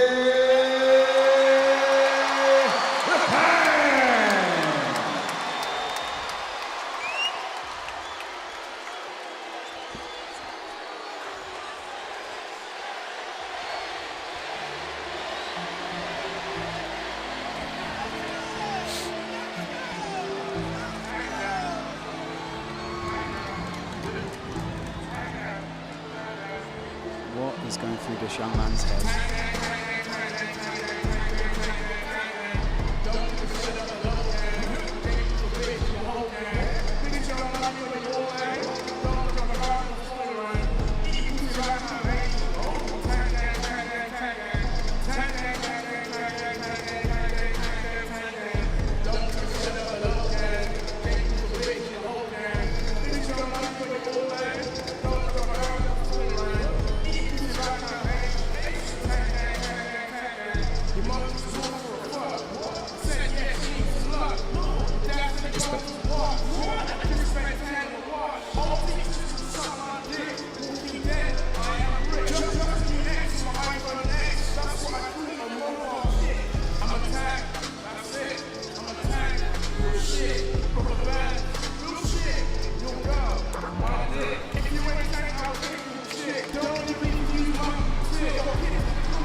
What a road.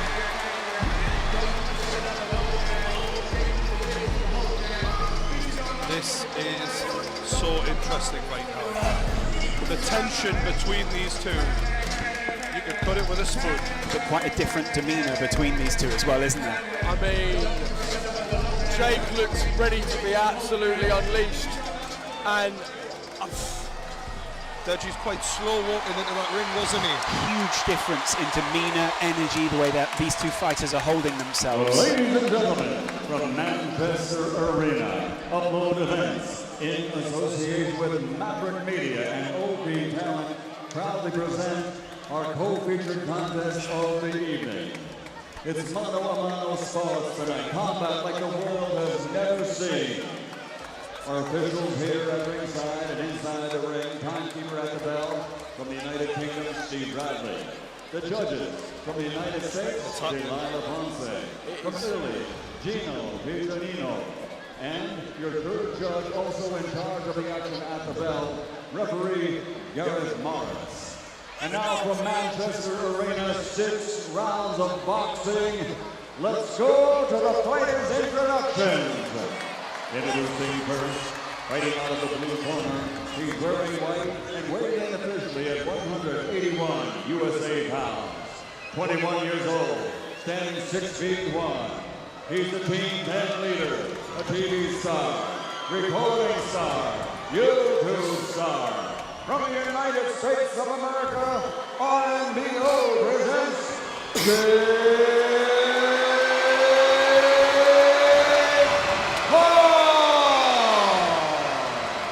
What a greeting for the American in the arena. Those of you watching stateside. And across the ring, fighting out of the red corner, wearing red with white trim, 21 years old, standing 5 feet 10, officially weighing in at 79.1 kilograms. Tonight, he comes to the ring, fighting for his fans and family honor, from London, England, the youthful sensation,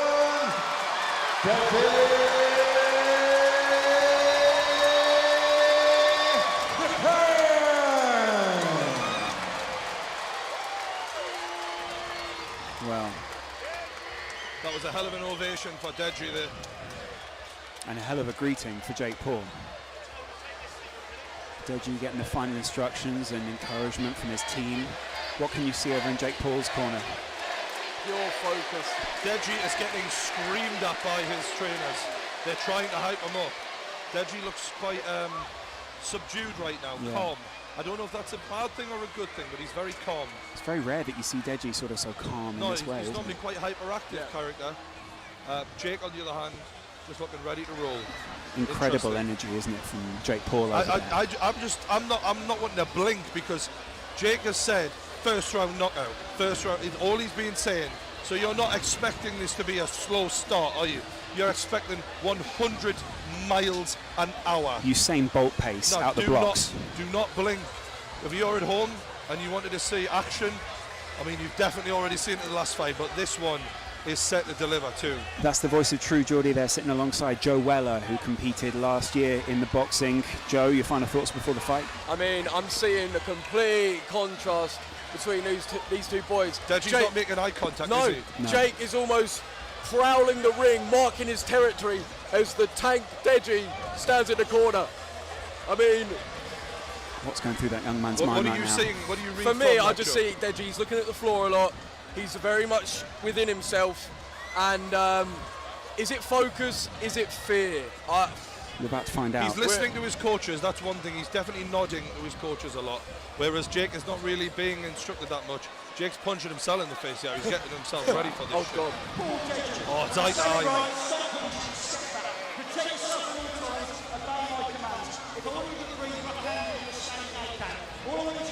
Just box, conduct yourself in a respectful manner. Just goes back to yours. Well done. Wow. This is all these boys have been thinking about for months. The co-main event. It's Jake Paul versus Deji the Tank. Months and months of anticipation build up to this moment where you can watch True Geordie commentate on two of YouTube's biggest young stars. Welcome to Manchester. Incredible. Jake Paul looks to come right ahead, and Deji is going to have to be quick and use that speed we've seen in practice. Bell's gone. Jab instantly. That speed, Deji really on. Yeah, Deji's got some. Vidal said Deji is slick naturally. Good left hook, and he's rocked Deji early. That was a hell of a left hook. Oh, and he follows it up, and he's going straight out at the tank. Body shot. 1, 2. Deji swings and misses. Jake Paul with a great left hook to start us off. Great to reply though there from Deji. Deji goes with a 1-2. And they clinch, and the ref separates. Jake pulled him in there pretty quick. He needed to. Jake reading Deji's eyes. Deji looking to go straight down the middle. And he catches Jake. Oh! And Deji catches Jake Paul with a straight left.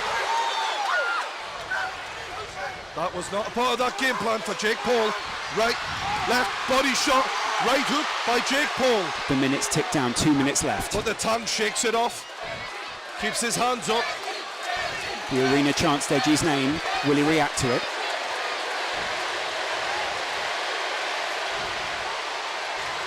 The lads exchange here.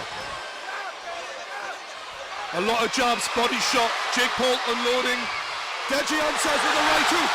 And the crowd goes wild. This is a hell of a contest so far. Every punch for Deji is cheered on by the entire it's a arena. right hook from Jake Paul. Left, right. He's got him in the corner. He's all over him. Deji clinches. And that was a good move from Deji. Jake Paul is bleeding from the nose. This has been a good contest so far. Deji goes with that backhand, and it's answered with the right from Jake Paul. That's against the ropes. Jab from both men, and it's a right hook. And Deji answers, and Deji's going for it. Oh, and Deji looks winded here. Jake lands a jab. I can't tell if Deji's dazed or if he's just trying to get away faster than he actually can. Exhaustion here, Yeah. kicking in a little bit. Body shot by Jake Paul. 45 seconds left in the first round. Deji's white gloves covered with the red blood of Jake Paul's nose.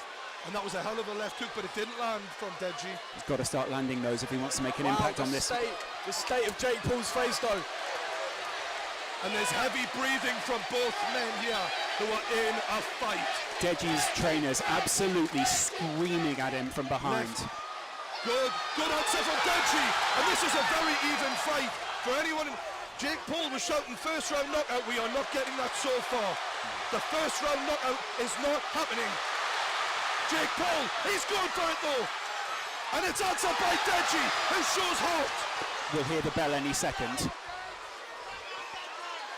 Oh, and this is not what we had in mind for Jake Paul. Deji Olatunji showing what the Brits are made of. The UK rise to their feet for Deji. Joe Weller, what were you seeing in that first 100%. round? At first, I'm not going to lie, I did see Jake Paul dominating for about the first 5 seconds, but then, as with almost every altercation, Deji fought back. Yeah. And it was just brilliant. I mean, it's almost like he's feeding off his crowd. I'm just looking, I've stood up here to see what the boys are thinking. What are you seeing in Jake Paul's corner? Breathing heavily. There's not a lot of he's taking instructions.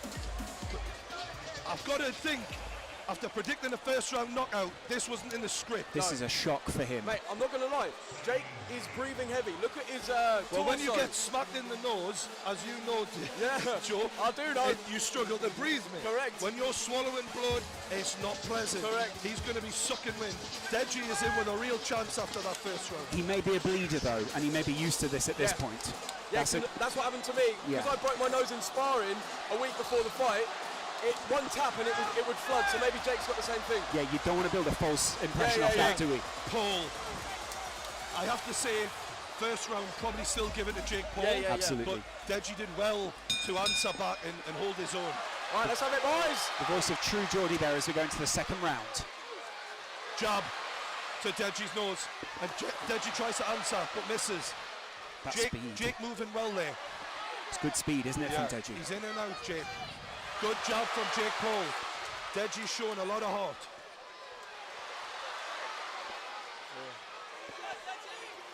Jake Paul moves away, and this is not going according to plan. Deji's showing some skill. Deji charged forward towards him there, hit the And it's ropes. a jab by Deji. Jake Paul takes some punishment there. His face is absolutely ruined. right Left now. hook by Jake Paul. Looked serious. The crowd chant Deji. The whole arena are on their feet.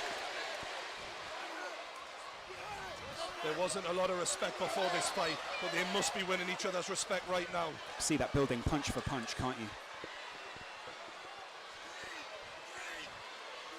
Good job from Jake Paul. He's lining that left up, but Deji is staying with it. Jake Paul just trying to shape up at the moment, trying to judge what his opponent's going to do. Both men's families stood at the side, must be feeling like their kids are doing them proud here, showing a lot of heart. No one able to connect with any meaningful punches so far in this round. Jake Paul going to the body, but bleeding so heavily from his nose. Profuse at this point, it's incredible. Overhand right from Jake Paul. And a jab. Deji not offering a lot in terms of output this round so far, despite how messed up Jake Paul's face is. And a good jab from Jake Paul. Gets Deji in the corner. Body shot.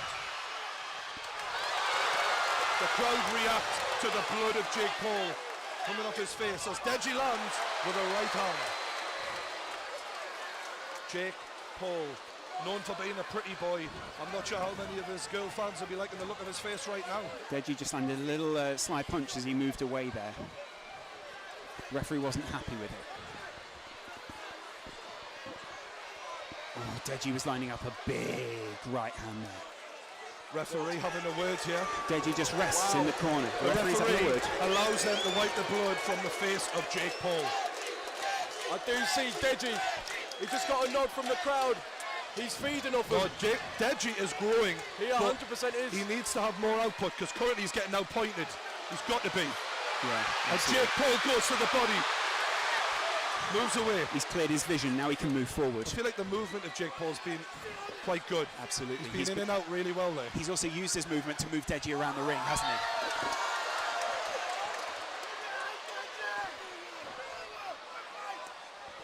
Referee is nice and close in there, making sure he can see every shot. Jake just on the edge here. Just landing and using the size, a little bit of size advantage he's got to try and land and get out the way. No one thought when they saw the weigh-in yesterday it would go this far. That's the end of round two. True Geordie, your thoughts?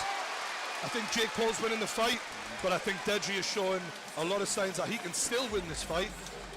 Impressed from both men, I've got to be honest. A lot of people might have thought Jake Paul was a bit of a pretty boy, couldn't take a punch. He definitely can't take a punch. And Deji is showing more heart than I think people thought he would have as well. Yeah, I do reckon like a lot of people based on the weigh-ins had it in Jake's favour purely off the way he looks, but it goes to show that heart and that belief can get you so far in itself. And obviously, admittedly, yeah, Jake is probably winning the fight. Deji is not giving up, you know, and that heart and that desire to win. And it's certainly not a steamroll as many predicted. No way. Including Jake Paul said, first round knockout, and it's definitely not gone that way. We're about to enter the third round. What does that mean for someone like Jake Paul, who was so confident going into For me now, we're looking at fitness levels, guys. Yes. Right. This is a 6-round fight, and we're seeing them look very tired in the beginning of the third round. I'll be shocked if this goes all the way. Is It's this- about cardio, it's about heart, Is more this than anything else. a tale of not judging a book by its cover as well? Because a lot of 100%. people wrote Deji off immediately yesterday. I mean, True Geordie, you came back from the weigh-in and you were saying, I think a lot of people are underestimating what Deji's I said it, capable if of. it was a bodybuilding contest, they'd have one winner, but it's not. It's Exactly. a fight. Exactly. Shannon Briggs wanders behind the commentary table as round 3 starts off. Good job from Jake Paul to get us underway. Right hand, Deji swings and misses, and it's a jab from Jake Paul. Oh, and he looks confident now. Right left, but Jake Paul is smashed in the face by Deji with a 1-2. Incredible aggression there from Deji.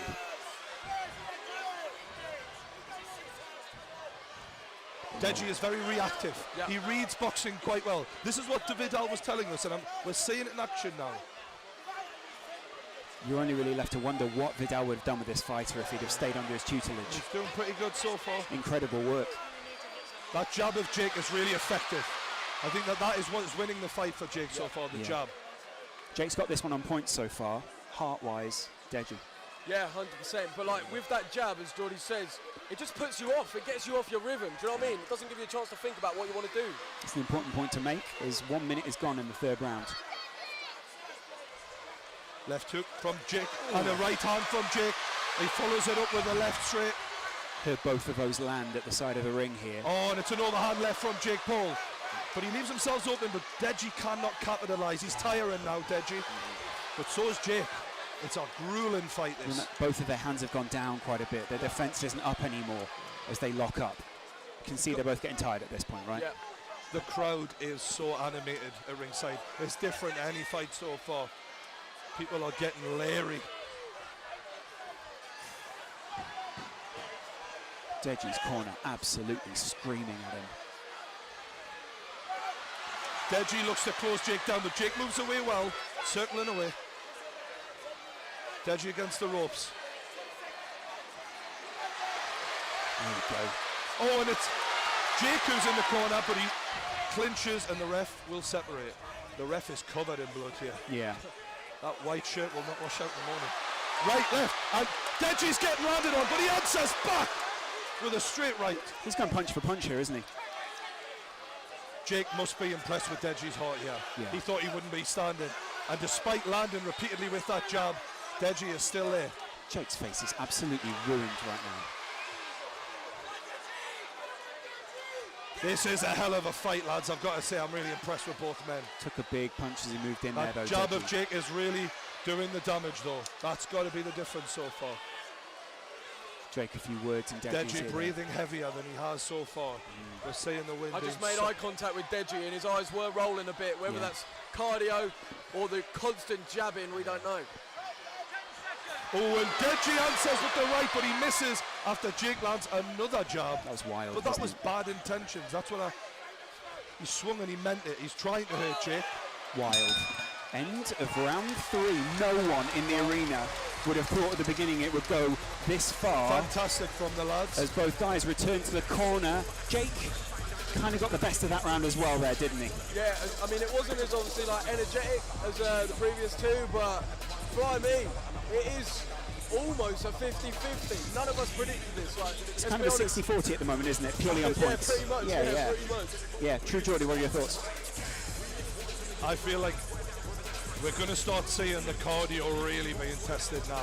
Yeah. Going into that 4th round, I know you train for this, but it's a different thing altogether in sparring and going 60, 70, 80% to when someone's literally trying to take your head off and you're fighting for your life out there. And they'll be in the deepest waters of their lives right now. They'll have never felt anything like this.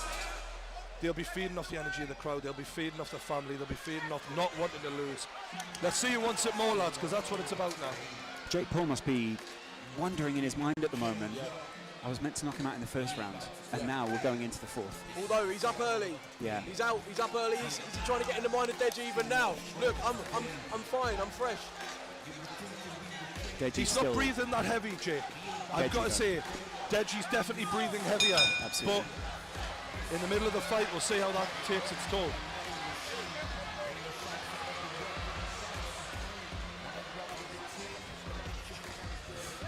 Deji lands. Ooh. Jake Paul taking almost an elbow there. Oh, and that is a good hook. Good job again from Jake. Right hook. Again, he's following up. Deji is in trouble here. He needs to move off. He needs to circle out. He's in the corner. Jake's pinned him, and it's damage. It's constant damage. Deji manages to get himself out of there. Heavy arms though from Deji. Oh, and it's another jab from Jake Paul. Deji seems to be having some sort of trouble with his head guard Right at the hook. moment. Deji is getting clobbered now. He needs to make sure he gets those hands up and circle away. He's against the ropes. Another jab from Jake Paul. Deji cannot keep taking this level of punishment. Puts his arm around the back of Jake Paul again just to get some respite.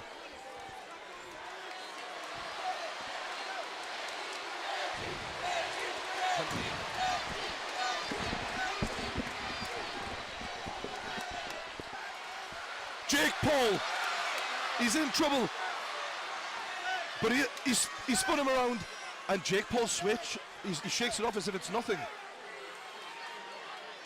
Jake picking his shots, and he's pinned Deji into the corner. Wow. Deji lands an uppercut there. Still got 1 minute and a half as well.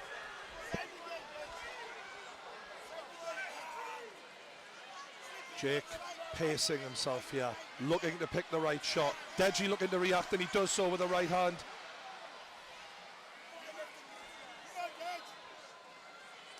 Oh, and it's an overhand right from Jake. He's got him in the corner. Body shot, swinging. Deji's still going though. He's still going, but there's not much behind the punches, I know, is he there? looks like he's very almost sluggish as he moves around the ring. The energy is sapped from Yeah, those 100%. muscles. And it's a left hook from Jake, followed up with a jab. And it's a body shot. He's got Deji in the body. He's going to the body. He's trying to will him down. Right hook, left. Deji's taking a lot of punishment here. The referee looking to step in, but Deji answers with an uppercut. And they are separated. Credit to Deji, he is still going. The crowd chant Deji.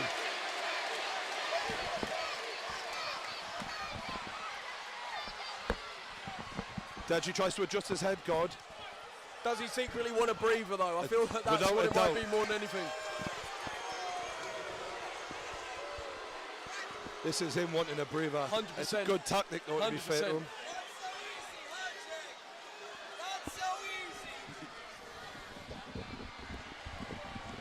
Jake going and getting some tactics from his corner.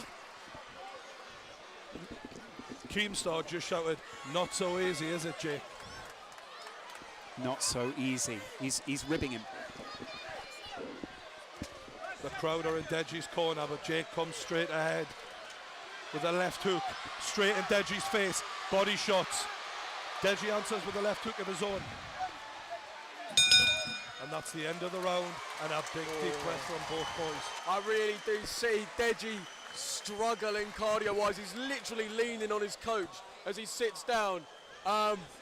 I don't know, mate. Can we get a couple of words from Keemstar? Oh my God, this is amazing. Deji is on fire. He is shocking the world. That uppercut in this corner, amazing. He's gonna win this thing. Keemstar there in the corner of Deji. Wow, incredible stuff.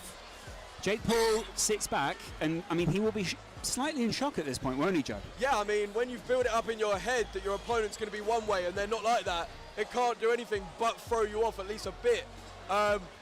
Jay's just got to dig deep now. He probably feels like he's running on empty, but he's just got to dig deep.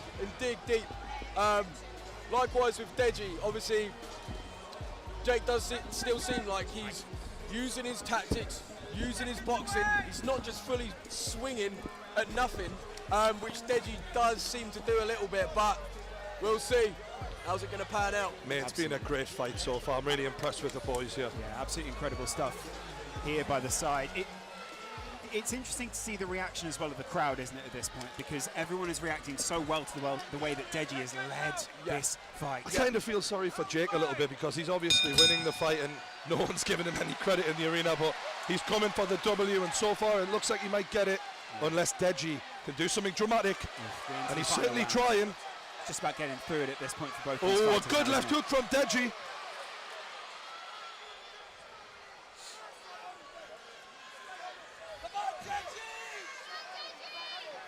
Jake Paul caught with a straight as he tried to land that hook. He's trying to pin him into that corner and just dish out the damage. Seems to have worked quite well so far. Yeah. Deji not really circling out. No. And to the body again, Jake Paul. He's hammering that body of Deji. Deji holding on. Can't help but respect the way Deji's fighting back though. At no point is he accepting defeat, which 100% respect. You hear the voice of Keemstar in the background there, just yelling uppercut. Jake Paul swung with bad intentions and he lands with the left into the body. He's got Deji hurt here. Deji is rocked, without a doubt. Jake Paul's going to work and he's looking for the big punch to end this. Can he get it? The referee's going to step in for us. The towel has been thrown in. The towel has been thrown in by Deji's corner, and Jake Paul is your winner. Wow, no one expected that here in the Manchester Arena. But what a fight we had. Amazing. Wow. Jake Paul on the ropes, hands in the air. Unbelievable scenes here. Deji's team surrounding him as well. Deji can barely stand, bless him. What an effort from the young man. He's got everyone's respect in this. Absolutely. Both men struggling to stand. They are exhausted. Neither fighter has approached the other yet. You can see there's bad blood between the two. As True Geordie goes to step into the ring. I mean, people may say some things about the towel getting thrown in, but at the end of the day, the corner was just looking after their man. Like, it's what they got to do at the end of the day. Deji didn't give up. Deji didn't stop fighting. Can't help but respect it, but you know, Jake was winning the fight. Well, see True Geordie stepping into the ring now.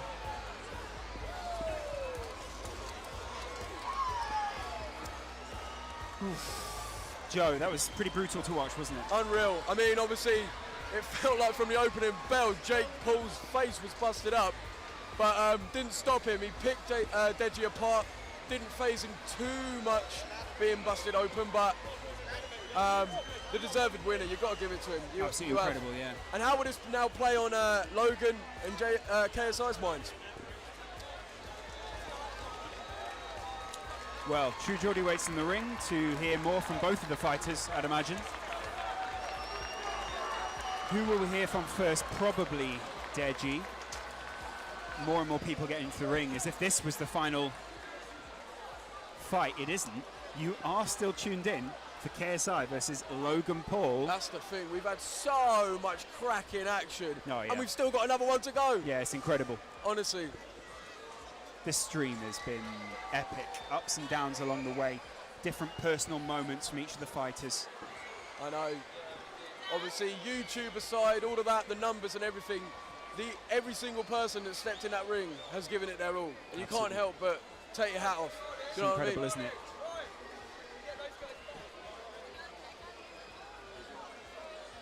Michael Buffer stands in the center of the ring. What a moment this would be for Jake Paul to hear his name called out.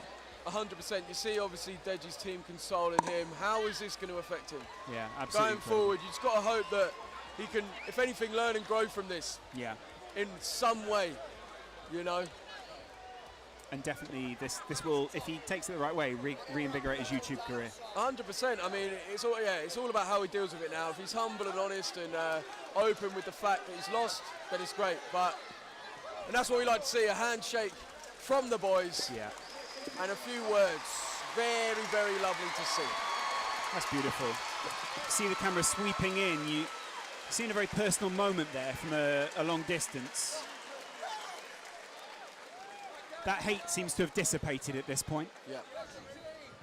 But the two brothers sitting behind the scenes, I wonder what they're feeling right I now. wonder. The news most definitely has got through to them. Yeah. And I don't think... Ladies and gentlemen, referee Gareth Morris, at the bequest of the corner of Deji, has to call a halt to the bout. The official time is 1 minute, 55 seconds of round number 5. The winner by TKO victory from the United States of America, Jake Paul.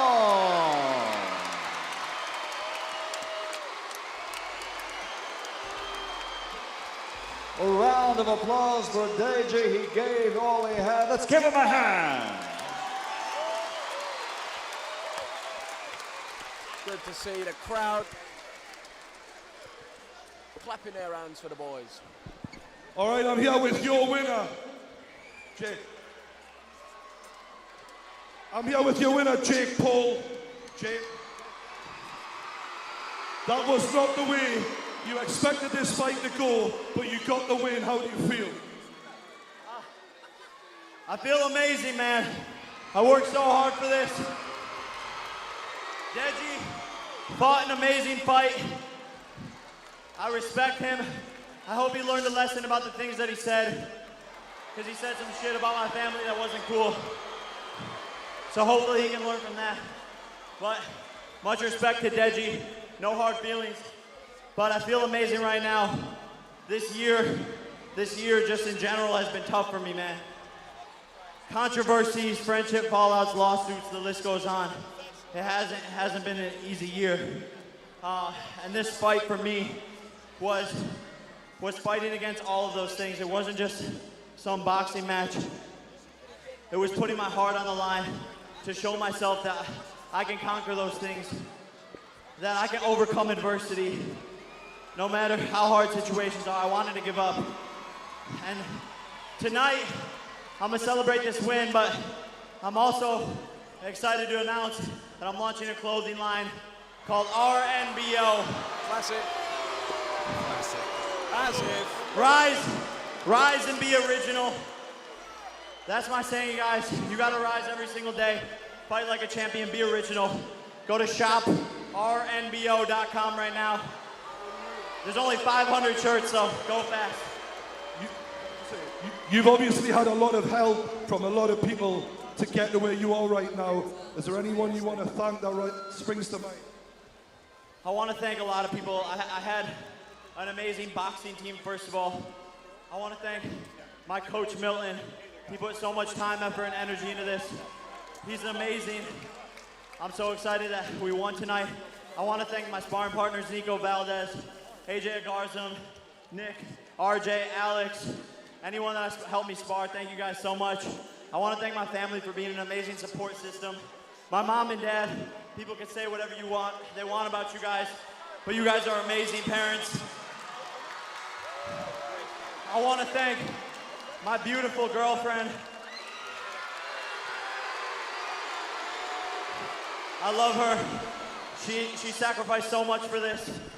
It's a lot of time that went into this. My boy Adon, we've been training for 3 years now. Anthony, Chad, Bear, Quan, Jada Barber. I love you guys. Justin Roberts, shout out. All right, ladies and gentlemen, your champion, Jake Paul.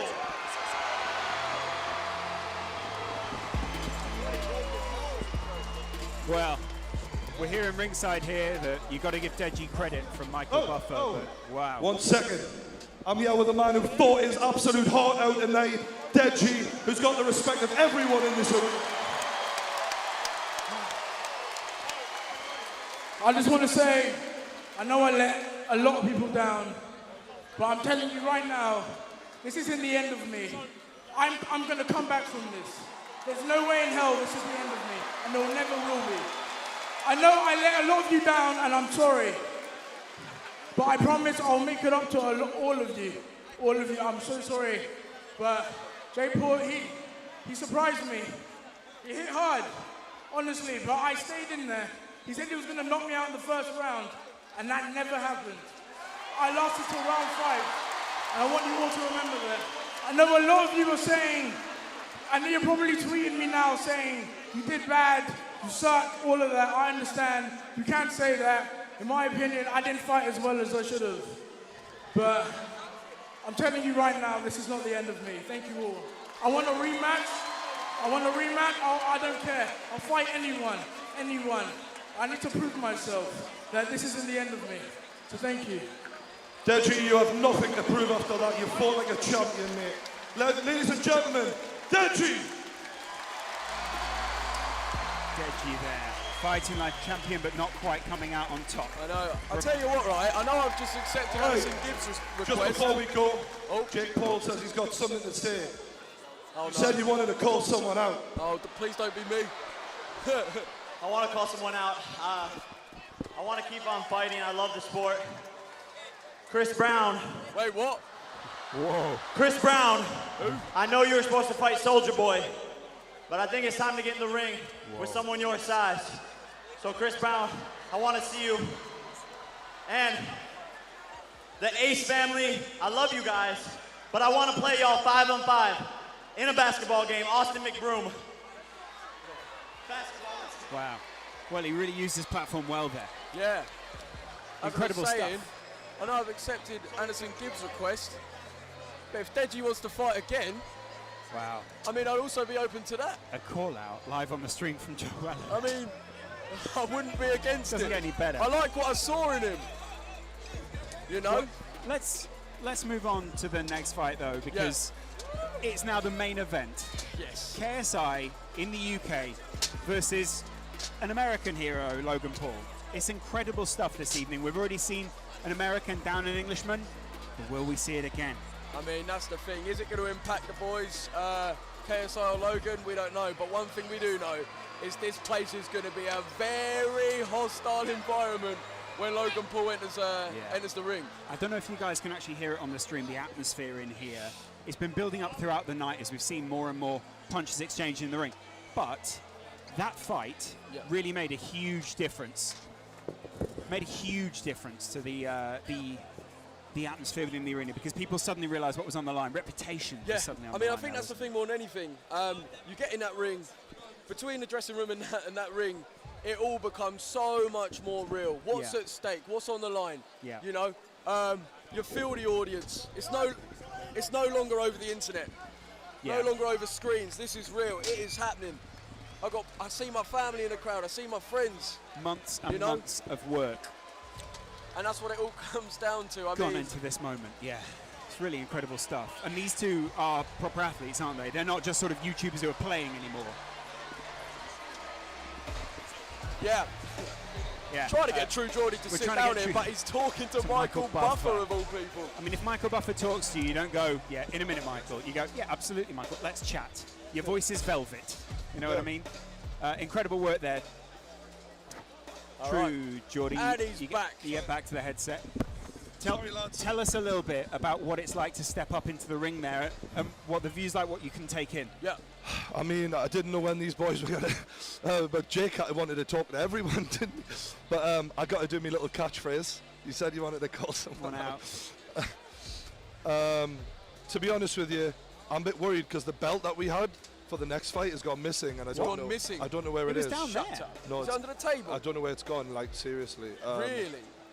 So We've I'm lost panicking. the championship belt. We've got another one because Logan was so sure that he was going to win. He had one personally made for himself, so maybe we'll end up using Logan's. Maybe it's that one. Maybe it's that one. We're going to see the reaction from the side of the ring now with Julia, and then we'll be back to us in just a few moments.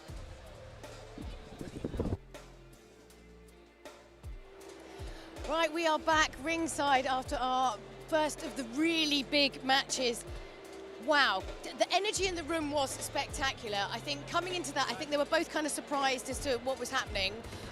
Right off the bat, you know, I thought Deji was going to go for it, but then Jake seemed to sort of get really thrown by getting hit and have really sad eyes, you know, really sad eyes for most of it, but then pulled it back. Yeah, do you know what happened? I think that we were talking about this earlier on in the show.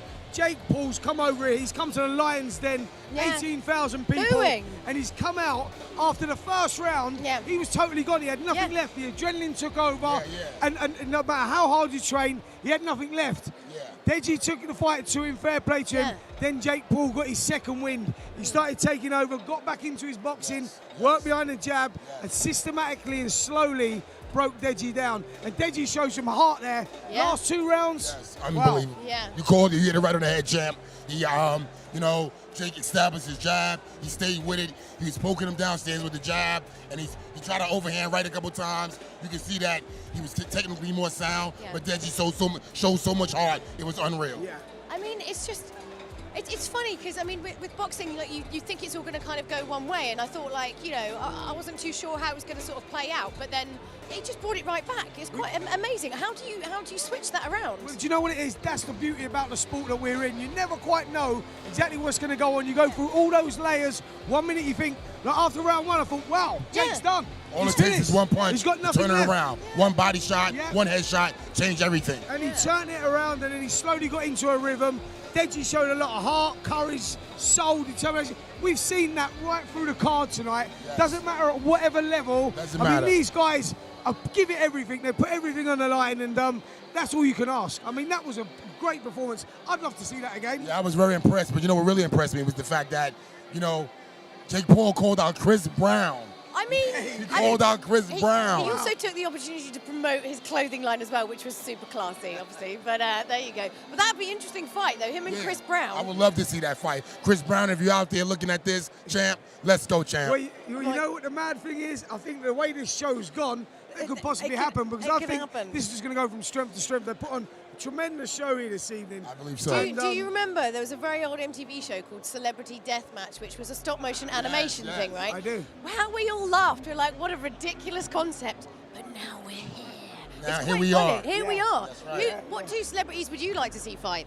Personally, I'm being from America. I like to see Donald Trump versus Joe Biden. Oh my God, Donald I like to see Trump. that. Let's go, champ. Stu, can we get Donald Trump for the next one? Can we get Donald Trump in the ring, you reckon? Yeah. Hey, Stu's going to get Donald Trump. He'll have a word. That'd be really funny. I mean, Jake, like right at the start, he was like, he's a very confident man. Like this chap right here. Very confident man. You know, he said he was going to do it in the first round. Yeah. I didn't think that was that likely. Because, I mean, you're walking into, God, you don't even know what you're walking into. How can you predict it? Well, do you know what it is? I think these kids train so hard. They've been training hard for like 3 or 4 months. There's a lot on the line for these guys. Social media, you know, and everything surrounding it. So they don't want to lose. So they'll give it everything. I think we saw that there in that contest. I think we saw everything. Both guys put everything on the line. And it was great because going into the fight, Deji was a big underdog. Jake come in there really confident, too confident, and I think that's why he gassed out to start off with. And then he realised, hold on a minute, I'm in a fight here. And then he pulled it back. Yeah, brilliant stuff. Great entertainment. Shannon, what would you say was like one of the toughest fights you ever had where you had to really pull through? I'd have to say George Foreman was one of them. Yeah. Francois Botha, Yeah. Vitaly Klitschko, Oh, Ray yeah. Mercer. The list goes on. Why did you start? Why did The you list start? goes on. But you know, it's interesting though to like, you know, like I'm really interested in this kind of mental side behind boxing, because I think, you know, some people do see it as, you know, oh, it's, you know, it's a bit basic. Just put two guys in a ring and they fight. But It's an so art. much more. Yeah, It's so an much art. more to It's it. an art form. That's all it is. Shannon, I was talking about this earlier on in the show, and I was saying, Julia, it's like 80% mental, 20% physical. We all train, we all get to a fitness, but we also all reach round 8, 9, whatever it may be, 4, 5, and you realise, hold on a minute, I've got nothing left. That's when you bite on the gum shield, and it's not about your boxing ability then, it's about your grit, your heart, your determination, what I've been talking about here. And these guys have showed it early on, man, and you know, that's the makeup of a good fighter. Definitely. I'm very impressed, you know, being a professional boxer for 32 years, seeing these kids in front of a huge audience, millions, if not billions of people at home going to see this, and they're coming out in front of a crowd and they're performing. That takes a lot. A lot of people get anxiety. They can't do it under pressure, under the lights. These guys are performing. Yeah, I mean, it's one thing like, you know, sparring in a gym when you're comfortable. It's something else when you're up here. Exactly. I mean, does it just come down a lot to kind of like muscle memory as well? Like, you know, you're kind of repeating the same actions. I think Shannon hit it right there. He said, like, listen, we know you see a guy sparring 12 threes in the gym. He might do that. When it comes to fighting 3 threes, that's a different story. Because you've got to deal with all the pressure, all the things that Shannon just said. The pressure, you know, the atmosphere, the anxiety. It's all there. That takes a lot out of you. The night before, the day before, the flight here. Yeah. There's so much going on that to overcome it is when you walk up these stairs right here, everything changes. I mean, do you sleep the night before a fight?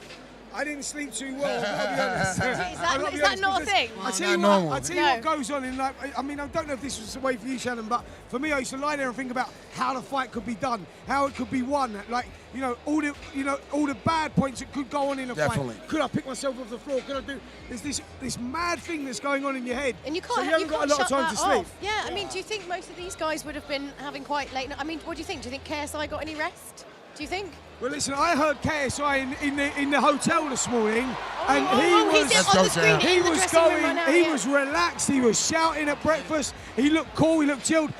I was never like that as a fighter, so perhaps this kid just deals with the pressure more than anyone I've ever seen.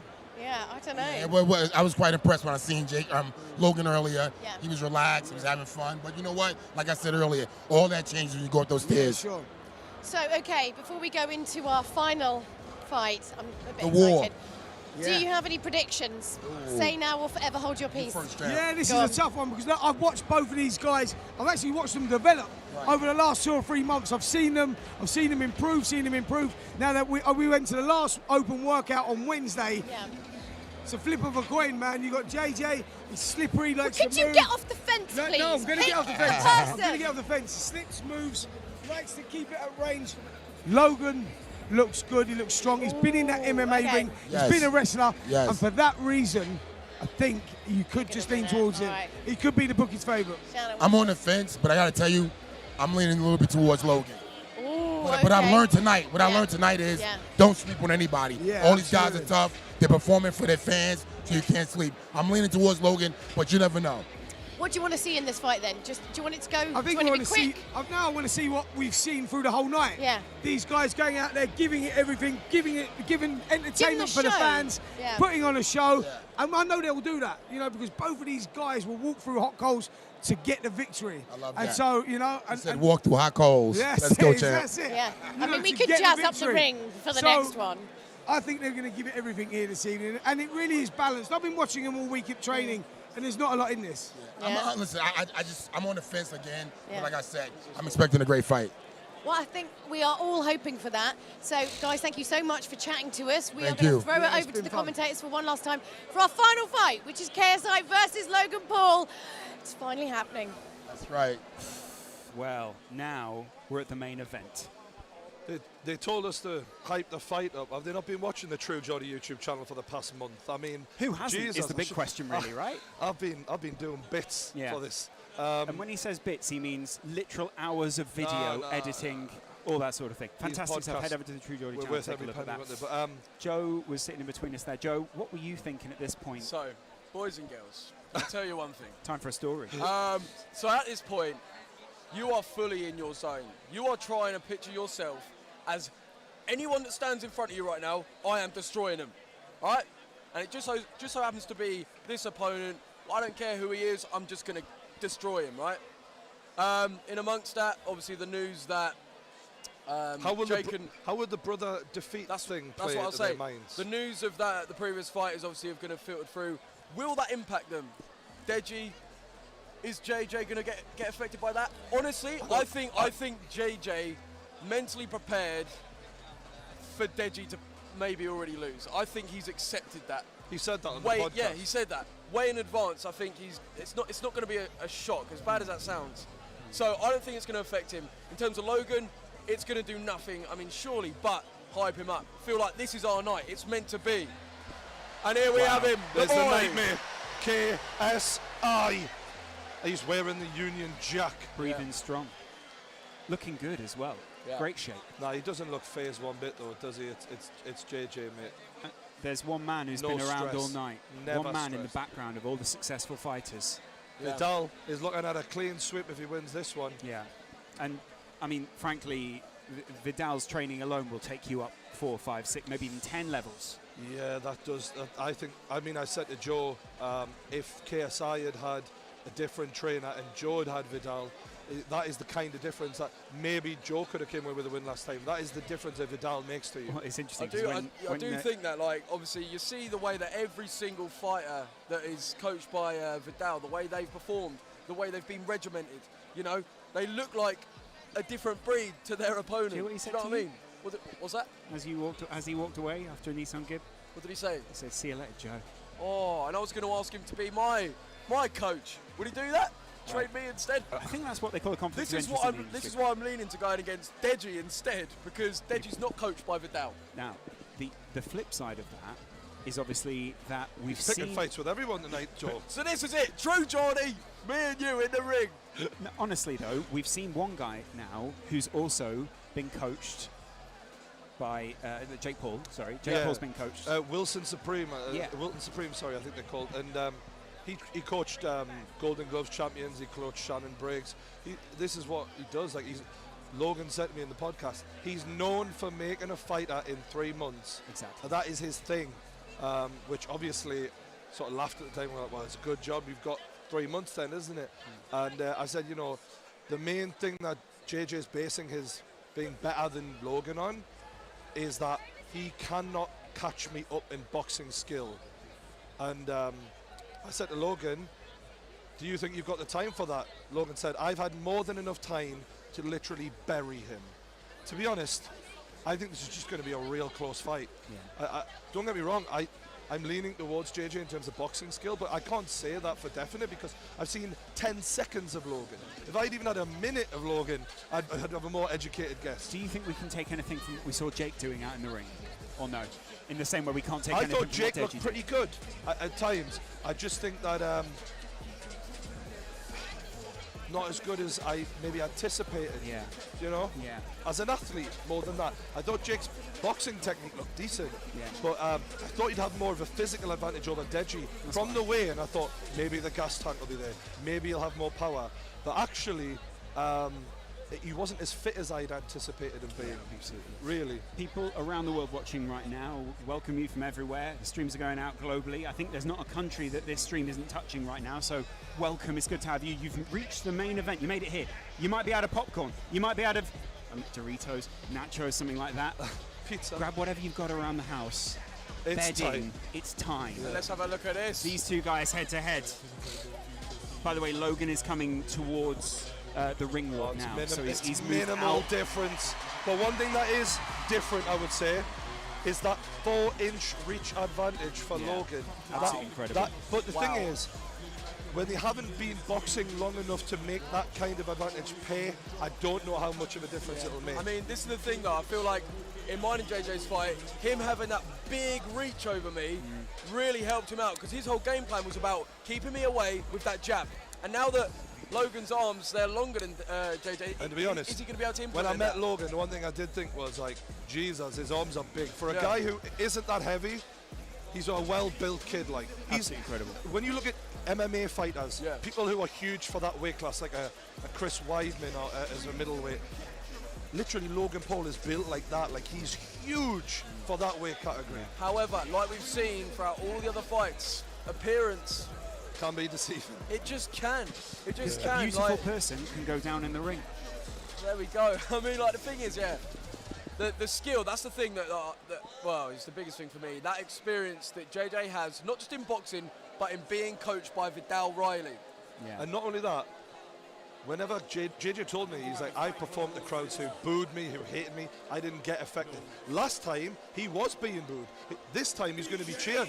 So there isn't even that for JJ to worry about. I just feel like Logan's going to have to do a hell of a lot to take that confidence away from JJ. And it might mean that in the first round, he's got to go and hit him hard to get that respect. Do you think we're going to see another side of KSI tonight? Because with all due respect to Joe, he didn't have to dig as deep as maybe we would have wanted him to in order to get through that. Honestly, I do think so. I mean, obviously, let's face it, I didn't really test JJ to the maximum. Logan, you hit him a few times though. Can I ask, when you hit him, what was the reaction you seen? His eyes did this. The little taps I got on him, they weren't anything special, but when I did get him, I did see a little bit of panic, but, you know, nothing that we can really grasp much from him, in my opinion. We're 20 seconds away from Logan. the first of the ring walks being announced here. This is absolutely huge. Welcome to the biggest event in YouTube history. mate. Yeah. Let's have it, boys. This is crazy. Unreal. True Geordie, Joe Weller, Lawrence McKenna, you're about to see a huge fight between KSI and Logan Paul. Here we go.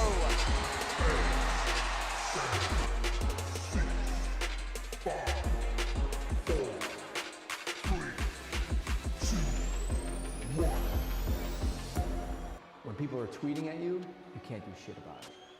You have to accept the fact that people hate you. When 20,000 people are bullying me, I can do something about it. Stick it on them, pull up and get wicked on them. Everybody acting like they're on it, they don't really want it, I'ma steal it from them. Stick it on them, pull up and get wicked on them. Everybody acting like they're on it, but they don't really want it, we got that lethal. Got that diesel. We got that, watch us review. We got that, got that, got that sequel. They say it's coming, watch this, we don't believe you. We got that lethal weapon, careful how you speak. We'll be coming down in seconds.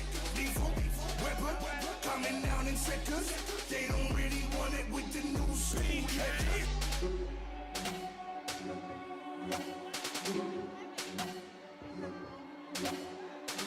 Round 2 is a bit of a show, and then round 3 is the knockout. That's what.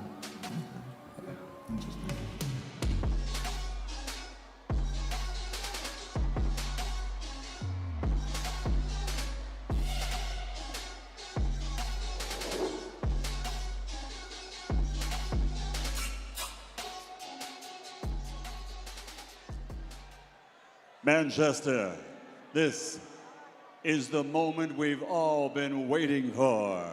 Now coming to the ring from the United States, it's Logan, the Maverick Paul!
sinister look, isn't it?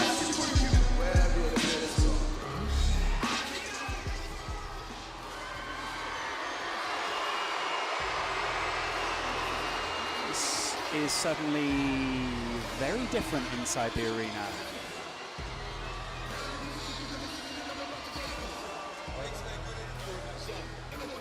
Don't worry.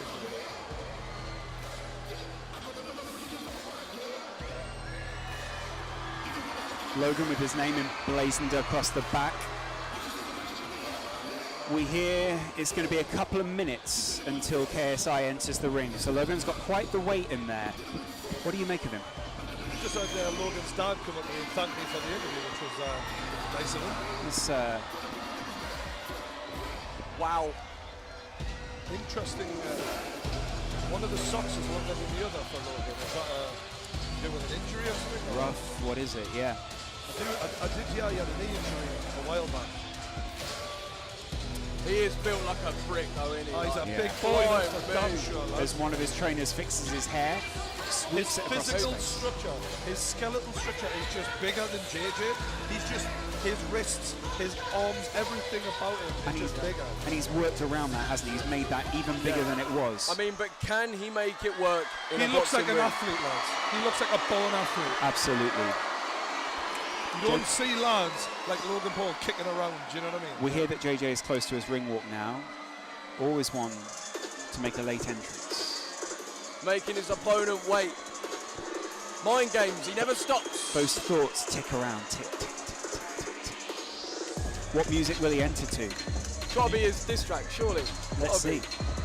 He's got so many tracks to pick from. Yeah. On Point is a tune, though. It is, yeah.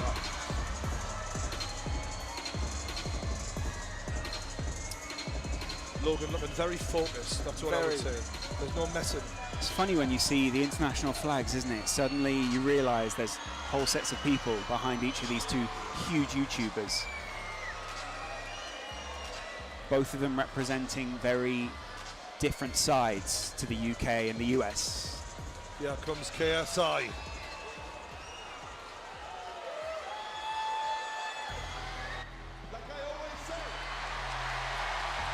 I talk the talk, and I walk the walk, motherfucker.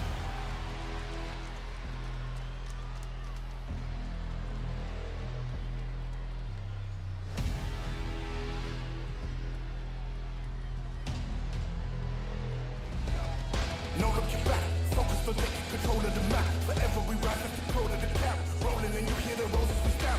Marching in numbers from oldest to youngest. These moments are golden, we hold them on brothers. Come and we go, we got soldiers among us. The fastest, the hardest, the boldest, the strongest. Legacies, we're building legacies. We got no empathy for the enemy. We got elements, we got remedies. We're like elephants with our memories. Never back down, better back up. Get our backs down, we get back up and get back round. You get back up, go against us, that's your bad luck. August 25th, mark my words, that motherfucker is going down.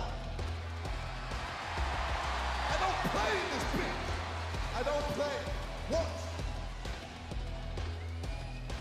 Watch and learn. Oh yeah, I'm going to knock him out. Really? Yeah. Damn. Oh yeah. He's getting knocked out.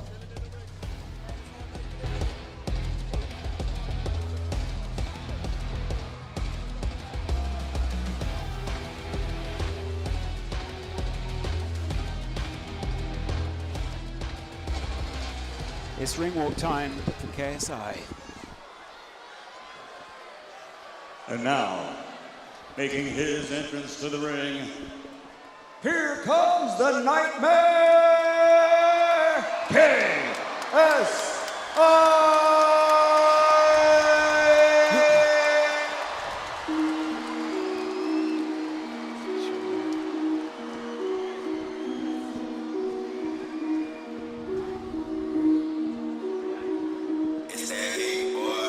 Everything is on point. Crabs are looking Gucci. Sharp is all I want until it suits me. Everything is on point. Show the grind for how I'm living. Can't complain on how my people win. Everything is on point. Yeah, my Gigi looking glorious. If I die, I know I'll die notorious. Everything is on point. Apex looking like my natural. Flying everywhere, I'm international. Everything is on point. Boy, you about to get it. 1 to 10, the only numbers in the medic. Boy, you about to get it. Be the man in aggravation, don't forget it. Boy, you about to get it. Cross you on the turn of people empathetic. Boy, you about to get it. Bloody for the hand of boss to end the kill. Nigga always hitting with the shot I'm picking. Make it missing like a fellow cricket. Team is switching, now you're twitching. Storming in to break a place within your kitchen. Cause you're getting married to the For the third time. Is it 3 in a row from the down the line? KSI enters the ring.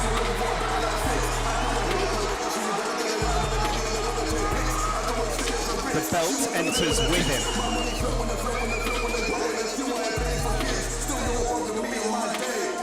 Wow. This is it.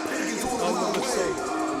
All the hype, all the beef, down to this moment, boys and girls. The entirety of the UK was waiting for this moment. Yep. That mask is sinister. He really does look like a nightmare, doesn't he? Yeah. But will Logan Paul find him a nightmare tonight? That Union Jack robe shines bright with all those sequins. Or will the Maverick reign supreme? What a Union flag though, right? What a Union flag. I love it, mate. Yeah. And now, ladies and gentlemen, from Manchester Arena, Upload Events, in association with Maverick Media and OP Talent, present the main event of the evening. 6 rounds of boxing for the U2 World Championship. Your international officials at ringside. Timekeeper at the bell from the United Kingdom, Steve Bradley. The judges from the United States, Delilah Ponce. From Italy, Gino Piccinino. And the third judge, also in charge of the action in the ring, your referee from the United Kingdom, Gareth Morris. And now, the officials are ready, the fighters are in the ring, and they are ready. Fight fans, are you ready? For the thousands in attendance and the millions watching around the world on YouTube, ladies and gentlemen, let's get ready to rumble!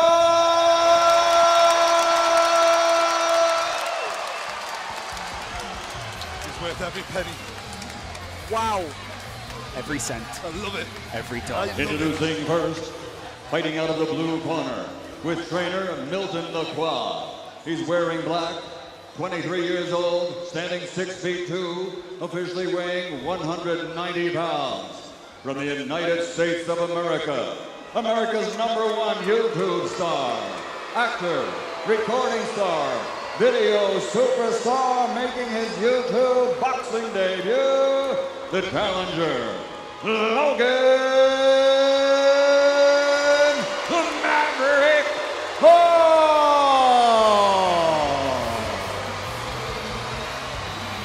It's a mixed reception, it's fair to say.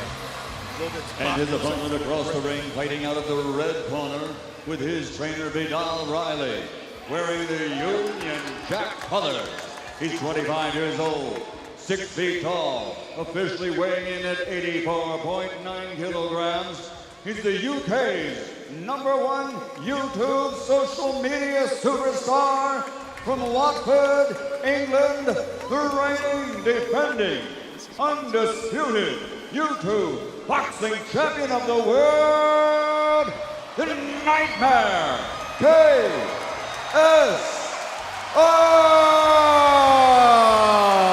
That face is sadistic. Wow. Drink it in like JJ is. What a showman. Logan turned his back on JJ at that point. What a chiseled back it is as well, by the way. He looks like he could be on stage bodybuilding with that back. Massive. JJ's nothing to be sniffed at either, though, as the whole arena take their seats nervously to see what the result will be. 6 rounds, 3 minutes each. Your final thoughts before we get going, True That Geordie? ready to rumble sends shivers up the spine of everyone in here. Both fighters are ready. All the talking's done. It all comes down to this. Who can really fight? Joe? At this point, you just got to think what is going through their heads. JJ, he looks relaxed, he looks calm, he's done this all before. Logan, he's trying to soak it in as well. Looking into the crowd, he's actually having a bit of a word with the sidemen. Okay, lads, when I say break, stop punching, step back. Protect yourself at all times, obey my commands. If I want to give you a break, I can give you a standing 8. Just box, just box. Listen, this is going out to millions, so I expect you to conduct yourself respectfully to each other and to me. There's Good no luck, breaking. lads. There's no breaking. Logan is eye to eye with JJ. Both these guys so incredibly in the moment. I can't believe it's finally happening, lads. I'm in shock. After months of waiting, it's KSI versus Logan Paul live from Manchester. This is the moment you've all been waiting for. The voice of True Geordie, Joe Weller, Lawrence McKenna, taking you through the action. Logan complaining about the slipperiness of the floor. Wow. JJ looking for opening straight away, trying to get a read on Logan. Logan going to the body. JJ going back to the body.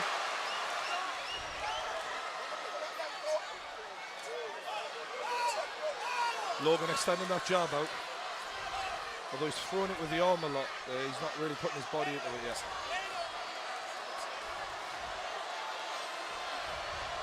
Logan looking for a counter when JJ comes in. JJ's stance has changed even since last time we saw him out in the ring. Logan lands a jab and smiles at JJ. A lot of respect given early on from the lads. Logan not really landing with the jab though. JJ's incredible evasion of two huge... Talking to him. Oof. JJ's talking to him already. Wow. Oh, and it's answered by Logan Paul. JJ knew he needed to wrap up there. A game of possum here. Who goes first? Good jab to the face by JJ. Logan nods in appreciation. The and goes to Americans the body. out shouting the rest of the arena. And it's a big right hand by Logan, but JJ shakes it off. Tries to answer back with a jab. And it's a double jab by Logan Paul. JJ's got to do something here. This jab of Logan has proven quite effective in the first couple of minutes. And it's a big overhand right by Logan Paul. And he smiles and he laughs at JJ. Follows it up with a jab. That reach is making all the difference right now, isn't it? And it's the reaction speed. Logan looks very confident now, and he's answering. JJ tries to answer back. JJ goes to the body. He loves those body shots, does JJ. He'll try and get into those as often as he can during the 6 rounds. Logan looking, laughing at JJ, trying to get into the head of JJ. Exchanging smiles. He's got his hands down this Logan. Wow. And this is something we don't usually see against JJ. Confidence. A lot of self-confidence from Logan Paul early on. JJ smiles. Something that in your fight, Joe, was the opposite. You sort of went inwards, whereas Logan definitely seems to have that confidence. Logan Paul is a different beast, and I think we are seeing it here. His confidence. Wow. Logan Paul smiles still. The British arena responds to the chanting Americans. Oh no. Logan taunting him. Taunting no. JJ, landing the jab, questioning. Logan looking very relaxed here, but one punch can change everything. And it's a big right hand by Logan Paul. JJ getting hit. Oh my Logan Paul is smashing JJ. He's got to answer. That must have taken some of the confidence from JJ. JJ says, bring it on. Absolutely bring it on. JJ welcomes it, but still, you don't want to take too many more of them. my As Lord. round 1 goes to Logan Paul. Without a doubt, that was a Logan Paul round 1. This is a massive talk here from Vidal Riley in KSI's corner, isn't it? Because JJ preys on people going straight ahead and playing into his game the way Joe did. Yeah. What Logan is doing is standing on his spot, picking his shots wisely, and actually going skill for skill against JJ. Absolutely. And so far, he's had the advantage. Will his gas tank allow him to keep throwing all those punches? This is playing out so differently to the fight that we saw before. Joe, your face is telling a whole story, really. Literally, like, I question whether Logan will be able to hold his nerve, and that is honestly what I think JJ was counting on. Getting inside Logan's head, making him fear KSI, and it hasn't happened at all. Say, if JJ was going to have any advantage, in especially that first round, because he's done this before, Logan now's got round 1 behind him. That's surely got to make him be more relaxed, growing confidence a little bit. Both of them have felt the weight of the other fighters' punches at this point as well, so they know what they're going into. JJ is desperate to get out there and get another round back. He wants to make up for it. Logan relaxed, and I think the taunting worked quite well for Logan. Oh, absolutely. Paul emblazoned across his stomach. This arena's split, isn't it? JJ now coming to even the odds and turn this into a bit of a battle. JJ's got to close that distance. JJ nodding at him as the referee breaks them up. The jab. Oh, and it's a right hook. Left hook. Left hook, rather, by Logan Paul, but it didn't do too much damage. That jab of Logan is really proving to be vital so far. And a good right, by KSI. And he's really going with anger now. Is getting angry going to benefit him though? Or is it going to make him lose? I think he's just trying to win the respect back because he feels like he's lost that first round. Wow. This is getting serious here. He swings again in wild. JJ used to go into beast mode. Is it going to go the same this time? I'm impressed with Logan's ring generaling here so far. He's calm in there. KSI looking to come inside, but every time he comes near, he's getting touched up by Logan Paul, who smiles and licks his gum shield sadistically. Logan seems to enjoy this. Logan's enjoying this. It's sick and twisted in a way. JJ showing that energy now still though. A lot of talking to each other. It's fascinating stuff here. From two amateurs who haven't had a lot of fights, showing their confidence to talk to each other mid-fight. And it's a left and a right from Logan Paul. Shook KSI. The jabs landed repeatedly. Oh, and it's a miss from both fighters, and it is getting wild. JJ's arm wrapped around the back of Logan Paul there as he missed a big right Just hand. over a minute left in the second round. Has JJ landed a significant punch yet, though? I don't believe so, no. So if this does go to points, then it's favouring It's a Logan good Paul. jab from Logan again. And JJ goes over the top, but he just misses. Good head movement from Logan Paul. The Maverick showing good signs early on here. You can never write off JJ though, ever. We've seen one punch can change everything for this guy. He hits hard. No, he doesn't. Logan, again with the jab. That reach advantage that KSI had last time, not in his favour this time. And you can Trying see. Oh, and a big right from JJ, but Logan answers back with a couple of his own. And JJ smiles, but gets clipped in the face with a jab as he smiles. JJ welcomes it on. Is there going to be a flurry of punches towards the end here? Oh, I believe these boys are going to throw it down even more as this goes on. I feel like JJ needs to get in there. And it's well slipped by Logan and answered. That reach advantage is just so important. And the boys, oh, a punch after the bell from KSI. People will not be happy at that. People getting angry. Jake Paul Jake's in the ring. Everybody needs to calm down. Everyone needs to hold their nerve here. This is how serious it is. They're playing for keeps. This isn't just a fight. People at home know there's millions of subscribers, a whole viewership on the line.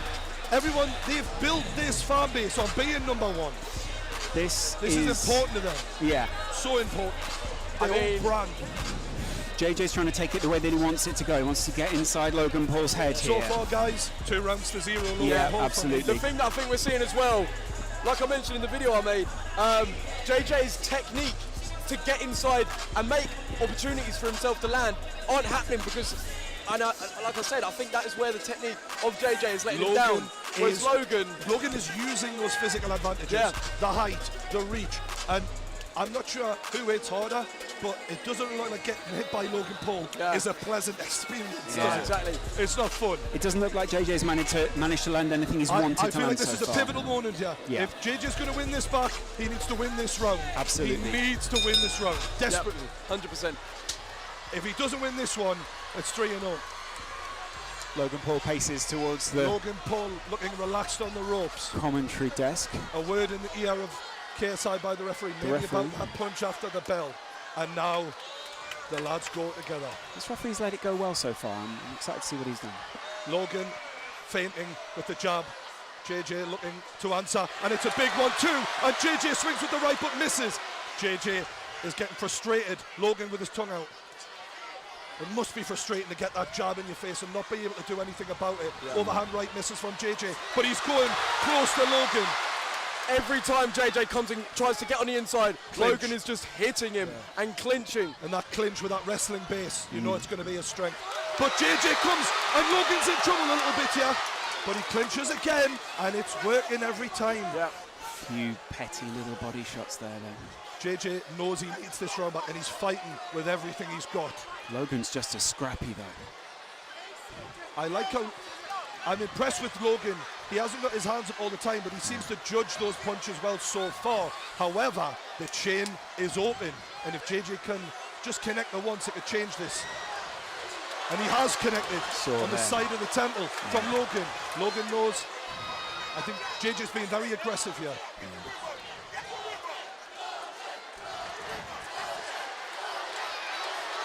Oh, and that low body and uppercut. There's a low body and then a right hook from JJ there, sorry. JJ's dodging just as well as Logan is, though. Oh, high level, lads, high level. Absolutely. Credit to both men. I'm really impressed so far. And it's a big right from Logan, but an answer back from JJ. What a reply. Amazing, amazing stuff. KSI with the big right. He's landing himself now. open. He's landing now. Logan isn't keeping the distance as well as he did in the first two. JJ's having a bit of success now. I think he sees that that overhand right is working. He keeps going back to it. Logan needs to keep the left hand up for that overhand right, and then make sure he's got a quick answer back for it when it comes in. The arena responds with a chant of KSI. KSI misses with a big right hand. Logan can't capitalise though. This must be very tiring at this point. It's a lot Swinging. of nerves. Big uppercut from Logan. JJ doing everything he can. 30 seconds left. Big round for JJ so far. I do feel like he's possibly edging this round. Yeah, absolutely. Logan looking a little bit tired now, and JJ lands a jab. Big right from JJ. And another one. Straight into the clinch again. JJ straight back up. Look at him just waltzing back over to the corner. So far, Logan judging the distance well, but JJ trying to close the gap. Referee wants a word.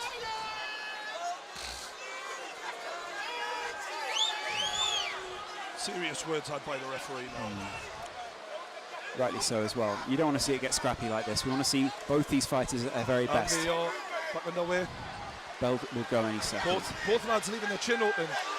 That overhand right by JJ keeps landing. That is a problem for Logan now. Wide open. It's coming off time and time again. JJ Logan needs to keep that left hand up. Bell goes, end of round 3. Big third round. JJ wins that third round. Yeah. Vidal Riley looking enthused by that. Because Vidal knew he needed that. Look at Vidal's that a energy. smart lad. That's He knew incredible. that is an important round. Vidal Riley burst into the ring there and he was in JJ's face. I was inspired looking at that. That was incredible. That energy, look at him. Giving the speech of his life at Is this this the point. turning point? Is this the point where Logan wins the first two and JJ starts coming back? It's round 4 now. I must admit, I did feel like before the fight, the longer it goes on, JJ in his sparring videos seems to excel rounds 3, 4, 5, 6, because although Joe said he might not have that one punch knockout, the power stays with JJ repeatedly. So where some fighters might have the one punch knockout power, JJ in round 4 is still as strong in round 1 as he is in round 4. And as you That's can see, unusual. KSI standing up first here, trying to show, look, I'm not tired, I'm ready to rumble, let's have it, Logan Paul! Does Logan want it? Let's see. Round 4. Fighters urged to go back to the corners. Blimey. This ref's actually keeping a good handle on this. I think he's done well. KSI still looking for that overhand right again, and he goes for it. He swung there. And it's a big right by Logan. JJ swinging, just misses. JJ showing composure after taking a punch there, well done. More words from Logan Paul into JJ's ear. See JJ trying to slip under those punches. Takes a stiff one to the chin there from the jab. Logan's locked his arm in there.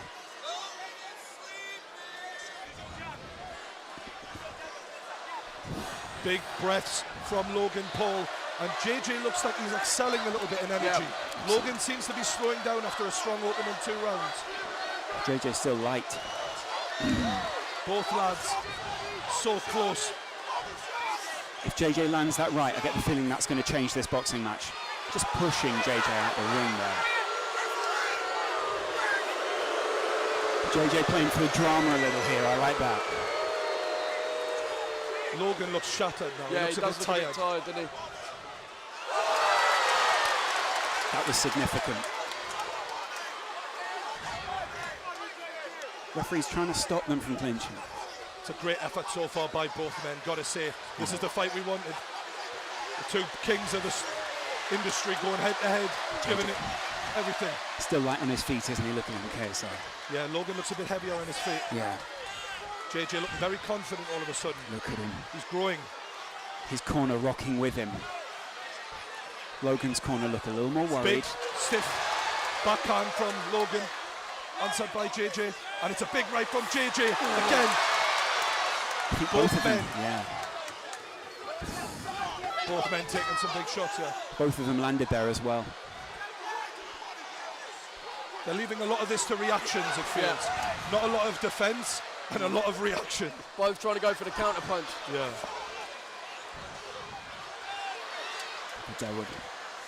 Vidal's in his corner, barking instructions out.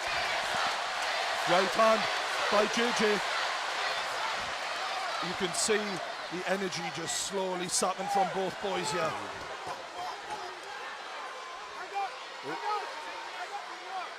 It's going to be really interesting to see how this goes now, because this has been a tough round to call for me. Absolutely. If you go to the judges' scorecards, tough one.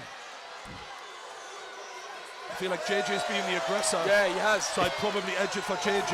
If JJ can finish strong here, then he'll definitely take this round. Logan was claiming to be the bigger and better athlete, but JJ is holding his own in there athletically. Oh! Left hook from KSI ends the fourth round, and that's 2 rounds each. But I do feel the first 2 were a little bit more decisive. However, you've got to say JJ's done really well to come back there. Absolutely. Really well. That's the thing. It looks like Logan is feeling a bit tired. Maybe those big muscles, which are requiring a lot of oxygen to operate, are feeling it. And obviously he's looking a bit more sluggish, whereas, you know, JJ's looking very light on his feet still. Darting around, isn't he? Yeah, it's looking good. We're seeing the replays there. Those are some brutal exchanges between the 2 fighters. The lads have done themselves proud there. Yeah, absolutely. Really impressive. Yeah. Technically, this has been well above what we've seen at all this evening, and definitely what we saw last time from KSI. KSI's ring a little bit more, a little bit quieter this time. Yeah. Just making sure he can get through. The thing is, though, as well, when I say about JJ's technique, his unorthodox way of punching may perhaps be like benefiting him because he's throwing odd, strange there's punches. a little move he likes to go for where he ducks down to the bottom corner, goes for a body shot, and then comes over the top. And he's tried that, and it keeps working. Because it is weird. It's not a normal combination to throw. Sort of explode around the side of Logan's head. Oh, it's a big right from Logan as he opens up. Logan Paul exploding into round 5. It'll be interesting to see who gets a second wind here. Yeah.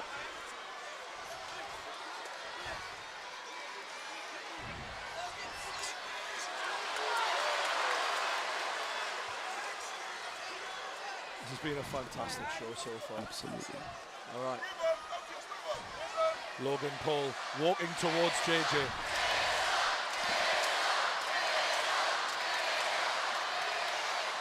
JJ's putting more on his punches. I feel Logan isn't stepping into them with his body weight right now. Yeah, it looks like JJ's his energy levels and power behind the punch is still there, whereas Logan looks a bit more. The jab from Logan hasn't got a sting on it, but that was a big right from Logan, and he smiles at JJ. I'm amazed these two still have the power to smile at this point. Logan's loving this, to be fair. I think JJ is too. This is what they're showmen, they're entertainers, and whether they're doing music, boxing, acting, people are looking at them and they're doing what they do. Do you know what I mean? JJ's had quite a talking to there, whilst Logan Paul sort of silently waits. Oof. Good counter from Logan. Just got him in a headlock there. Ref separates again. 5th round here, halfway through. Another tough round to call here for me. Right hook from JJ. Swinging wildly, but it's working. Over the top. JJ looks a bit hurt. Logan Paul has JJ rocked, it seems, and he's unloading. Oh, he's unloading on JJ. Oh my God. Logan Paul, he's all over him. JJ looks okay though. He shakes it off. JJ shakes it off as if it's nothing. Shockingly good recovery from JJ as he answers with a right hook of his own. I thought JJ was hurt there, but the way he shook that off was impressive. And really impressive. Got to make one of these punches land though, hasn't he? Swinging wildly with that right. Body shot from JJ. Logan doesn't phase him. Right hook, left, right, both men. It's wild. Both men are looking a bit tired now, leaning on each other and Technique stuff. goes out the window when they're exhausted. Who wants it more is what it's about right now. JJ's hands are right down now. They were right up before. They're all over the place. I can't help but think, guys, we'll end up seeing a rematch of this because this is so close coming into this 5th round. These boys will, whoever loses this will not take this lying down. They're close. There's not a lot between them here.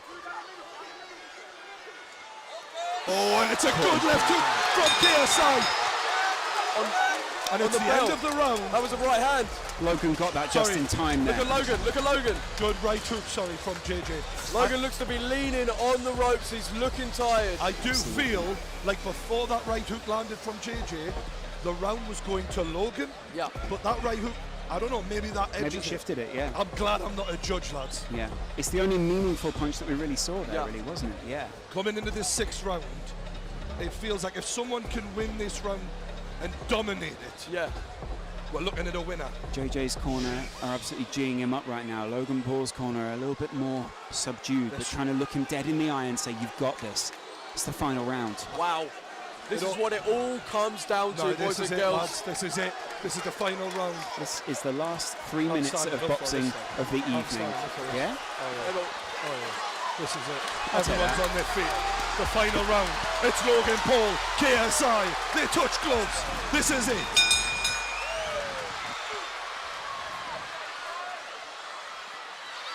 And they're going for it. Logan needed to get in the clinch there. You could see that power from JJ. Logan looking to land up. They're both just going wild. JJ's punches seem to have a little bit more on them. Logan landing the jab. Logan shakes his head in disbelief there. The referee gives a talking to. Stiff jab from JJ. A lot of dirty boxing there in the clinch. Boys are exhausted here. Logan breathing heavily. Jake Paul from Logan's corner is shouting at him. Oh, and it's good from JJ. Oh, there's a bit of... KSI looking at that uppercut. Vidal is absolutely cheering him on from this corner, telling him, move in. They're giving it everything. They want to make sure there's no points discrepancy here. Logan Paul looking for the jab, and he's going at JJ. He's getting close to him. This is where the wrestling might help. So exhausted is he. Both of them looking dirty knackered. boxing. They're not quite out on their feet, but they're getting close. 140 left. Good job from JJ. Right hand from JJ. Right, left. JJ is winning this round so far. Hugely. Logan needs to come back with something special here, boys and girls. Big right hand from JJ as Logan lands as well. And JJ is swinging. I tell you, he's giving everything to this as JJ. I think Logan could be in trouble here. Logan's not got anything left. Physically, I don't see a lot of pep in those punches from Absolutely, Logan. yeah. So I might be wrong. Logan's taking a lot to the head right now. Look at this from JJ. He's going for it. He's going for the finish. It's KSI. He's all over Logan Paul right 50 now. seconds left. What can Logan Paul do to redeem himself here? Logan pushes JJ into the corner, and the ref breaks it up. JJ ready to keep on going, as is Logan. 30 He's seconds swinging. left. Half a minute left. Logan takes a massive right hand from JJ. This is a war. JJ's stamina is really serving him well here. Logan smiles, but he might not have much to smile about as JJ lands a big hook. Logan's rocked. Logan's rocked. Push him away and finish him off. As a neutral commentator. Is what his corner is saying right now. That's what they're shouting. And it's all over. This has been a hell of a fight. 6 rounds. This is over. And the crowd erupts. I believe JJ with his hands raised. I believe that might be a KSI win. His team believed that he got the win there. The problem we have is were those 2 early rounds for Logan and maybe the 4th round enough to get him a draw. That's the difference. Because KSI finished it stronger, without a doubt, but the judges might have given this to Logan. It was a close fight. We might see the arena react well or badly within minutes now. I mean, oh wow, I can't believe KSI, when realistically he was hit hard early on. His face is exhausted. He came back and he just does show he really is the real deal. His trainers are cradling him in his arm right now. Is KSI crying? Oh no, it's sweat. Close though. Wow. The medal. Wow. Yeah.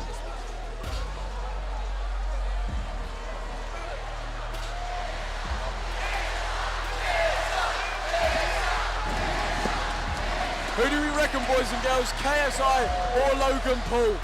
This is too close to call. They put their absolute all into it. Logan looked tired late on, but he did win the early rounds. KSI is an absolute warrior. He does walk the walk. Exhausted. But they are absolutely exhausted. Fair play. Absolute respect to both of them.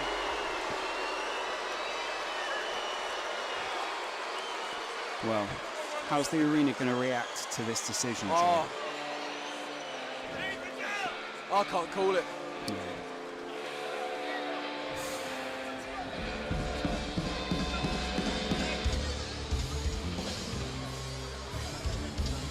Jake Paul, Logan Paul stand in the middle of the ring.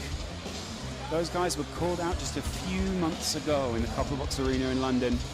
And now one of them finds himself with a belt around his, well, abdomen right now. You did see though, I feel those big muscles of Logan were what were weighing him down late on, tiring him out. And it just does. There is a big difference. JJ went for the more slender approach. Yeah, absolutely. And I think that paid off late on. Yeah. Logan comes over to one side of the ring, puts his hand up. I don't know, JJ's team. JJ greets the crowd as well. What a shot that is. Look at that, sailing in. Both of them claiming victory right now on either side. I mean, I wouldn't want to be the judge. I can't even call that. How? How can you? Unbelievable. Well, no one envies Michael Buffer having to announce this as a result in the Manchester Arena. A couple of people on both teams don't look particularly happy, so I don't know what they've been told. Maybe we're going to find out. I mean, the judges seem to be taking their time, so maybe they are having a bit of trouble calling it. Maybe there's a debate out there. Yeah. Yeah. What have you got for this round? What have you got for this round? Yeah. Will the fact that it's, you know, the home of KSI in terms of the UK, yeah, I don't know, impact anything? What a narrative arc that would be for KSI. Absolutely unreal display in terms of determination and fight. No one can doubt KSI as an athlete now. No. No one. Absolutely no one. Both eyes of KSI are puffed up, and you can see even Logan's got some serious visible damage to his face there. Both guys took some. They really did, and they both carried on. Logan with a lot less damage to the side of his to his face, mainly because JJ was landing so many punches on the side of his head rather than directly to the face. Yeah. Both teams are waiting very nervously out there right now, and I don't know if you can hear the atmosphere inside the arena, but that heavy rock is making a lot of people very nervous right now. Suiting the mood very appropriately. Yeah. Everyone looking, eyes on the ring. What's going to happen? Who's going to win? The whole stadium's standing right now, aren't they? I know. Yeah. A lot of very excited kids wondering which one of their heroes will come out on top. It's incredible stuff, really, isn't it, Joe? Unbelievable. I mean, the fact that YouTube has got this far, I think we're in a sold-out 20,000 person arena. It's next level, Live isn't to it? millions. We'll see. How's it going to go? Logan comes over. He doesn't know. Logan doesn't know. He just signalled to me, Logan. Seems to think he's in the balance. He doesn't know whether he's won or not. Okay. You can see he's definitely, well, JJ's definitely earned Logan's respect. Oh, yeah. And vice versa as well. Yeah, definitely. Yeah. Seems to be heavily in the balance, though, right now. Yeah. Michael Buffer has a card. And here we go, boys and Imagine girls. being that man. This is it. We're about to find out. There's the voice. Yeah, absolutely.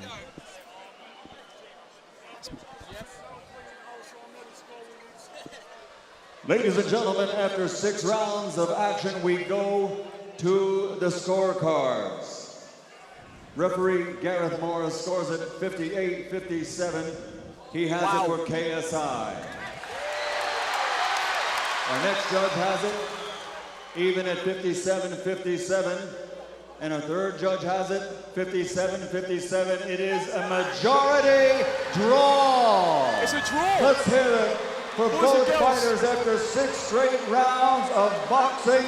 The Nightmare KSI Logan, the Maverick Paul. This fight is a majority draw. Well. Wow. Doesn't that All set right, up perfectly? I'm here with the champ because when it's a majority draw, the champ stays the champ. How was that for you, JJ? It was a hell of a war. Yo, what a fight. Jesus. Man. Wait, so that's a majority draw. It's a majority draw, so you stay the champion. Yo! I wanted to say thank you to everyone who supported me. You guys have been amazing. For real. I mean, Logan, I think there's only one thing to do. I think we gotta have a rematch. Holy crap. Yo, let's do it. That was fun. Holy shit. I'm down, bro. Let's do it again. Logan, what are you saying? Are you down for a rematch? I think it's what the people want. Let's give them a motherfucking rematch. Lads, I've got to say, that was one hell of a fight. It was amazing. The way you started strong and the way you came back. Unbelievable. I take me hat off to both of you. You've had a hell of a training camp. Tell us about what it's been like to get to this point. Well, the training has been intense. Vidal has put me through it. Vidal, Leon, all the team have supported me and helped me along the way. And I can't thank them enough. I can't thank the fans enough. I can't thank my friends and my family. Damn. Bro. I mean, my man was bleeding over there. I thought I won that one. It is what it is. I'm about to do it again, bro. Yeah. Before we go, you've gotten to a point in your career where this is... Is there anyone else that you want to thank before we go, mate? Sorry? Is there anyone else you want to thank? You've got Deji, you've got your family here. Obviously, Deji tried hard, and bro, I can't, like, I'm so proud of you, Deji, for real.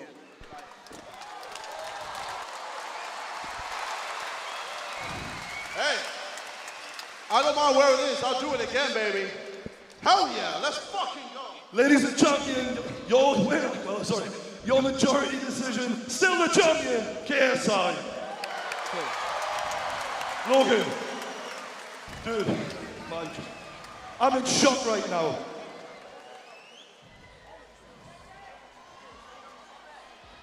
I've got to say, Logan, earlier this year especially, a lot of people questioned your heart. There can be no questioning your heart right now, mate. You stayed in there to the bitter end. Do you feel you lost that fight, you won that fight? How are you feeling right now? I feel like I won the fight, but at the end of the day, that's not what happened. That's not what happened, so it doesn't matter how I feel. I'm gonna fight KSI again. It should have been 4-2, I think. But again, it does not matter. What happened, and this rematch is gonna be fucking crazy, bro. I was getting my sea legs. It's my first amateur boxing match. KSI, what happened to your eye? What happened to your eye? Your eye looks a little closed. How about when you were bleeding all over the place? You see all of the blood? I don't know. Tomorrow my nose ain't gonna be bloody. Hey, Tomorrow your eye's gonna be swollen. I can't wait to see your bloody face all over the internet, bro. The storyline continues. All right. This is perfect. All right. You've had a hard training camp, Logan. What has it been like? Is there anyone you want to thank for all this time you put in? Yeah. So, guys, as most of you know, the beginning of the year, I was at the lowest point in my life as a result of my own actions. And KSI, as much as I can talk shit and pretend like you're my enemy, brother, I do owe you a thank you. I do owe you a serious thank you. I'm gonna shake your hand right now, brother, because I do owe you an actual thank you. You say you saved my career, and these past 6 months, you've allowed me to take a step back from the internet and once again realize who I am, because I was getting caught up in the internet bullshit and the vlogging, and I told myself at the beginning of the year that I was not gonna let that become my legacy, and that I was gonna not ask for forgiveness, but earn a chance to be forgiven. Have I earned that? Not yet. Not yet. But it is the start of a new Logan Paul, where every fucking day I craft a better version of myself. And KSI, for that I do it. Thank you, brother. Rematch is going to be fun. All right, I look forward to the rematch, ladies and gentlemen. KSI and Logan Paul. What a spectacle we've seen tonight, Joe Weller. Absolutely unbelievable. Like I've been saying, to see YouTube come this far is remarkable. Absolutely incredible. Both guys put it all on the line. Everyone on the undercard put it on the line and put in a performance. So respect, it's been amazing. It has been amazing, hasn't it? We've seen some great fights tonight. We've seen, I think it was 8 in the end, absolutely incredible bouts. Yeah. The start of the evening, we didn't think it would be this epic up there at all. I think most people underestimated the likes of Deji out there as well. And Deji really gave a good account of himself. 100%. There wasn't a single person that was like, I don't know, what gave me the taste of, he's not really trying too hard. Everyone put it in there, and you know, you've got to respect it. You can't do anything but respect it. Obviously, there's going to be people that are going to send their tweets and say their things, but overall, you can't not respect these guys. The exciting side, of this is now we get to go to LA. Yes, absolutely LA. Incredible. That's a big rematch. 100%. A majority draw. I mean, it sets up perfectly. It's going to be fun. I'm down to see it all again. Yeah. Let's do it. Thank you very much to everyone who's been watching today. It's been absolutely fantastic. True Geordie, who's obviously not sitting next to us. Joe Weller as well. Thanks a lot, man. Really appreciate your time. It's been great, guys. I've been Lawrence McKenna, and now we're going to go ringside. Julia Hardy. Yep. Wow. What an incredible fight there. I can't actually believe the evening's over. We've seen some incredible boxing here. Every single person who stepped in the ring this evening has really just gone hell for leather to try and win. You know, it is all about... I mean, I don't know how you can not let it bother you being in front of all of these people. We've seen some incredible matches. That final fight between KSI and Logan Paul was so incredibly close. I mean, technically he had one more point, but that's not really how boxing is scored, so I should just leave that alone. But it does leave it open for the rematch next year, so that's obviously going to be happening. I think a lot of people are going to be keen to see that. I'm sure Deji will want to get back in that ring as well. All that really remains to say is just to say thank you so much to Spencer and, of course, Shannon Briggs, who joined us here on the floor, to everyone who made this possible, OP Talent and, of course, Upload Agency, and all the amazing security and staff here at the Manchester Arena. And, of course, you guys at home for watching and, you know, joining in on this, because it is an incredible experience. I feel like we've reached peak YouTube. And honestly, I'm just interested to see what turn this is going to take next time. So thank you to everyone from here who's involved in the live stream, and everyone here in the Manchester Arena. Thank you so much for joining us, and we will see you, as it seems, next time.